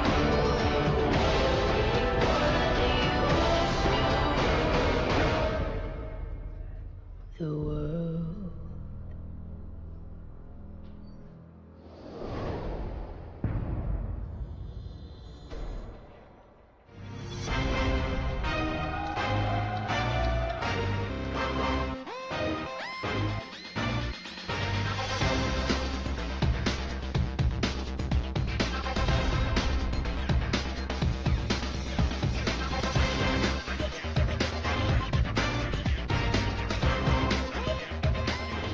Welcome back to Champions. Your MVP is Kramer. And that's not really surprising after a fantastic game on Lucian. Despite all of those back and forths throughout that, only dying once. Yeah, really impressive play from Kramer, showing what a late game Lucian can do to a single target if he is left alone with one for long enough. As you can see here, he's just dashing through these fights and can't leave the Lucian alone like that. Flame attempts to get back, but great peeling. And this is what CJ is known for, is providing that front line for Kramer, just keeping him kiting perpetually with a ton of crowd control. And Longzhu just a little bit more scattered in these team fights, and Fury's Jin was just a disaster in this series. Yeah, the first time he played it was very impactful. Had a huge damage by the end of that game, but the second one just falling flat. I mean, mispositioning constantly, and I don't even think it was good in the second game. So he was at least contributing more. Yeah, this last team fight, if we can see that again, I don't know what happened to Fury at the last Baron fight, but we are going to find out together, League of Legends fans. Yeah, Kramer's positioning has always just been really phenomenal, and his damage per second in this is just absolutely insane. Oh, we're not going to see it. Yeah, we're not going to see it. Okay, well, that's fine. From what I remember, though, is a huge brain fade. He, took a bunch of damage, about a third of his HP, walked to the back of the Baron pit, used QSS for no reason, flashed over the wall straight into Bubbling, who we knew was coming from base, and then got soloed. Yep. So... there's really no way he was going to be able to win that one, especially with the damage respite available. But we do have an interview with our MVP. We're going to throw it over to George for the translation. All right. Hello, Champions fan. This is George. After a long fight between CJ and Longzhu, CJ was finally able to get the V. And today's MVP is Kramer with the only solo MVP. Congratulations. All right. It is your 5th consecutive game or win. How do you feel? I'm really happy. When we lost the second match, I was very worried. But after we got the victory on the third set, I'm really happy. I know with 600 MVP points, you are the top. You have the most MVP points in CJ. Did you expect this? No, because when I actually played in the World Championship League, I didn't play well. And I was really worried before I actually played this league, but because all of our team members helped me a lot, I was able to get a lot of MVP points. I know today you guys and Longzhu picked Jin all 3 games. And how was the team? What did the fans say when you guys had the win? And about Jin as well. It felt like they were all worried because it didn't seem like a very good champion to play against a lot of the AD carries, but it seems like it's a pretty good pick. Now, on the second set, they stole your, or third set, they stole your Jin. What did you feel? After they took Jin, I didn't have any AD carries to play, so I was a little bit worried. How much did you guys practice with Jin? I know with Jin, I practice a lot with using ultimate.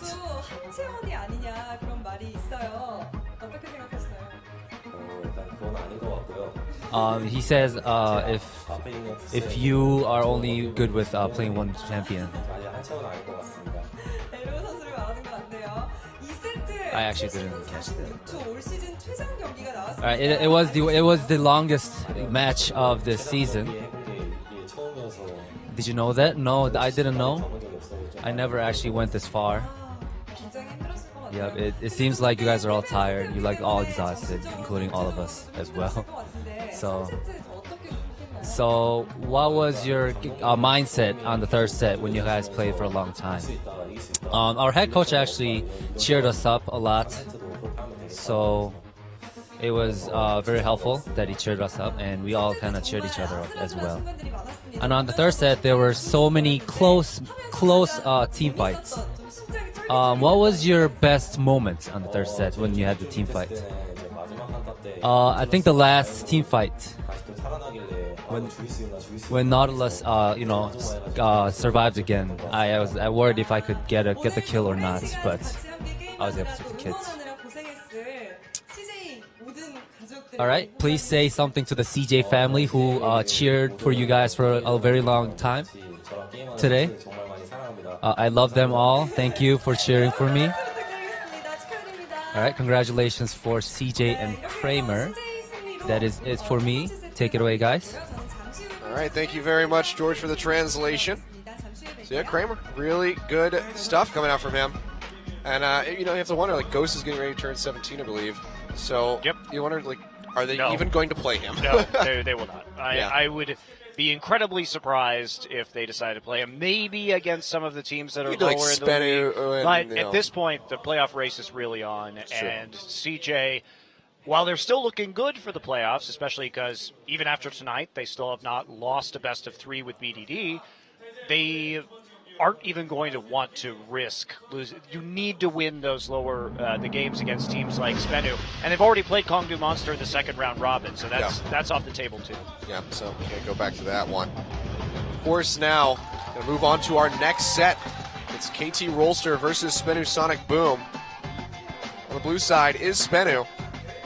They'll be starting Soul in the top lane, Flawless in the jungle, Sasin in the mid lane, Nuclear and Secret rounding out that bot side.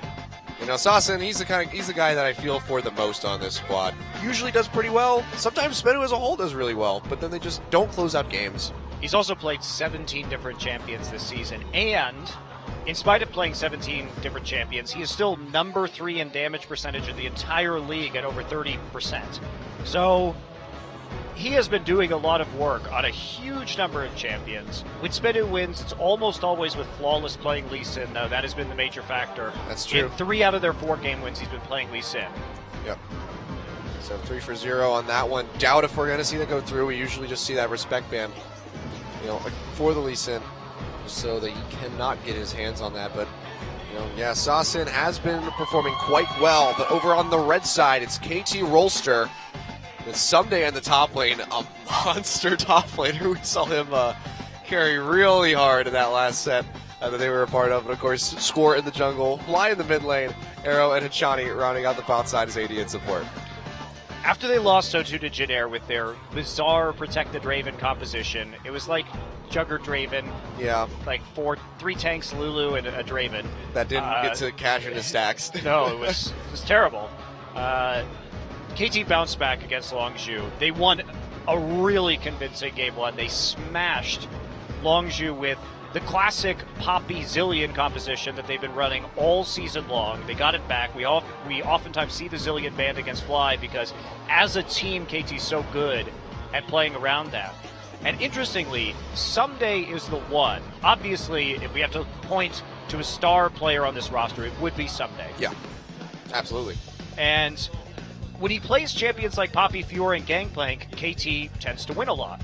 When he plays champions like Rammus, Lulu, Tom Kench, these are champions he doesn't tend to win so much with. Yep. So I really hope that we just see him on these carry champions because that's what he's good at. That's how KT wins. Yep.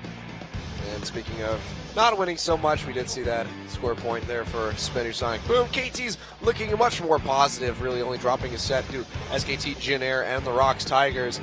And that is a pretty devastating KDA chart right there. So you can see everybody just being outclassed in every single role. Yeah, but KT, we know how they win games. They win games with 18 champions, excuse me. I made a mistake. Damn, that's still really incredible. You know, by Sasin, just unfortunately not able to find the one champion that would net his team a victory. I mean, to be fair, I could also play 18 different champions on Spenu and lose all my matches too. That's what I'm saying. It just hasn't been able to find the one that clicks quite properly yet. Yeah. Now this is the guy I always feel for. He always looks the most defeated when Spenu loses, and my heart kind of goes out to him. But you know, Spenu What do you just. do? All right, you know what time it is? Renekton buffs. Renekton Someday is here with the Renekton once again. I think That's Renekton is true. still his most played champion of all time. I'm going to check. So the changes, if I'm, well, actually, how about you just explain the changes for those of us who might not know? Because I don't remember the exact fixes on this. He gets Rage on the Slice now, as well as the Dice. Okay. So you can generate Rage a little bit more evenly. But his ultimate health, bonus health went down a little bit, correct? It did. Okay, so they just tuned him up a little bit, so It taking did some strength away it from. did at high levels. It went up at the first and second. Okay. So he's less tanky in the late game, but he does have a more dominant, slightly more dominant early phase. But if anybody's going to play Renekton, it's going to be Someday. Now, what do you think would have to be picked by the side of Spenu for him to lock that in? I Or don't- do you think that he would just be like, oh, you know what, it's Spenu, let me play Renekton? Maybe. If you're asking me to explain the recent logic behind KT's drafts, I'm afraid I can't do that for you, Achilles. I did not, in fact, pick a Jugger Draven composition. That is very true. And the composition before that one wasn't even that good. Oh, either. no, it was not. Triple AD. Well, you can run triple AD. I mean, But it just wasn't, Jin-Air, it was like, not set up well. a specialist in that. But yes, I agree with you. But of course, pick and ban has begun. Lee Sin, respect ban coming out from KT, keeping that one away from Flawless. To round out, it will be Nidalee and Nautilus as well. And Kalista actually made it through. So I get to eat my words earlier where I said that we wouldn't see Kalista for a very long time, so she does make it. Spenu, of course, banning out Gragas, Gangplank, and Trundle, so taking some very tanky and heavy damage members off of the market. But Score's an excellent Kindred player, and now they have no disruption to disrupt a Kindred with a Gragas or a Trundle, so this is very true. That could easily come back to bite them. A lot of junglers banned out this time. Yeah, really heavy jungle focus, and then, you know, like you said, the Kalista, or the the Kindred still making it through. Corki's something that we've seen. It should be Corki Kindred for KT right here. Yeah, that making it through would be really impressive if they actually pass up on it. There's the Poppy, though, too. And the Poppy, obviously, does a lot of work in somebody's hands. Most played champion this season. Yep, so will be the Poppy. And the Corki, we'll see where that one's going to end up. Could be flies or arrows in the bot lane. And that's actually going to be a Azir lock in here. Already coming in for Sasan. So not quite the first pick that we saw from BED in Game 2, but still very early Azir pick here. Feeling confident. The Bird God is coming back. He is a bird god. That's true. The Horus ripoff. So Alistair. So at least they have, with Alistair Azir, at least they have some disruption for Kindred. Yeah. And the Grave's still up. And also some pretty reliable engage with the Alistair with the Fate's Call as well from Kalista. So can always throw him in, get that double knock-up chain into the Pulverize. So pretty solid so far from Spenu. We'll see what they want to round out with when it comes to their jungle and top laners, which will be their last round. Like you said, Score very adept on that Kindred. We could see that one come through. Flips back to it. It's probably going to be the lock-in. Bard here for Hachani. Someday has played Poppy 7 times this season and is 5-2. And I checked. Renekton is still his most played champion of all time. Oh, yeah? He used to just play Renekton every game. Just spam it. Sometimes you find your favorite champion and you just have to keep playing. It's just unfortunate that it's not considered a meta pick. But if there's time for KT to experiment, I guess this would be the time to do it. Not against Jin-Air. I don't know what they were doing against Jin-Air. But it will be Bard and Kindred locked in. So 80 or mid going to be the last pick from KT. So keeping it loose and not showing their full hand. So very smart by them. We'll see what Spenu wants to round out with. Very quick lock-ins. It's going to be Elise in the jungle and then Rammus in the top lane. Really weak early wave clear on the side of Spenu in the side lanes before you get the Rammus ult, before you get the Hurricane onto Kalista. Lulu all the way down in the basement of this draft. Fly, not really known for playing some of these high damage assassin mids like LeBlanc or Zed or Kassadin. That's not fair. KT actually started out this season playing 1-3-1 split push with Kassadin pretty effectively. Which is surprising considering that we just haven't seen much Kassadin, period. It's not very good. Recent history, yeah. He used to be like the one untunable champion, and then they were just like, it would just make him not viable at all. Yep. And the Zillion, no surprise. Okay. So it will be the Corki 80 carry, and then Zillion in the mid lane. If you don't ban the Zillion and you give KT Poppy, this is going to happen. The last time they had this was game 1 of their last series versus Longzhu. The kill score was 14-0 in terms of KT, and they wrecked them. So this is a huge, huge comfort composition for KT. 14-0 usually does imply that somebody is getting wrecked. And how do you stop this? KT is merciless at diving turrets with Poppy Zillion. hey, they also have Lamb's Respite to keep themselves alive. Oh, look at that Bard there. You know what he could do? He could stop turrets from shooting. And Corki has the package. So good luck staying alive under your turrets there, Spenu. They will not save you now. Yeah, and of course Callista going to be completely oppressed by this Corki early on. The burst damage that he's going to get, even just off of the Sheen, compared to Callista's damage, is going to be pretty significant. Well, so. level 1, level 2. I mean, Corki Bard, when you try and play Thunderlord's Bard and you just wreck people with those early trades, can be, I think you can win a lane straight out if you play it right. Yeah, well, if there's anything KT can do in this matchup against Spenu, I think it is that they can play it right. There's very few ways to play it wrong, really, at least as far as statistics have showed us. Well, I don't know. This is like the ultimate KT comfort proposition from this season. It's going to be really hard, I think, for Spenu to beat this. Yes, it is, but last game of the night, last match of the night, I should say, Spenu versus KT coming up. Everybody wants to rule the world. There's a room where the light won't find you. Holding hands while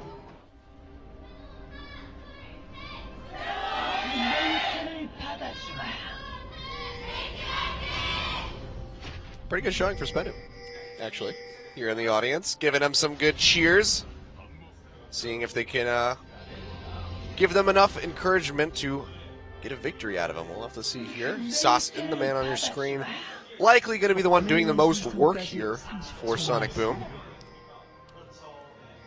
Not sure if it's going to be enough, though. Fly Zillion is going to be pretty damn hard to play against. We can see, so far, 2 CS lead for KT as a whole. Killing wards. The bot lane taking the lead early. They killed 2 wards in the same brush. Yeah, I don't know why they thought that it would work.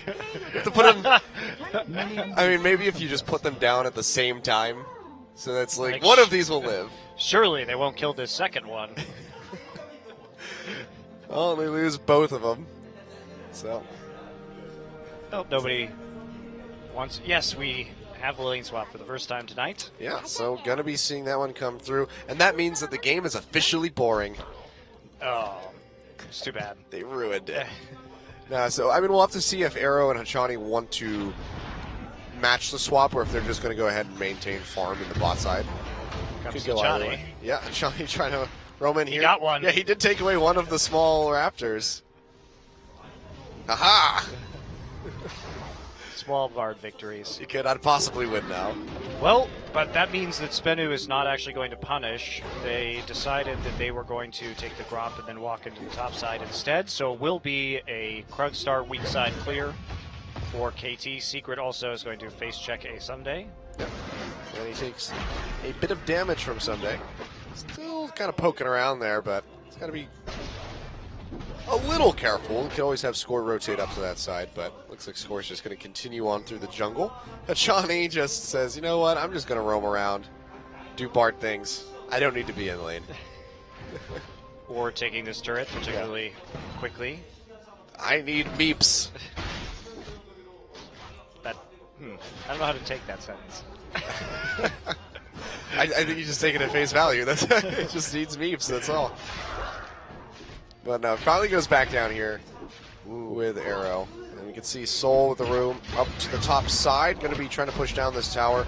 Someday and Score not quite matching pace here to go for this turret in the bot side of the map. So this should be Spenu getting the lead here. Flawless actually coming up for the turret pressure here. Without Poppy being there means that Spenu's going to have a significant tempo advantage.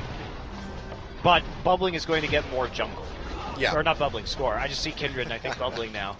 And I agreed with you too. So it's been a long night already. But I mean, they'll be able to. Looks like they'll be able to take this, so they won't be too far behind. Well, but this is going to deny some farm to this Poppy, and Soul is just going to have more time on the wave. They're not going to start pushing it too aggressively, and instead we are just going to see the mass recalls. But this will give just a very slight edge to Soul. Good on Sunday, denying out as many minions as humanly possible. Gets rid of that wave. And then they do take down the tower, so still going to be even here 1-1 as we see top and bot fall respectively for either side. The nice thing that this did for Spenu was by sending the jungler up there, they actually forced KT into all-inning in the bottom turret, which meant that Score could not counter jungle in the bottom side of the map. So even though KT started off with a little bit of a greedier start, they didn't 3-buff them. So minor differences, of course, very minor given the duration of that swap and the way that the teams responded. You can see now Flawless will finally roam down and get that red buff for himself in just a minute. Meanwhile, push is continuing here in that bottom and top side of the map as Arrow starts shoving that wave into the tower, and nobody's going to answer, so it looks like we're just going to have a double tier 1 tower swap between these teams for the start of this match. So Kilios, you're new to Korean esports, so I can tell you interesting stories about the history of KT. So I don't know if you know this, but there is a basketball team in Korea, professional basketball team, that is sponsored by KT. Okay, that doesn't surprise me. And their name is KT Sonic Boom. Which of course is Spenu's name. Yeah. But, so originally, well, not originally, but for most of KT's early time as an esports team, they were not called Rollster, which is the combination of roller and coaster. Of course. Yep. So you might have guessed. But, as we see the dragon taken here by Spenu and the Rift Herald taken by KT. All right. So they were called Magic Ends, as in the word magic and then the letter N and then S. Magic Ends, which I think was supposed to be like magicians or something. I don't know. But in any case, for a brief but hilarious period, they attempted to align their basketball brand with their esports brand. So they thought, we're not going to name the team Sonic Boom. They decided that they were going to name the team KT Finger Boom. This lasted, by the way, if you Google KT Finger Boom, you can see the logo they released. This lasted for about 3 weeks. Where did the finger part come from? It has like a mouse in the logo. I don't know. This lasted for about 3 weeks before they realized the terrible error of their ways and changed it to Rollster. And they tried to bury it forever. But I remember KT. So Kongdu Monster still exists. That's not as bad. But no, it's not. But in any case, yes, KT Finger Boom, because they wanted to align themselves with Sonic Boom. But now we actually have an esports team called Sonic Boom. So there you go. While we enjoyed the lane swap, we get history of Korean esports teams. Always remember KT Finger Boom. That is phenomenal and a story that I actually did not know about. So I am happy that I have now been educated on KT Finger Boom. Oh God, there is so much potential with that. Too. Yes, there is. Oh man, I think they should bring it back. No, I don't think they should. Oh, they totally should. That's really funny though. Speaking of KT, though, I finally got my KT internet installed today. Nice. It's quite plug. nice. Nice plug. My KT internet and my SK Telecom cell phone. Nice.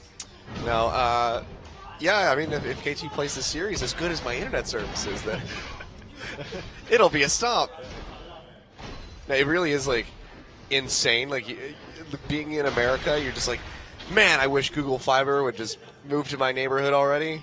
And then you come to Korea, and it's just like, man, it's like Google Fiber is literally everywhere. $20 a month for 100 up, 100 down. That's right. Dream is alive in Korea. Yeah. But who needs 100 up, 100 down? I'm talking about that gigabit internet. That's actually really cheap here, too, but kind of, I don't know. Is that really necessary? Whatever. I can download games fast. Let's see. My League client will probably still patch very slowly, though.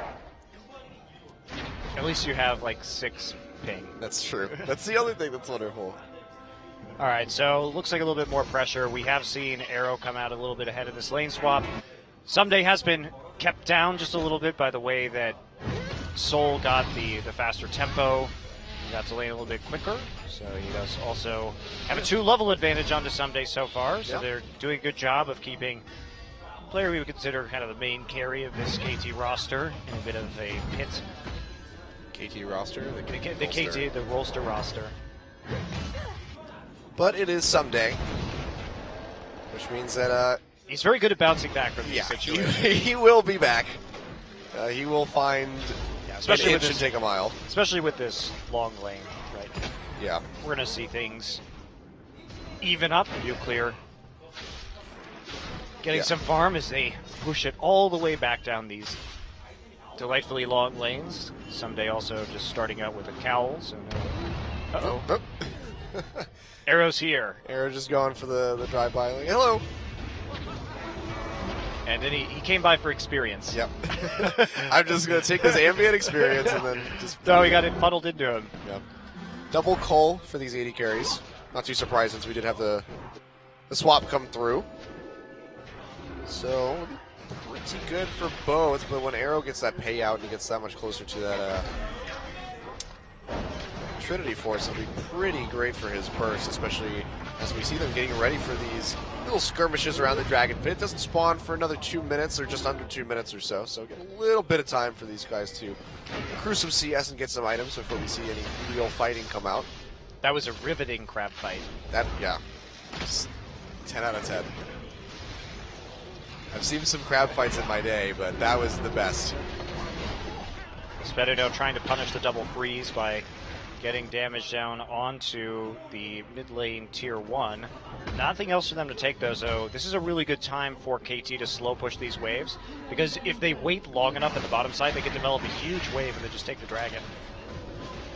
And Spedino will have to deal with that or lose a massive amount of golden XP. Yep, so far, Spenu doing a decent job falling behind in CS. In a couple places, mostly going to be Arrow. Look, Sunday's back. Yep, Sunday's back, baby. And he's caught up in CS. Yeah, that's right. Thank you. Caught up in levels, caught up in CS. Thank you, long lane freezes. Johnny going for some vision. Goes over the wall, almost runs into the face of Secret. He and really Flawless. doesn't want to be there. Yeah. This is almost reminiscent of Headlife's last time playing the Bard. He took a magical journey pretty much to that same exact wall and ran straight into an Alistar and paid for it with his life. Score coming around here. Not going to be able to contest that Rift Herald, just a little bit too low. Doesn't want to give up a kill. So we'll go over to the side. They have time to take Dragon now. Spenu, There's not a very good Rift Herald timing for I don't know Spenu. what's going on with the gold count. Oh, God. Spenu somehow got, like, I don't even know what figure that would be, because it's expressed in thousands. They just got... what kind of number is that? That's a new hidden feature of League of Legends that I haven't seen before. 2.1 million thousand. I don't know what number that would even equate to. I don't know if that's a number that can be reached. Oh, nice steal away by Flawless. Now score all on his lonesome Lamb's respite there to keep him alive, but only for so long. That's going to be Dragon and First Blood going over to Sasin. Nice moves by Spinu.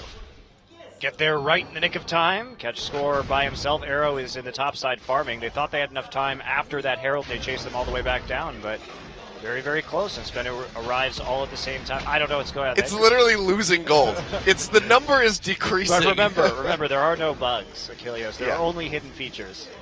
It's very true. Let's take another look at this, though.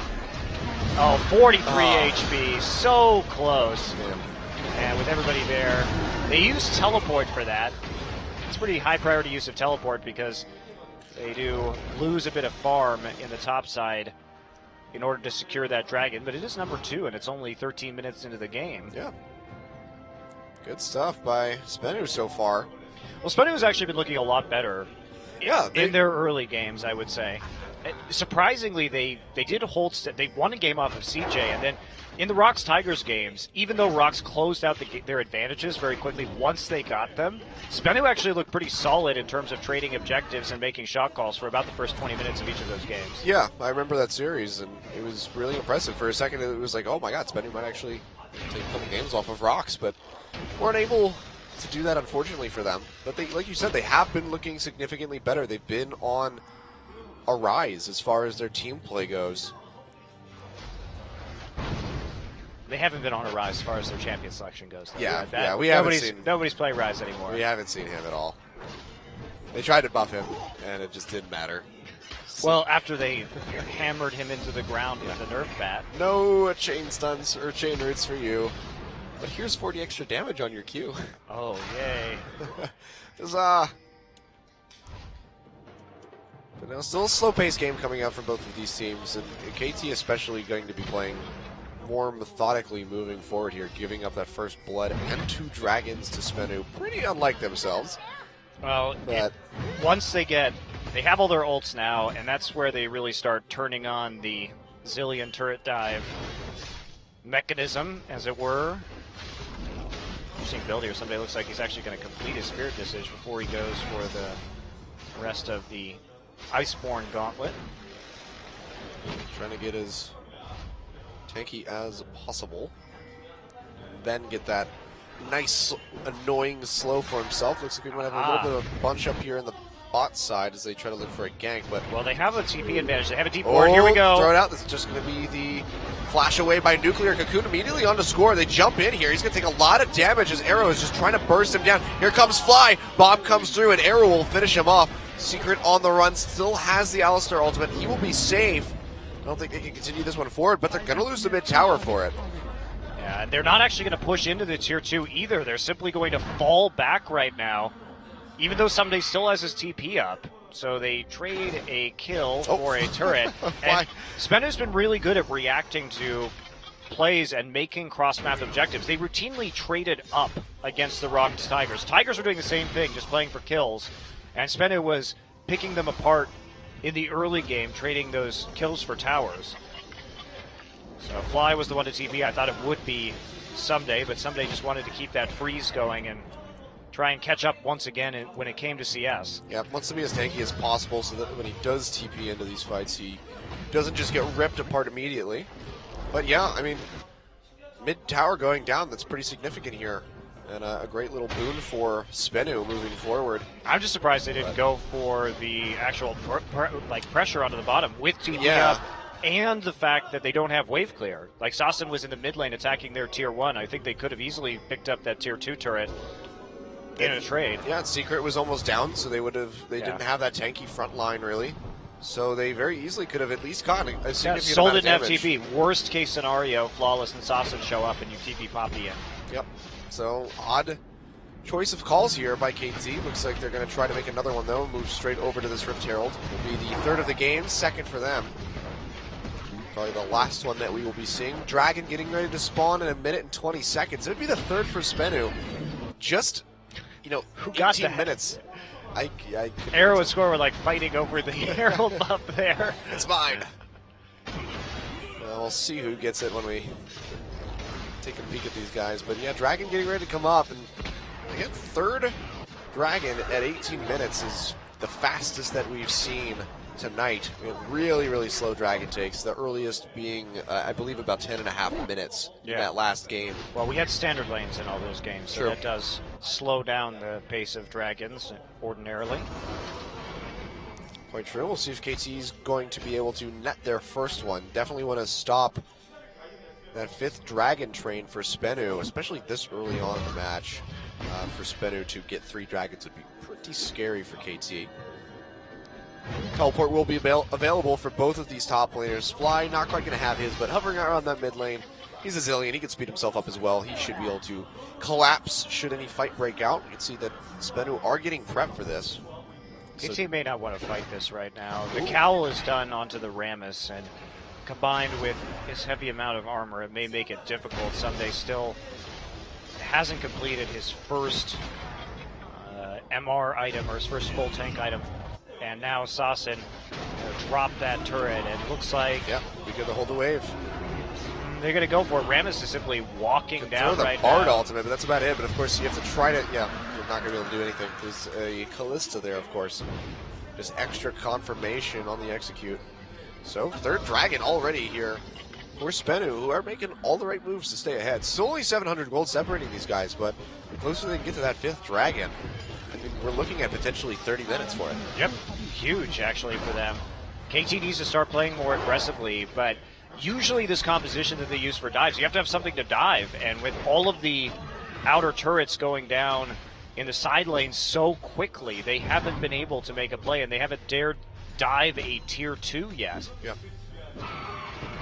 Mid lane, the only one that they could feasibly go for right now, and obviously that's dangerous considering how fast the side lanes can collapse. They haven't been able to get that momentum that they typically have with this composition, and that means that they're down 1,000 gold. But as you note, the dragons are the big factor here. Yep. Of course, in this meantime, this is just opportunities for Score to stay in the jungle and try to farm up as much as possible. Get that sated Devourer. Let's see how many stacks he's at when we hover over him next. Yeah, he's definitely getting close. Yeah. I mean, 19-minute mark, he should be within, I'd say about 6. Getting it, maybe within 10. But he's been in the jungle pretty much this entire time. KT just haven't been, they've just been playing a farm game. Yep. Sitting around, not really contesting objectives. So that's the one dragon that they lost. And that means no real action here. I don't know what KT's plan is or what exactly they're going to be waiting for in this game. They have their item power spikes right now. 2 items onto Zillion. Starting to stack up that Rod of Asia. Should be completed relatively soon, fully stacked. They have the Trinity Force. Sated Devour is about the only thing they could be waiting for. Maybe a 3rd item onto Someday. So you just see them like posturing forward in the enemy jungle, not really getting any vision. Everything that they did get just going to get swept out. I mean, Score has a Skirmisher Saber in this game. Yeah.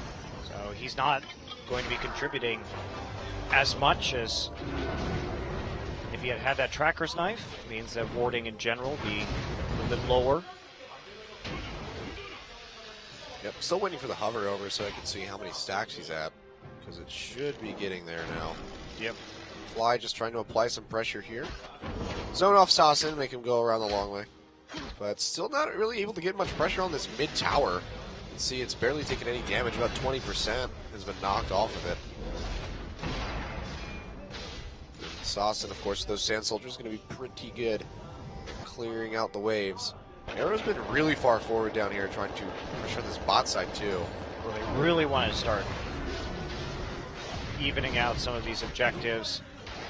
Pushing a pressure advantage. They're going to give the red buff right over to Arrow, so he can continue to harass this Kalista out of lane. Nuclear still without that Hurricane, meaning that he can't really shove this wave out, and they have to be concerned about double TP.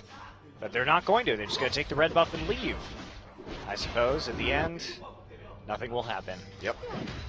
And we are just at a standstill as far as the gold separating these guys. It's only closed by about 200. You see everybody pretty close. The biggest deficit. Whoa. Oh my god, what is this? Really sneak. Really aggressive Baron take here. And Soul showing in the mid lane, so there's no way that they would think that this is happening. Baron at 22 minutes. Sasson just says, wailing on this thing with 3 Sand Soldiers. Somebody's going to check. Oh, he does spot it, but is it too late? Score has to come over the wall to try to get the steal. Gets knocked knocked out out by the Emperor's Divine, but Poppy Someday steals it with the Poppy, takes it away. And oh my god, are you kidding me? KT.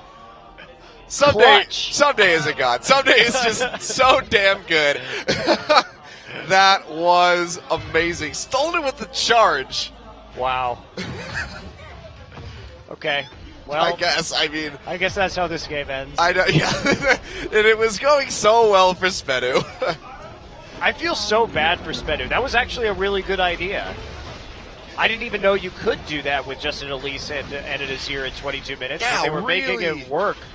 Impressive that they had the damage to do that. Sasson played it really well too. He put the Azir wall up, and then Score tried to flash in and got bounced, or to drop into the pit and got bounced backwards. So he couldn't actually hit the smite, and then Flawless muffs the smite. The unseen steal is the deadliest. No one would expect the Poppy to possibly steal this one away. God, I wish we had a replay of that one. That was absolutely hilarious. I just feel so bad for Spedu now. Like, you're doing so well, and you haven't won a single best of 3, and then that happens to you. That's like soul-crushing. That would tilt me off the face of the planet. That would be it for me. I'd throw in the towel and just surrender the game. Yeah, and now we can see the pressure is just opened up here for KT, pushing in on all 3 tier 2s simultaneously. Fly even getting a bit of damage on that mid one. And there's still no. Well, at least they have heartbreaker. Hurricane now, and they have Sunfire and Rammus, so the wave clear situation isn't so bad, but it's still pretty bad. And that is just such a death knell against the wave clear and the pressure that KT can put on. They have 2 Sheens in the side lanes. It's just sad now. There's nothing left but sadness.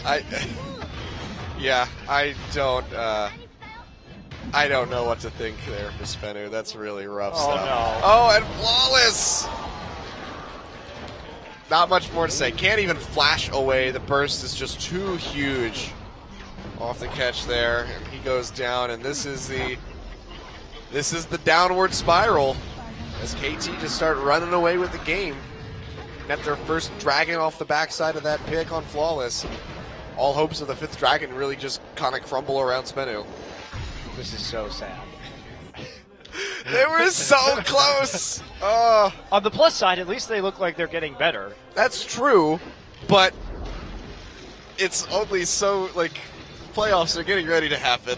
Well, we know they're not Near making future, playoffs, so but at the very least, it's like you could have done this after week 3. Yeah, showing a certain amount of improvement would obviously be Yeah. nice for Spenu, and honestly, I think they have. The last 2 weeks, even though they lost 0-2 to Rocks, I really didn't think they played pretty okay, especially compared to their current or their usual standard. Yeah. And this game, they looked like they might even be able to win, especially with that sneaky Baron.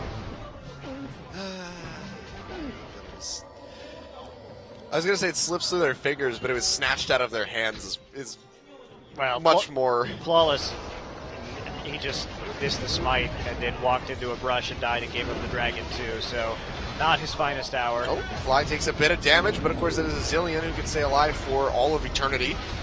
Secret, the Fate's Call comes in. Do they want to throw him back in? They do get a double pop-up on the score, but the ultimate wears off, and he goes down. Arrow finds that kill. They did not want to send Secret back in there. Yeah, The Unbreakable Will was pretty much over at that point, so Poppy slams him into the wall, waits for the ultimate to end, and so too does Secret's life. Yeah, if anything, use that first and then throw him in before the Unbreakable Will, because you're just wasting time for that ultimate to wear off while he's in the spirit realm. I don't really know where he goes during that time, but just rough stuff. This is a pretty big heartbreaker, I would say. Yeah, now there's a 7,000 gold lead for KT when they once had a deficit. So really making full use of that Baron. Yep. We were 600 apart in favor of Spenu, and now we're 6K apart in favor of KT.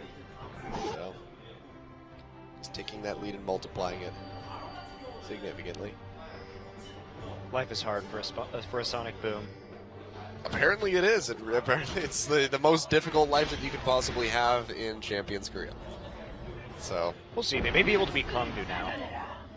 I think that's very possible. Kongdu has looked. I actually think pretty Spenu is rough. better than Kongdu right now. So we will see. I will agree with you on that. I think it's still a series that can obviously go either way, but as far as rotations around the map and decision making, Spenu definitely beating out Kongdu in those departments. Yeah, they were beating out KT in that department in this game. If it hadn't been for a misplay, the decision wasn't bad.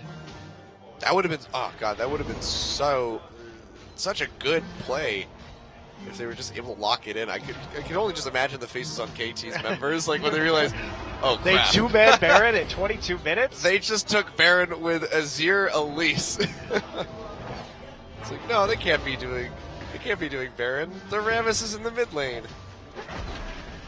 But it was not meant to be, I suppose. Someday had something to say about it.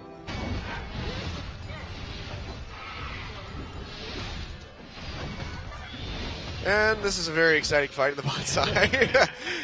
What Noodle fights? Thrilling. Loving this tank meta. All right. The top laners. Hey, you can play carries in the top lane too. You can. But we haven't really seen it. I mean, Gangplank comes out every now and then, but tonight it's been mostly tanks. Also the teams that have been playing. Especially CJ is mostly a tank top team. Yeah. And Gangplank has been banned a bunch. True, he was banned in I think every game. Yep, literally every game. Don't want Flame having that, and he was banned in the first game here because you don't want Someday having that. Yep. Definitely don't want Someday having that. But apparently you don't want Someday to have anything, because even if he has a Poppy, he will take everything from you. Well, you know he's going to pick Poppy too if it's available. That's Yeah. what KT's been doing this entire season. Exactly. Like you said, I think it's his most played champion so far this season. It is, as a matter of fact. So, blue buff, been some quality time with Baron Bates. Oh, this gets stolen by Flawless. Score gets engaged on. Lamb's Respite is available. Bard Ultimate comes out, but by a little bit of time as Arrow comes around the sidelines. Lamb's Respite thrown down. Let's see if they can save his life. Looks like Secret almost goes down. Bates' call comes through. They throw him right back in. Ultimate's ticking this time. He should be able to stay alive. Now Hachani on the other side goes down. It's going to be Flawless finding that kill. It's going to be support for support, however.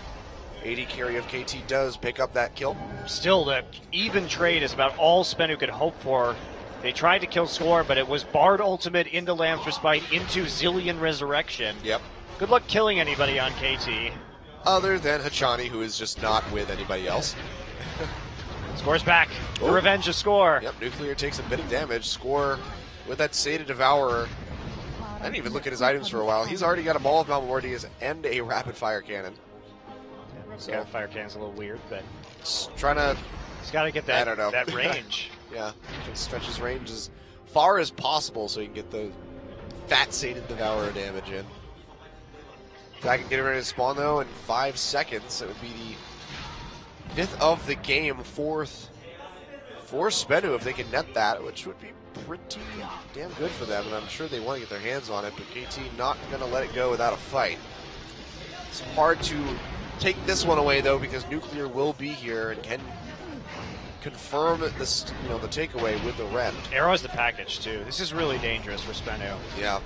Someday coming around the backside, they do not have vision of this. Slowest flank. Oh boy, here comes Bard Ultimate, catches Sauce and throws out the ultimate, boots away the Callista. The fight is broken out. Emperor's Divide comes down, but it's not really separating them from much. Flawless goes in way too deep. Hachani with a very fast magical journey, stuns him up into the wall. He goes down. It's going to be Arrow picking up that kill. That's going to be Spenu running for the hills. Arrow not quite done yet. Jukes forward, Jukes back. That's going to be the Dragon started up and should be a very easy takeaway as the Smite is now available here from Score. Sasson going to do what he can, but just a little bit too late on that Sand Soldier. So second Dragon now for KT and a 6.7 thousand gold lead. Take a look at that fight again. They go on to Soul immediately. Somebody does a great job just removing the Callista from the fight, but Sasson responds with a really good Emperor's Divide to push Someday all the way back out of the back line. If they hadn't done that, they would have had a lot of problems. Someday probably would have cleaned up that fight and more members would have died than already did. So nice ult from Sasson to save that fight. Now they're going in again. Oh, yes, they are. It's going to be the Lamb's Spike coming down. Arrow has so much damage, though. Almost takes down Secret, but they throw him back in. And it looks like this is going to be a double kill. Arrow comes back up. Actually, he pops down Nuclear after the Zillion ult comes through. They can't stun Soul into the wall, though. And his ultimate will passively take down Arrow, so it's a 2-for-1. And like you said, you can only hope for even trades. Getting an advantageous trade like that is huge for Spenu at this point. Yeah, they found the picks that they needed, but they're going to lose a lot of CS. Nope, Sasson's already here at the bottom side, so they're not going to lose too much. And the QSS is finally coming out. Arrow and Score both having them now. Means that Soul will have a lot of problems finding an appropriate target to taunt.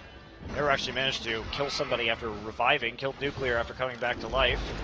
Flies ultimate, but 5 versus 3. Means it's still a favorable trade here for Spenu. Yep. They can't take the Baron or anything, though, so it doesn't mean a whole lot. Mortal Reminder coming in for Nuclear, trying to reduce as much healing as possible off of that Lamb's Respite. I forget, did we figure out if the No, we have not figured out. Okay. Not that I know. I know Papa and I were talking about this the other day, but we don't know whether or not Mortal Reminder reduces the heal on a Zillion ultimate when you come back to life. I think we concluded that it probably does, but I don't know for sure. I have to assume that it does if all these players are building it versus We Zillion. need our detectives on this one to try to figure it out. Looks like Spenu, though, can go ahead and start up this Baron yet again. Going to try for it, this time with all 5 members. TP's coming in from Fly. Baron down below half HP. They have to try to take this one away from the Callista.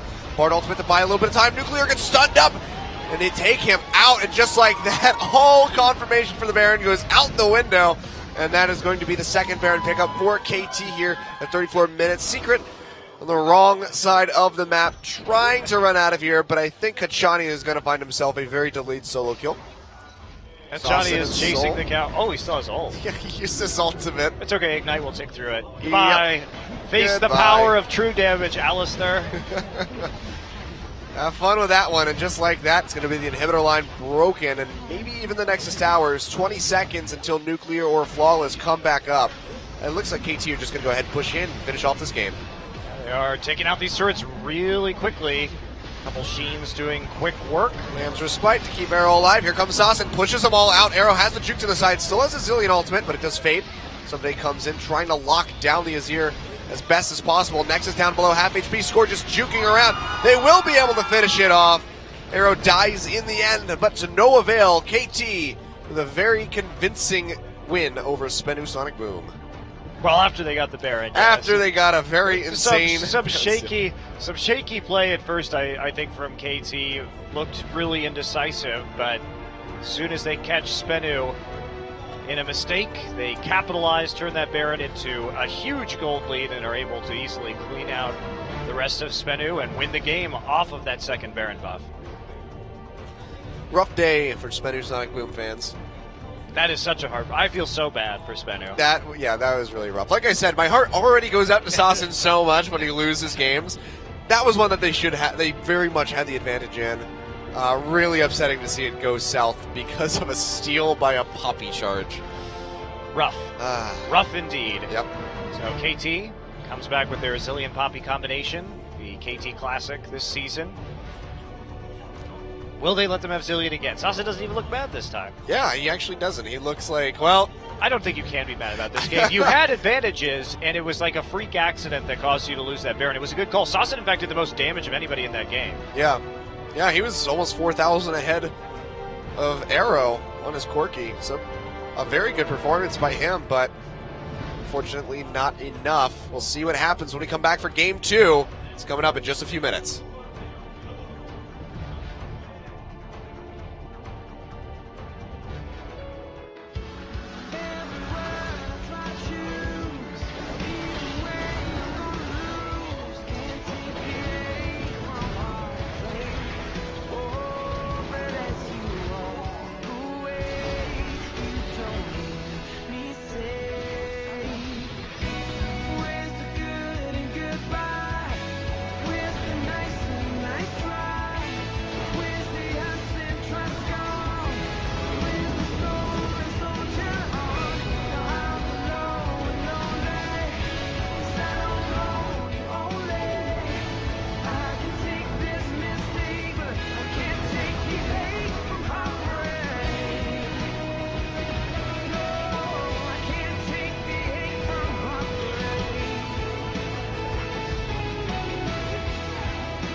And welcome back to Champion Spring. Your MVP from game 1 is, surprise, it's Someday. 0 kills, 0 deaths, 5 assists. But Hey, one that's a hell, great KDA. but one hell of a Baron steal. And that is going to put him tied for 3rd place. MVP points with Peanut. With the nut. Yep, and that actually So here's knocks a- Kramer out of the top 5. Flash in. And what a great play. I mean, honestly, he just ults the Elise away, then goes ahead and steals that. Yeah. And he spent the rest of the match kind of just styling on Nuclear. I don't even want to see the rest of these plays. I just want Like to see. this. Nuclear. Goodbye, Callisto. I want to see that angle from the Baron steal. Something flashy, but just, yeah, beautiful stuff by Someday. His targeting was on point. Suns into the wall. Just constantly just where he needed to be, following up on things. Just netting kills for everybody. And this is another one. Just Flawless. see a Nuclear. Put it See a stays in. Flawless. Everybody just getting slammed around by the Poppy. No smite, no rend. All right, we'll take this again. And that's all she wrote for Spenu. Of course, they do have another game here to try to come back. Sasin with a very rare smile on his face.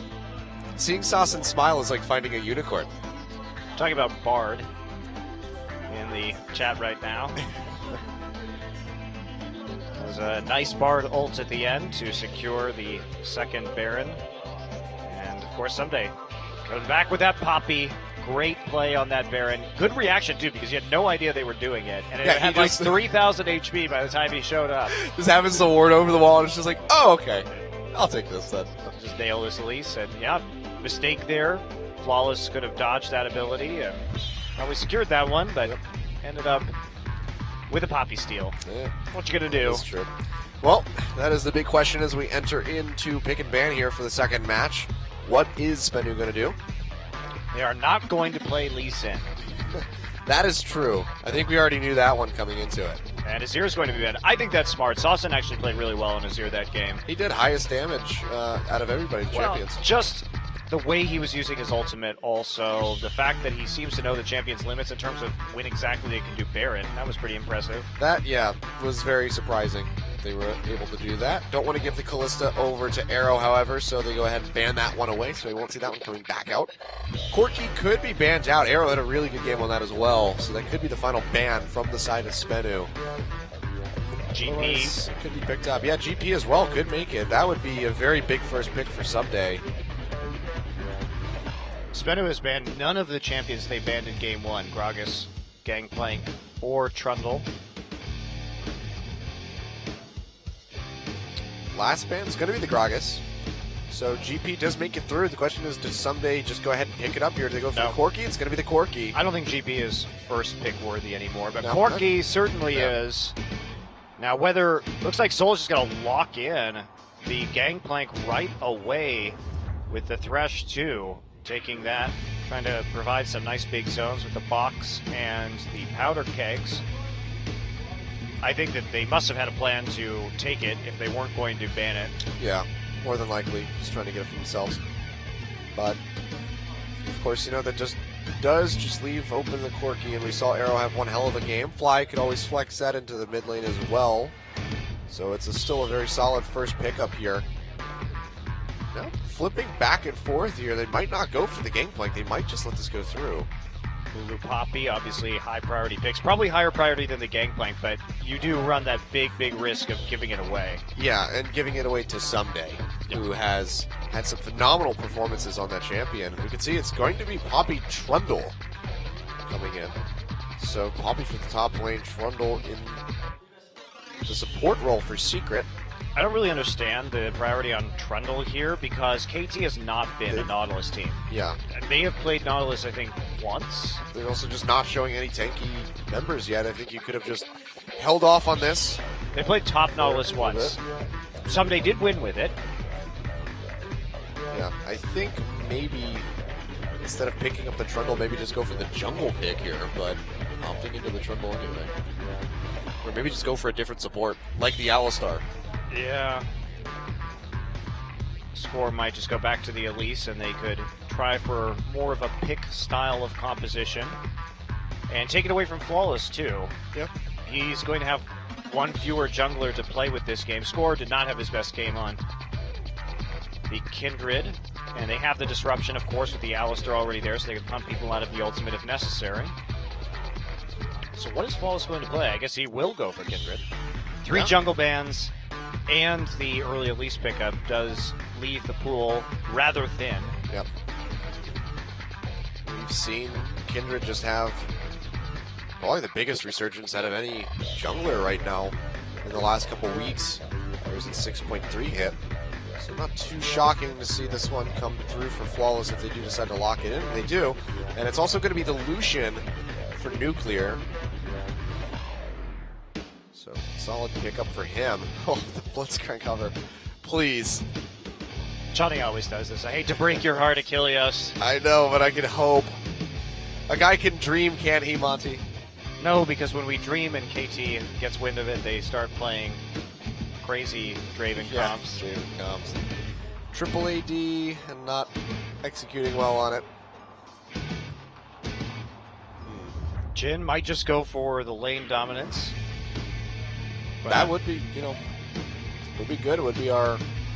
yes, Ashe. I think Ashe is the appropriate choice here. You already have a pick comp set up. Are we going to see the Jhin? We've seen Prey do very well on Jhin. We've seen Kramer do well on Jhin. We have seen Fury not do so well on Jhin. It may just be straight back to the old Fiora comfort pick. Yep, so it looks like we're going to have Fiora, Poppy in the top side, and then Lulu versus this final pick here in the mid lane could be line wave clear versus line wave clear if they go back to that Varus. Something tells me we probably aren't going to see Echo. You know what's interesting is against Spenu, there were a lot of Caitlyn bans by the Rocks Tigers, and their success against CJ, the one game they won against CJ, they were running Caitlyn Varus. And Spenu has been trying to play compositions relatively unsuccessfully. Ooh. Do it, Sasin. Please. Actually don't think this is the right time to play the J4 mid. The Jarvan. Yeah, I mean... He got buffed. You are just going to entirely rope yourself into an all-AD team as well, should you do that. Sasin's enjoying this one. You can see him right now. Having a giggle. It's like, let's just add one more. Let's make it 19. Oh, but it will be Gangplank to finish out, so don't go for it in that first round. Still find it in the last. So Sasin on GP. So still a very AD-centric team here on the side of Spenu. And a decent amount of AP on the side. Actually, a really strong amount of AP on the side of KT with that Lulu, especially Fly builds very aggressively like we kind of expect him to. And then Corki, of course, 70% magic damage going to be coming out. So pretty well balanced on the side of KT. Yeah, I don't understand why Fly currently has Cleanse selected when he knows he's going to be going against a GP in the mid lane. And there isn't, say, an Elise in the jungle, but perhaps he will change that as the counter ticks down. Yeah, I don't know what you're really going to be able to cleanse off here. Nothing is the answer. He really should change that summoner spell. We're waiting. It's down to the wire. 3, 2, 1. And he has cleanse. Wow. Nope. Oh, okay. Wow. Switch it to TP at the last second. Wow. Alrighty. We were worried there for a moment. That was very close. Yeah, setting up a nice 1-3-1 split push here. Good pick composition. And KT, after their drafting blunders that we saw versus Jhin, is now definitely back to basics. Yep. Silly and Poppy, Lulu with Fiora. These are the champions that KT went on a run with earlier this season to net them a lot of their wins. Yep. And we'll just have to see if Spenu makes any other odd calls. Otherwise, game 2 coming up here could be the final of the set.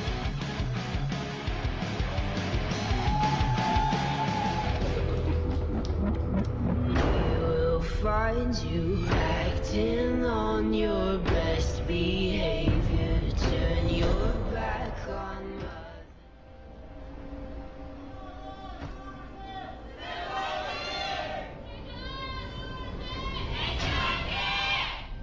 All right, very evenly split across the audience here between who they want to see come out with the win. KT, of course, just one win away from taking this set 2-0 over top of Spenu. You guys are just joining us. I'm Achilles. With me is Monty. Yay! And we just had the biggest heartbreaker match. So sad for Spenu. Yeah, it was really well played by Someday. Oh, yeah. I mean, beautifully played by him, but just doesn't make it any less sad. See Masteries coming out. Nothing too shocking. The double Thunderlords here for the AP 80 carries on the side of KT. And that Fervor going to be going over onto Nuclear. So, pretty standard stuff. We can see Spenu going for a little bit of aggressive warding here.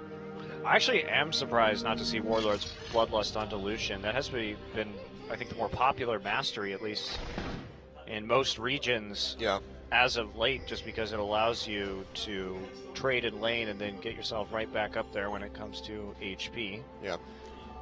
We also are playing a Caster 80 carry. So the spells are very important. You can get a lot of lifesteal off of that. So, but he wants to go for the Fervor. It's all about the damage. All about the deeps. Screw survivability. To hell with it. I don't need to live when I kill them all first. It's the kind of attitude that I like to hear. The confidence. You can see though, Achani and Arrow trying to get that level 2 first. Don't think they're going to be able to get it though. Did take the little Krug, and the Gromp was taken away. So we've seen Poppy actually do well into the Fiora matchup with the Iceborne Sunfire build. At least in about 2 items, Poppy can pretty safely win trades. After you get, obviously, to 4 or 5 items, that becomes increasingly difficult. Yeah. Especially because with the changes to Titanic and Ravenous Hydra, you can't take Titanic Hydra early on Fiora and just swap it. You just have to go Ravenous Hydra. And that does slow your power down quite a bit. Yeah. So it does make it a little bit rougher. Those early levels really going to be about outplaying the Poppy, trying to block as much as you can with a riposte,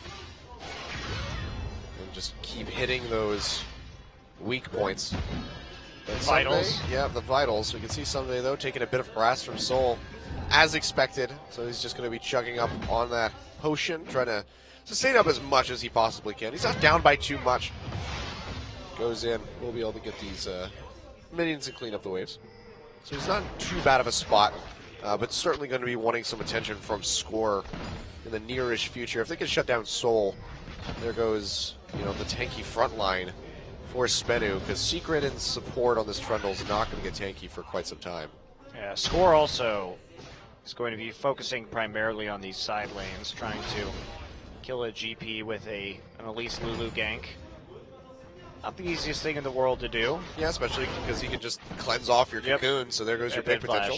So you have to kind of gank it multiple times in order to reliably pick up a kill, but they also have very strong engage with the Alistair at the bottom side, and at least you can clean up the Poppy, the Fiora. So far, Spinu is still playing very far forward against KT. Do have that defensive ward in the Tried Rush to try to spot out if Score comes on that roam down to the bot side. Not yet visited any of these lanes. Flawless picking up that first Scuttle Crab though on the bottom side, getting a mark for himself. Nice first stack. Always good when you get a nice early stack like that. It caters naturally to your pathing in the jungle. Score now going to come in for a ward. Oh, yep. Does drop the ward, finds Flawless, so they will find each other here. We might have a little bit of a scuffle over this Raptor camp. Oh. Will get taken away there, so. Not able to really Score just tracking Flawless through the jungle right now. He's going to continue to keep eyes on him and try and make his life miserable. No, which is good. He has the higher execute damage. Yeah, you want to try to delay that Devourer as long as you possibly can, so good on Score, but still needs to net himself some CS here so he doesn't start falling behind. Yeah, as soon as Someday made a call to head back to base, he backed off immediately, didn't want to keep skirmishing, had the wave in a good place. They're not interested in trying to make plays on the enemy jungler, having an invade quite so early for Someday, who goes back and picks up a lot of tankiness. He's going for some flat stats there with the Ruby Crystal and the Longsword. And interestingly, actually take the crab right there. It's like deny the mark away.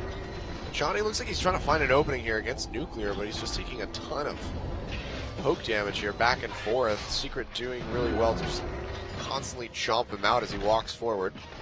So they will work him down, but Relic Shield charges plus that Triumphant Roar will help sustain him back up, of course. And we can see Secret actually going, much more aggressive route here for the Trundle, not running the exhaust, looking for that ignite, but yet to really find an opportunity to light someone on fire, try to find a kill.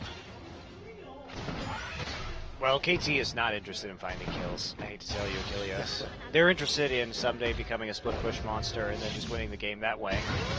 Sawson, though, it's a pretty reliable way to win the game. Oh, actually, yeah, somebody getting engaged on has to burn the flash. Soul comes in. It's going to be the grand challenge coming through, but it doesn't even matter. Soul taking down Someday with help from Sawson. The cannon barrage used. Very nicely executed there. Flash down, of course, by Someday as well. It's going to make him that much more susceptible to ganks by Flawless. Right as they start to hit 6, they immediately try and execute a play. Soul makes it work, finishes it off, and Someday now going to be using that TP alongside Soul to come back into this top side, but you have to keep that Fiora down, and it doesn't really matter if you kill her once or twice as long as she keeps farming, and that's the main issue. Flawless now wants to deal some punishment as the wave pushes back out once again, but Soul is going to be there without an ultimate. Yep, Someday trying to get that weak point. Can't quite do it. They'll trade pretty evenly. Potion's going to be chugged up, though. Flawless did show himself in that roam up toward that top side of the map, cleared out a pink ward, so they do know where he's at. So that will keep Someday safe for the time being. Johnny goes in for the headbutt pulverize on the Nuclear. Gets a little bit of damage now, but Secret walking forward. That's going to be the ignite onto Arrow. That's a flash away. The flash followed by Nuclear. The heal comes across. Isn't enough. Oh, the piercing light. The tip not enough to take down Arrow. He will be able to get out with his life. And that is going to be all summoners won by the bot lane of Spenu. Hachani still holding onto his flash. Again, Spenu's comms look good. And the reason why they went in on that all-in is because they knew that Fly was taking blue buff, therefore the jungler could not be down there. So they had an opportunity to really capitalize. They do lose the summoner spell trade, but they will deny some CS as a result. Yeah. Oh, Someday playing forward onto Soul. Does not know that Flawless is waiting in the brush. This could be pretty major catch here. Yep, no flash. And red buff on Flawless as well, so he will have the slow. The question is, can Soul manage to find a stun to lock up Someday long enough?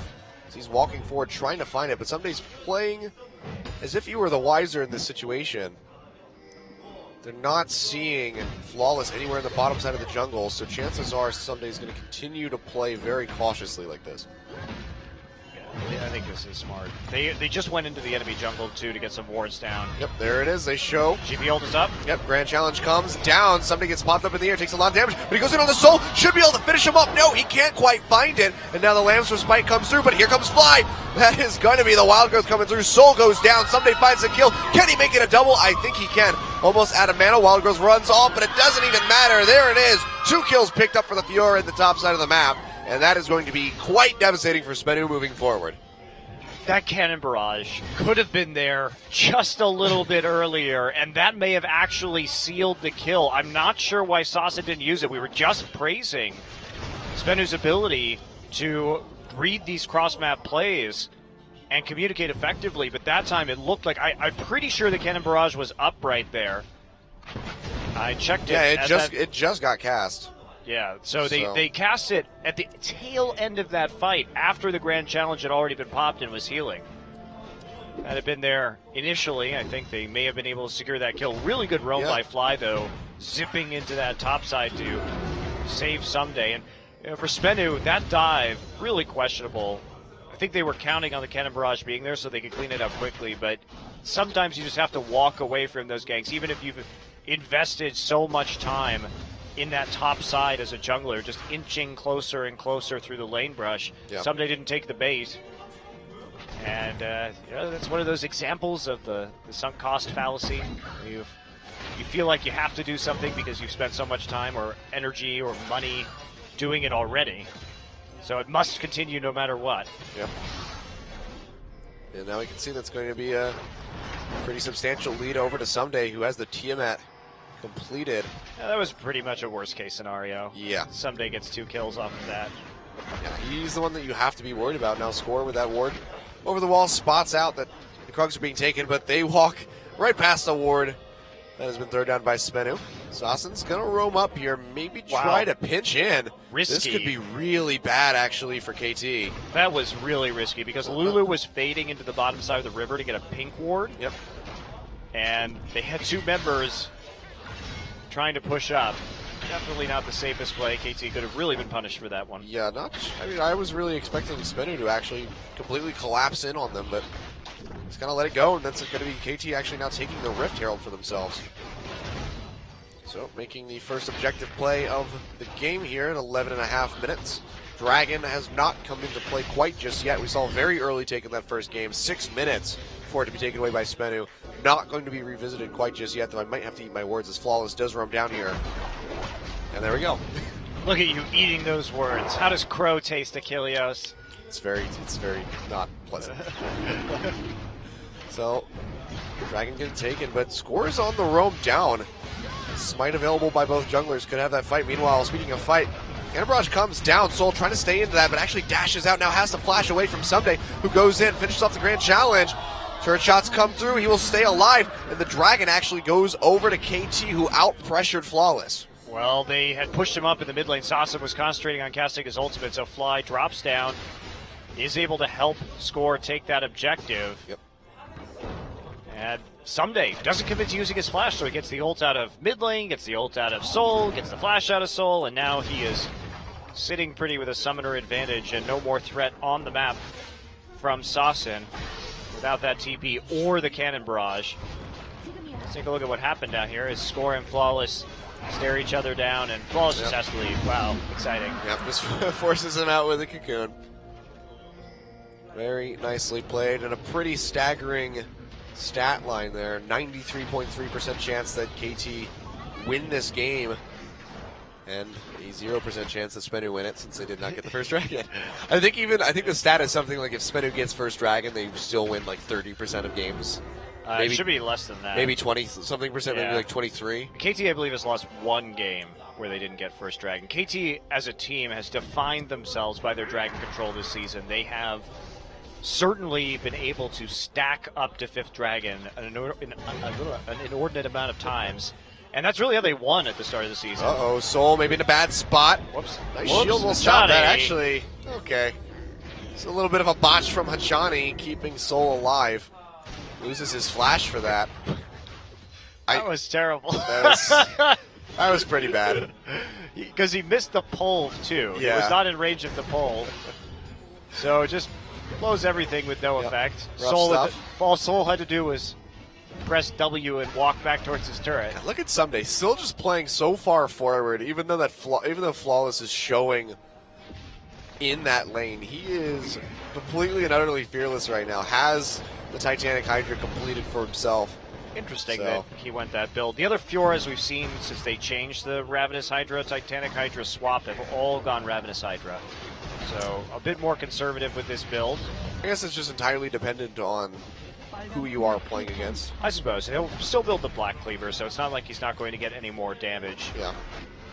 And then we'll see the stacks come through. Someday, though, getting engaged on once again by Soul, throws down the Grand Challenge. Cannon Barrage gonna wear off, and he's just gonna dash over the wall. Soul cannot pursue any further, and Someday will continue to hold on to his summoner spells, but I suspect that we'll see this teleport coming out from him. Try to answer this. Actually, no, Soul's not even gonna shove it, so maybe not. Nope. He does it. Okay. He's back to save his turret. Make sure they keep that advantage up. And in spite of the fact that Sassen actually has a CS advantage, which is definitely going to be a major concern for KT, has not been slowed down by this Lulu. Fly looks like he was just mostly intent on chipping out the mid lane tower as opposed to harassing Sassen, so push and chip. Yeah, CS advantage, but gold advantage for Fly, even though Sassen, of course, does have that parlay, was nerfed, but still does get more gold passively as he uses the Q on those minions. Still falling behind. That second assist for Fly, doing wonders. Yeah, also Fly could have actually gone for the Frost Queens here first and picked up even more gold, but he decided not to do that. Yep. That's actually one of the very rare times we see a Lulu in Korea go for a Morello Nomicon first. The old Ward stare down. See though, a recall did come through from Nuclear. Should open up an immense amount of pressure on this tower for Arrow, who has that Trinity Force completed. Now Score roaming up to the top side, sees Flawless, but they're not going to be able to engage any further here. Chani getting some nice deep vision. Trophy not quite going to contain him in the jungle, so he will get out of there scot-free, but those wards are going to go ahead and get cleared out by the Trundle. They have to be really worried about dives now. Yeah. Spenu, because this Lulu has been opened up on the map. Easy roaming paths through either side, and he also has teleport available too. Yeah, super strong dive lanes when combined with the Elise. A lot of options for KT. They continue just to slowly pressure Spenu. And Score's going to have more options now if they can actually finish off this Rift Herald. Soul making his way down there. Somebody already there, but GB is not there. Yeah, Fly's roaming up. The counter barrage is available. It's got to be actually taken away by Soul. So another steal by the Poppies comes through. Someday, though, getting that Wild Growth gets popped up in the air, trying to finish off the Poppy. He does do that. Flawless. Can he get over the wall? Does look like it in the end. He can.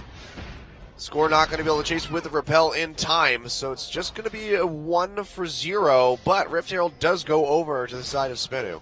Yeah, but they didn't get the buff, though. True. So just a little bit of gold, about 250 or something gold coming over to the team. And now that they pushed out Soul and Soul has no TP, they can actually use this Rift Herald buff potentially to deal some more damage to the top tower, but they're not going to do it. Achilleos, Someday is just too low. Who got the buff, actually? Is it still sitting in there? I think it's still sitting in the pit. Yep, it just despawned. So nobody got the buff, Monty. I love it when that happens. Oh, who was it when they just killed it and then literally left it? Like, that was at least a fight happened, but they just, like, had killed the Rift Herald. They're just like, we don't want it. Nobody cares. We don't want our lanes pushing.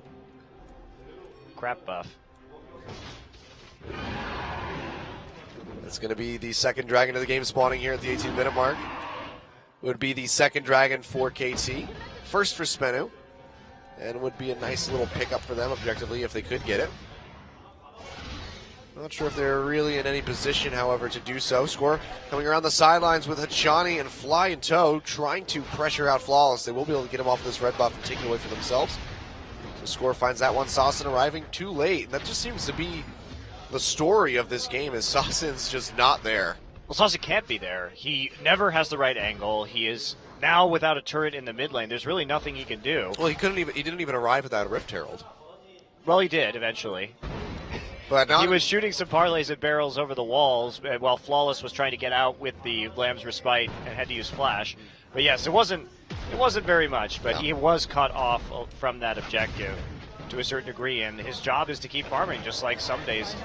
But KT winning these other lanes now. They have taken out both of the turrets in the non-Fiora lanes, giving Someday some more ambient gold. Dragon up right now, number 2.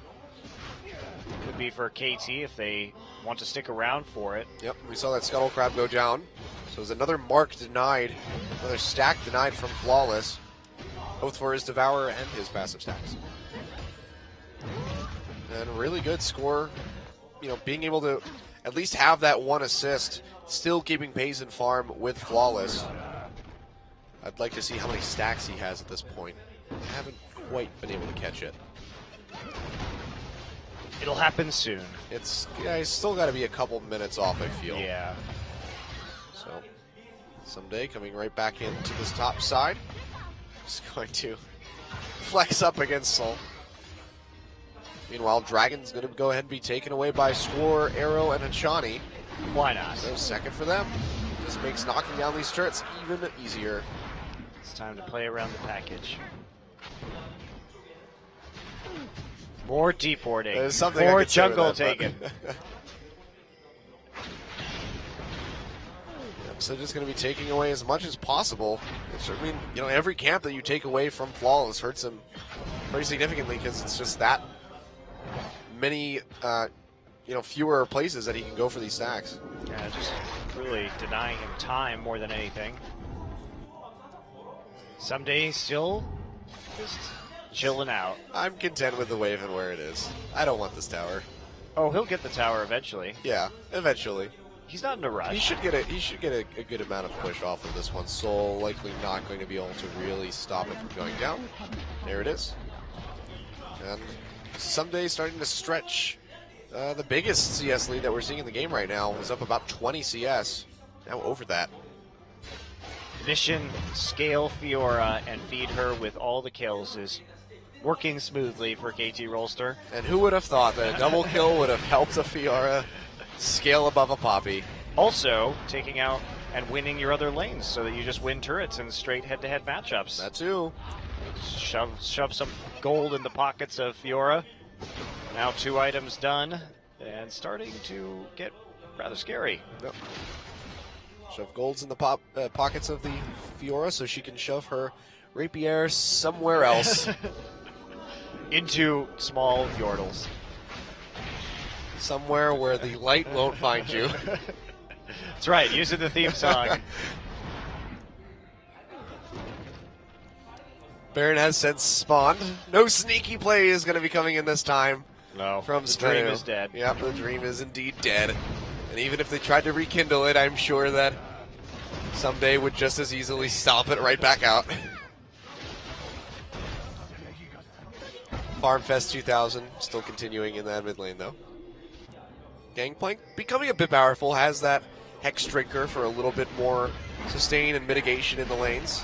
BF Sword coming in as well as the Caulfield's Warhammer, so he's getting somewhere with his items. Assassin should start hurting pretty significantly in these upcoming fights. It's just a question of will it be enough, because right now it's looking like a no. Soul, or Someday rather, knows where everybody is, so he's pretty safe to continue to push in this bottom side. They have eyes on the enemy jungler and on Sassin right now, obviously contesting all of these camps. Yep. You can see right now the barrel's not doing a whole lot, just 400 damage. Someday maybe going in onto Sassin, but has to be careful. There's several members waiting in the wings. Someday actually taking a lot of damage. Cannon Barrage comes down, has to burn the flash to try to get out. Soul hot on the chase, but he's not going to be able to close in time to net a kill. He was lanced by the glitter. That he was. So little overzealous there from Someday. Flash down. Could be punished. No, I don't think so. No, probably not. Okay. He's fine. Swifty's Black Cleaver, Titanic Hydra Fiora. He's totally cool. Oh, this trap has been set for Nuclear. Yeah, just waiting for him to mosey on over and maybe try to take these Krugs, but it looks like he's just going to back off, and Arrow's like, oh, well, screw it, I'll just take the farm then. Score's just fighting over everything right now. Yep, going to try to get the red buff. Don't think he's going to get in range to actually steal this one away. He's not. Nuclear picks it up. He has to repel to safety over the wall to those Krugs. He knew he could fight that simply because he had the repel available and the Krugs were up. Good judge of where and what his limits were. Yep. Meanwhile, Someday continues farming. Just I will be the menace.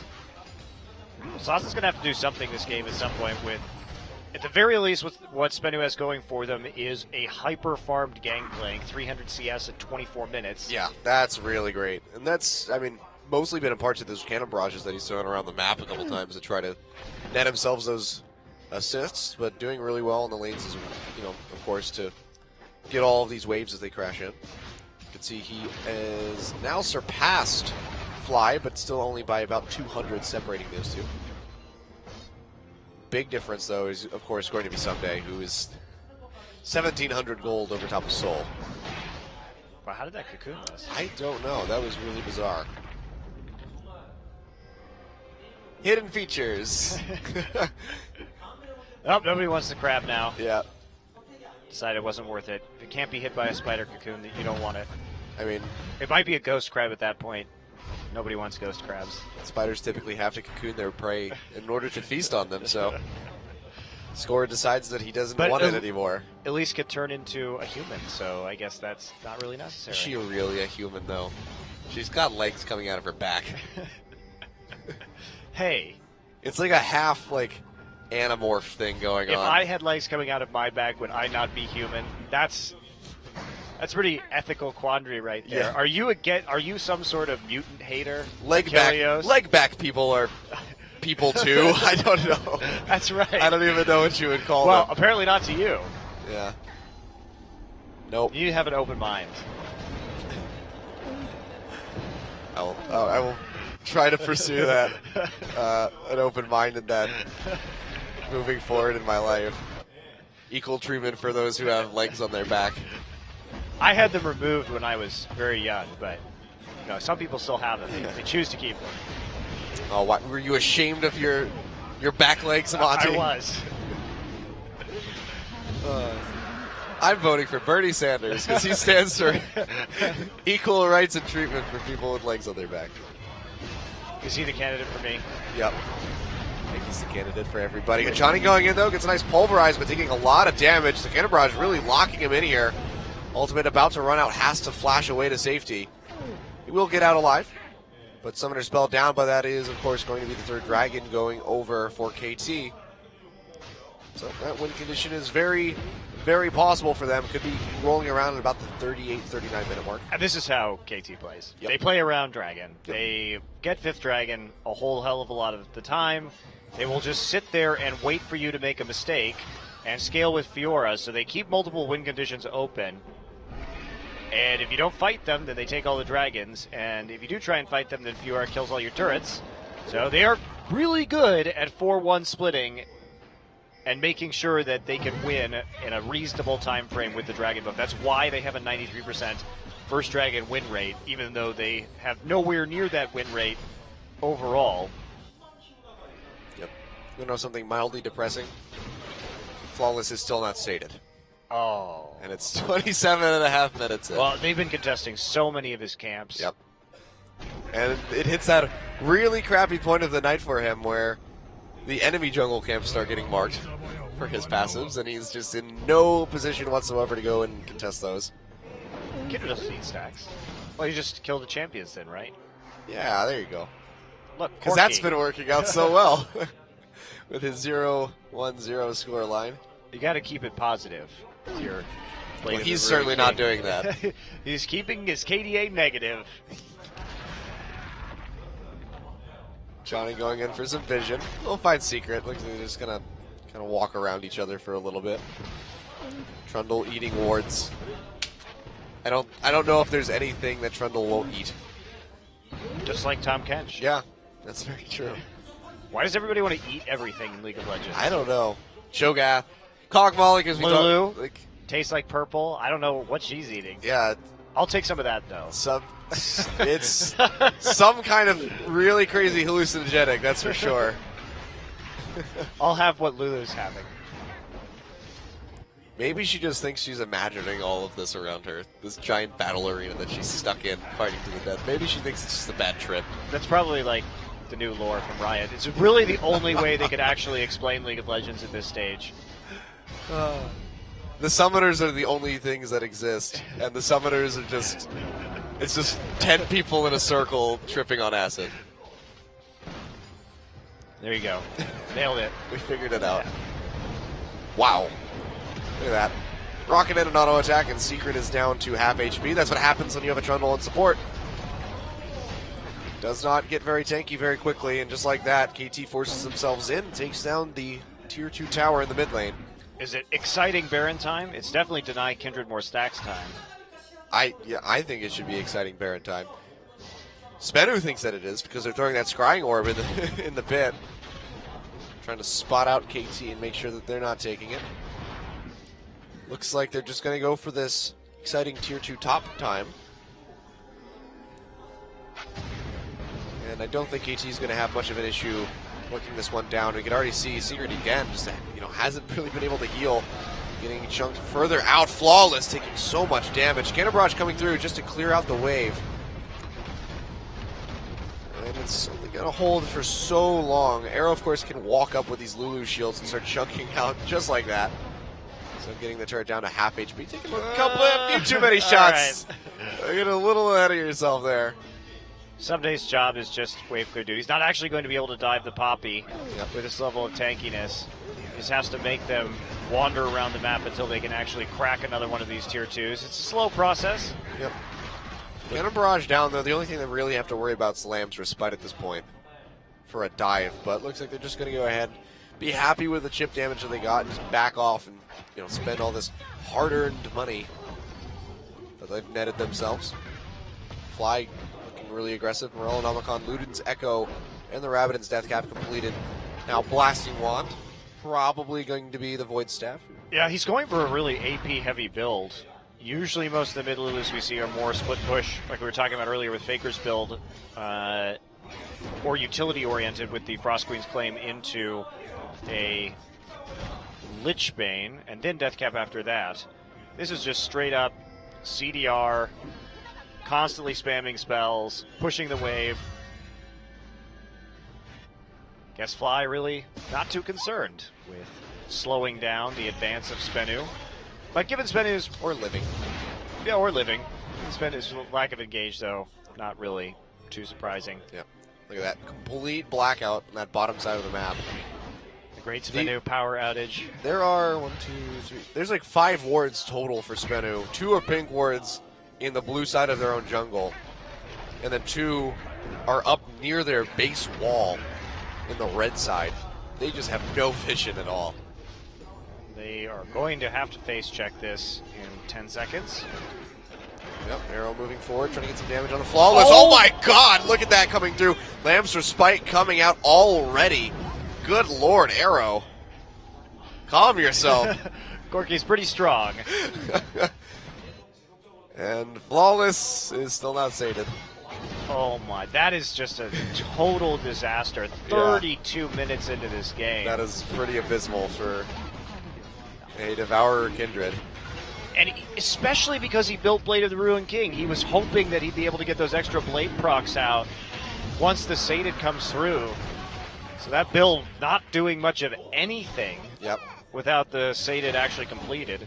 I've still not been able to get the hover over to see how many stacks. He's got to be so close, I would imagine. But then again, Score has been taking so many camps. Maybe he's still like 10 off. It's just amazing. Flawless has 140 CS and still... There it goes. Finally got it. Finally got but it. It took 140 farm at 33 minutes. Jeez. That is insane. Yeah, 33 minutes. That is, I think, the latest Devourer that I have ever seen. Even counting solo queue. Like, it's still the latest one. And, it's got to make you wonder, like, whether or not they're going to start trying Warrior Enchant instead of just Sated Devourer Kindred all the time. Because it at least gives you consistency. That's true. That is very true. It does give you consistency. It's obviously Sated is so good with the standard builds that Kindred has, but yes, in these situations, if you can't actually get the Sated complete, you have a lot of problems. It would almost be more worthwhile to just sell the one that you have and buy a Warrior Enchant. There's also the question of why would you build such a squishy Kindred build with Blade of the Ruined King instead of the more standard Sterix Maw when you have like a GP and a Lucian who could definitely carry this game on their own. Yeah, especially after your opponent, top laner, gets a double kill against your Poppy and starts shutting him out.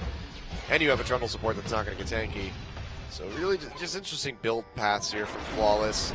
Not really working out. Look at that, just there goes Secret's HP. Spedo also just picked a full attack damage composition. They don't have really any kind of magic damage that KT has to worry about. That's why Score just straight up built Frozen Heart, Randu, and Zoman. There is zero concern from him that anything else is going to be a major threat. A little weird that Chani don't block it. Oh, Arrow actually taking a bit of damage. Those barrels finally doing something here from Sauce, and Cannon Barrage comes down, not able to fire back too much. Calling will find Chani. Full channel. Pops the ultimate, keeps himself alive. If Chani had armor, he wouldn't have had to use his ult right there. Bet you wish you didn't build that locket now, do you? What? I just don't understand what the locket is for. They're actually, I guess, I don't know. He's small amounts of Poppy damage? He's just trying to keep everybody alive, I guess. I don't really know. Baron, though, still not being taken. 35 minutes into this game. 3-1. Really not even that bloodthirsty. We've seen a lot of damage coming across in these exchanges, but the kills just haven't been finalized. KT has no reason to actually fight Spenu. They can just continue to take turrets ever so slowly. They've consistently been building their gold lead. They've been denying so much farm. Oh, Arrow feeling pretty cocky. Going forward, takes Sasson down a little bit, but he's just going to nom on a couple oranges. Get himself back up and healthy. Nuclear got chunked out as well, so it's going to send him packing back to the fountain. See if he's able to purchase anything that'll be game-breaking for him. Doesn't look like it. In fact, I don't think he can buy anything. Our KT is really just not going to do anything until Dragon number 5.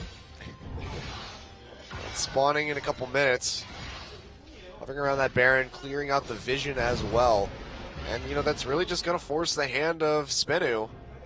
I suppose they could try to get the Baron in exchange for the 5th Dragon, but I feel like KT, no, they just, they won't even commit to the opposite objective. They'll just go up and crush them wherever Spenu tries to pick a fight. If they try and do that, someday we'll just slow the Dragon while the rest of KT just shoots rockets into the Dragon pit, and then someday we'll just teleport there or walk up. Who cares, really? Yep. Oh, you want to group up? Here's a Foss Bomb. Yep. So I don't think that's going to happen. I think that KT are literally going to play the most conservative game they possibly can, which you can't fault them for. This is an excellent way to win a game of League of Legends. Oh, for sure. With a minimal amount of throw potential. Arrow, again, posturing forward. Not going to be able to find too much. Secret is getting chunked out. Locket's been popped by him. Flawless takes a hell of a lot. This Corki is just ripping through their HP bars. Soul gets spotted below them, so he's not really going to be able to pinch. And look at all the flank wards. Look how good these pink flanks are from KT. There's not really very many opportunities, and KT's just going to push right through into that inhibitor, and then they're going to take Dragon number 5. Juking out around those barrels. Take down the first inhibitor of the game here at the 37.5-minute mark. And like you said, Dragon spawning in 55 seconds. Should be able to just get both of these waves in the bottom and top lanes. Pushing into the base and get a free Dragon 5, and then more than likely just go ahead and win the game from there. They'll probably do Baron and then win. Okay, just double up on it. Why not? Let's just double down. That's what I think they're going to do. Just based on the way they've been playing so far and their ultra conservative play, they could just continuously push the mid lane and then take Dragon, then walk back, push the mid lane, take Baron, recall, buy, finish the game. That's what I would do if I was KT. If Spenu makes a mistake, though, and commits to this Dragon fight and they all die, then the game just might end, obviously. Yeah, it's 38 minutes. But just charge down the lane. If Spenu decides to not fight them... Well, Locket already popped. Doesn't help Secret much. I think Secret might be regretting not going for the exhaust. Yeah. In this game. Really questionable. Oh, against Fiora, too. That's, yeah. You bring up an excellent point. Against some days Fiora, of all things. Look at that. Some days doing the Dragon.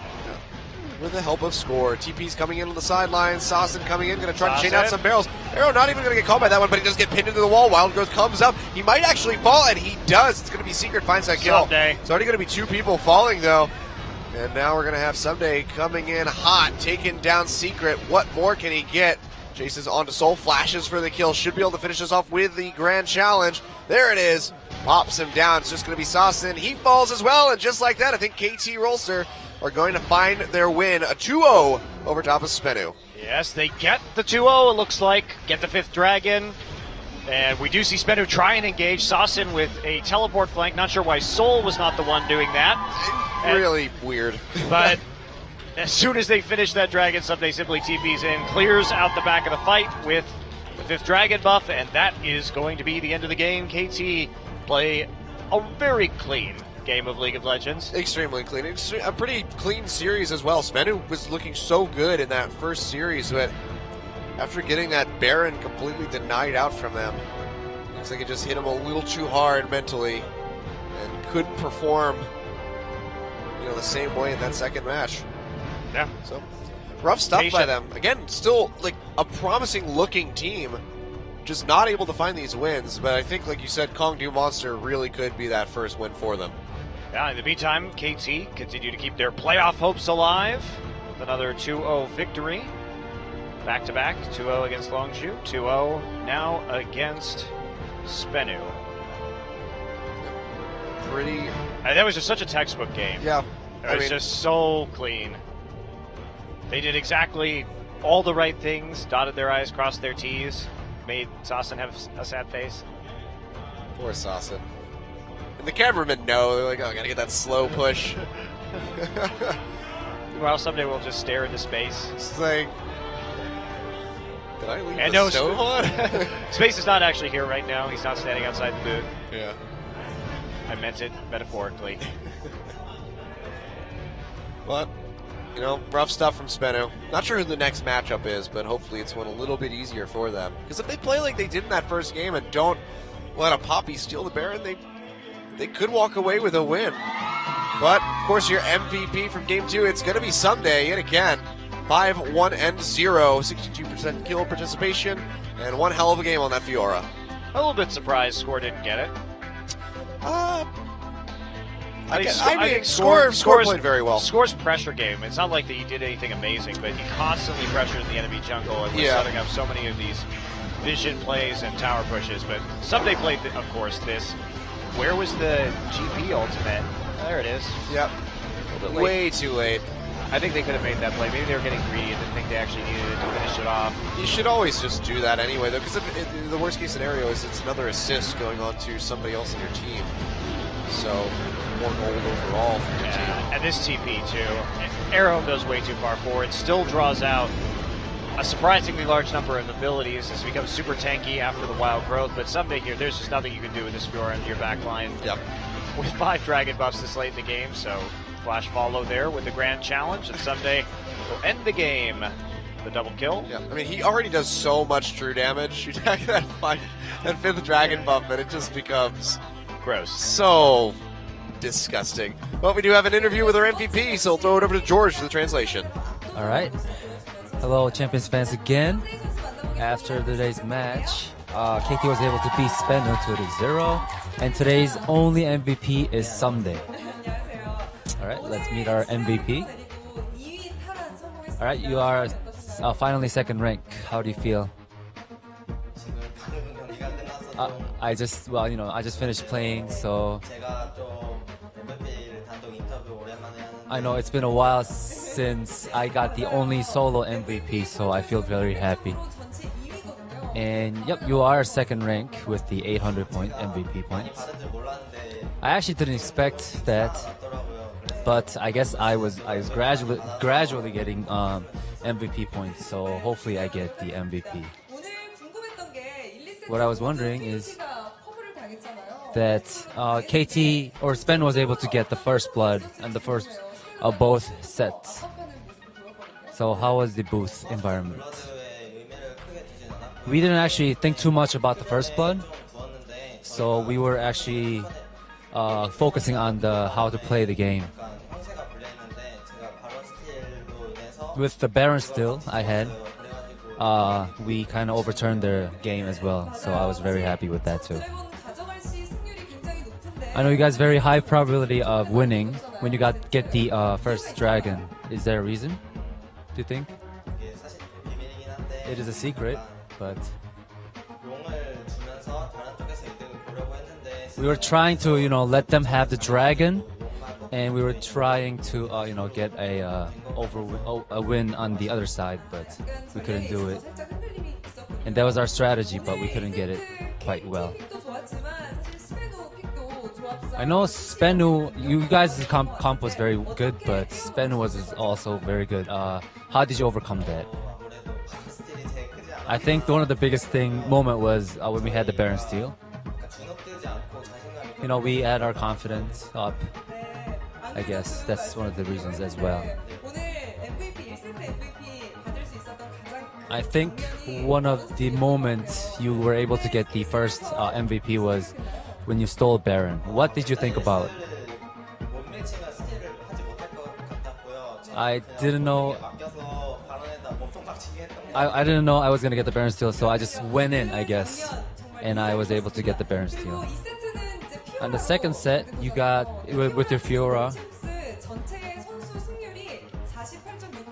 I think with the Fiora's, if you play Fiora, they have the winning rate is 48% almost, and then when you play it, it's almost 85%. How do you feel about this? I don't really quite play very well with Fiora, but I guess I have a high probability of winning when I have played champion.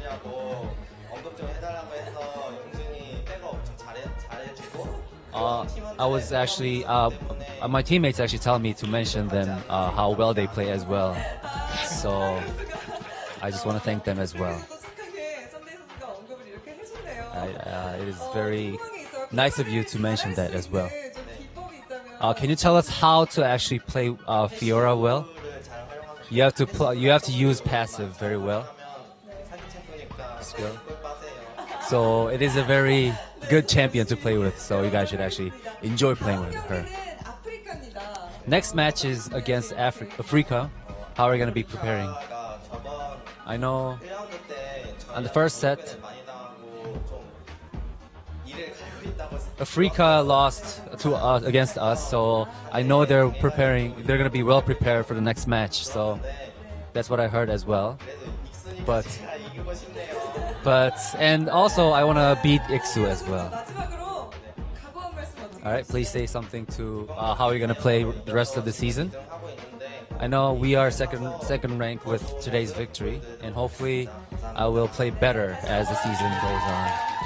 Thank you very much. That is it for the solo MVP of today's Sunday. Take it away, guys. Thank you very much, George. Very well-deserved MVP for Sunday. Playing a very good set with that Poppy and that Fiora following up. And yeah, we'll have to keep our eye on KT as they move forward and look toward the playoffs.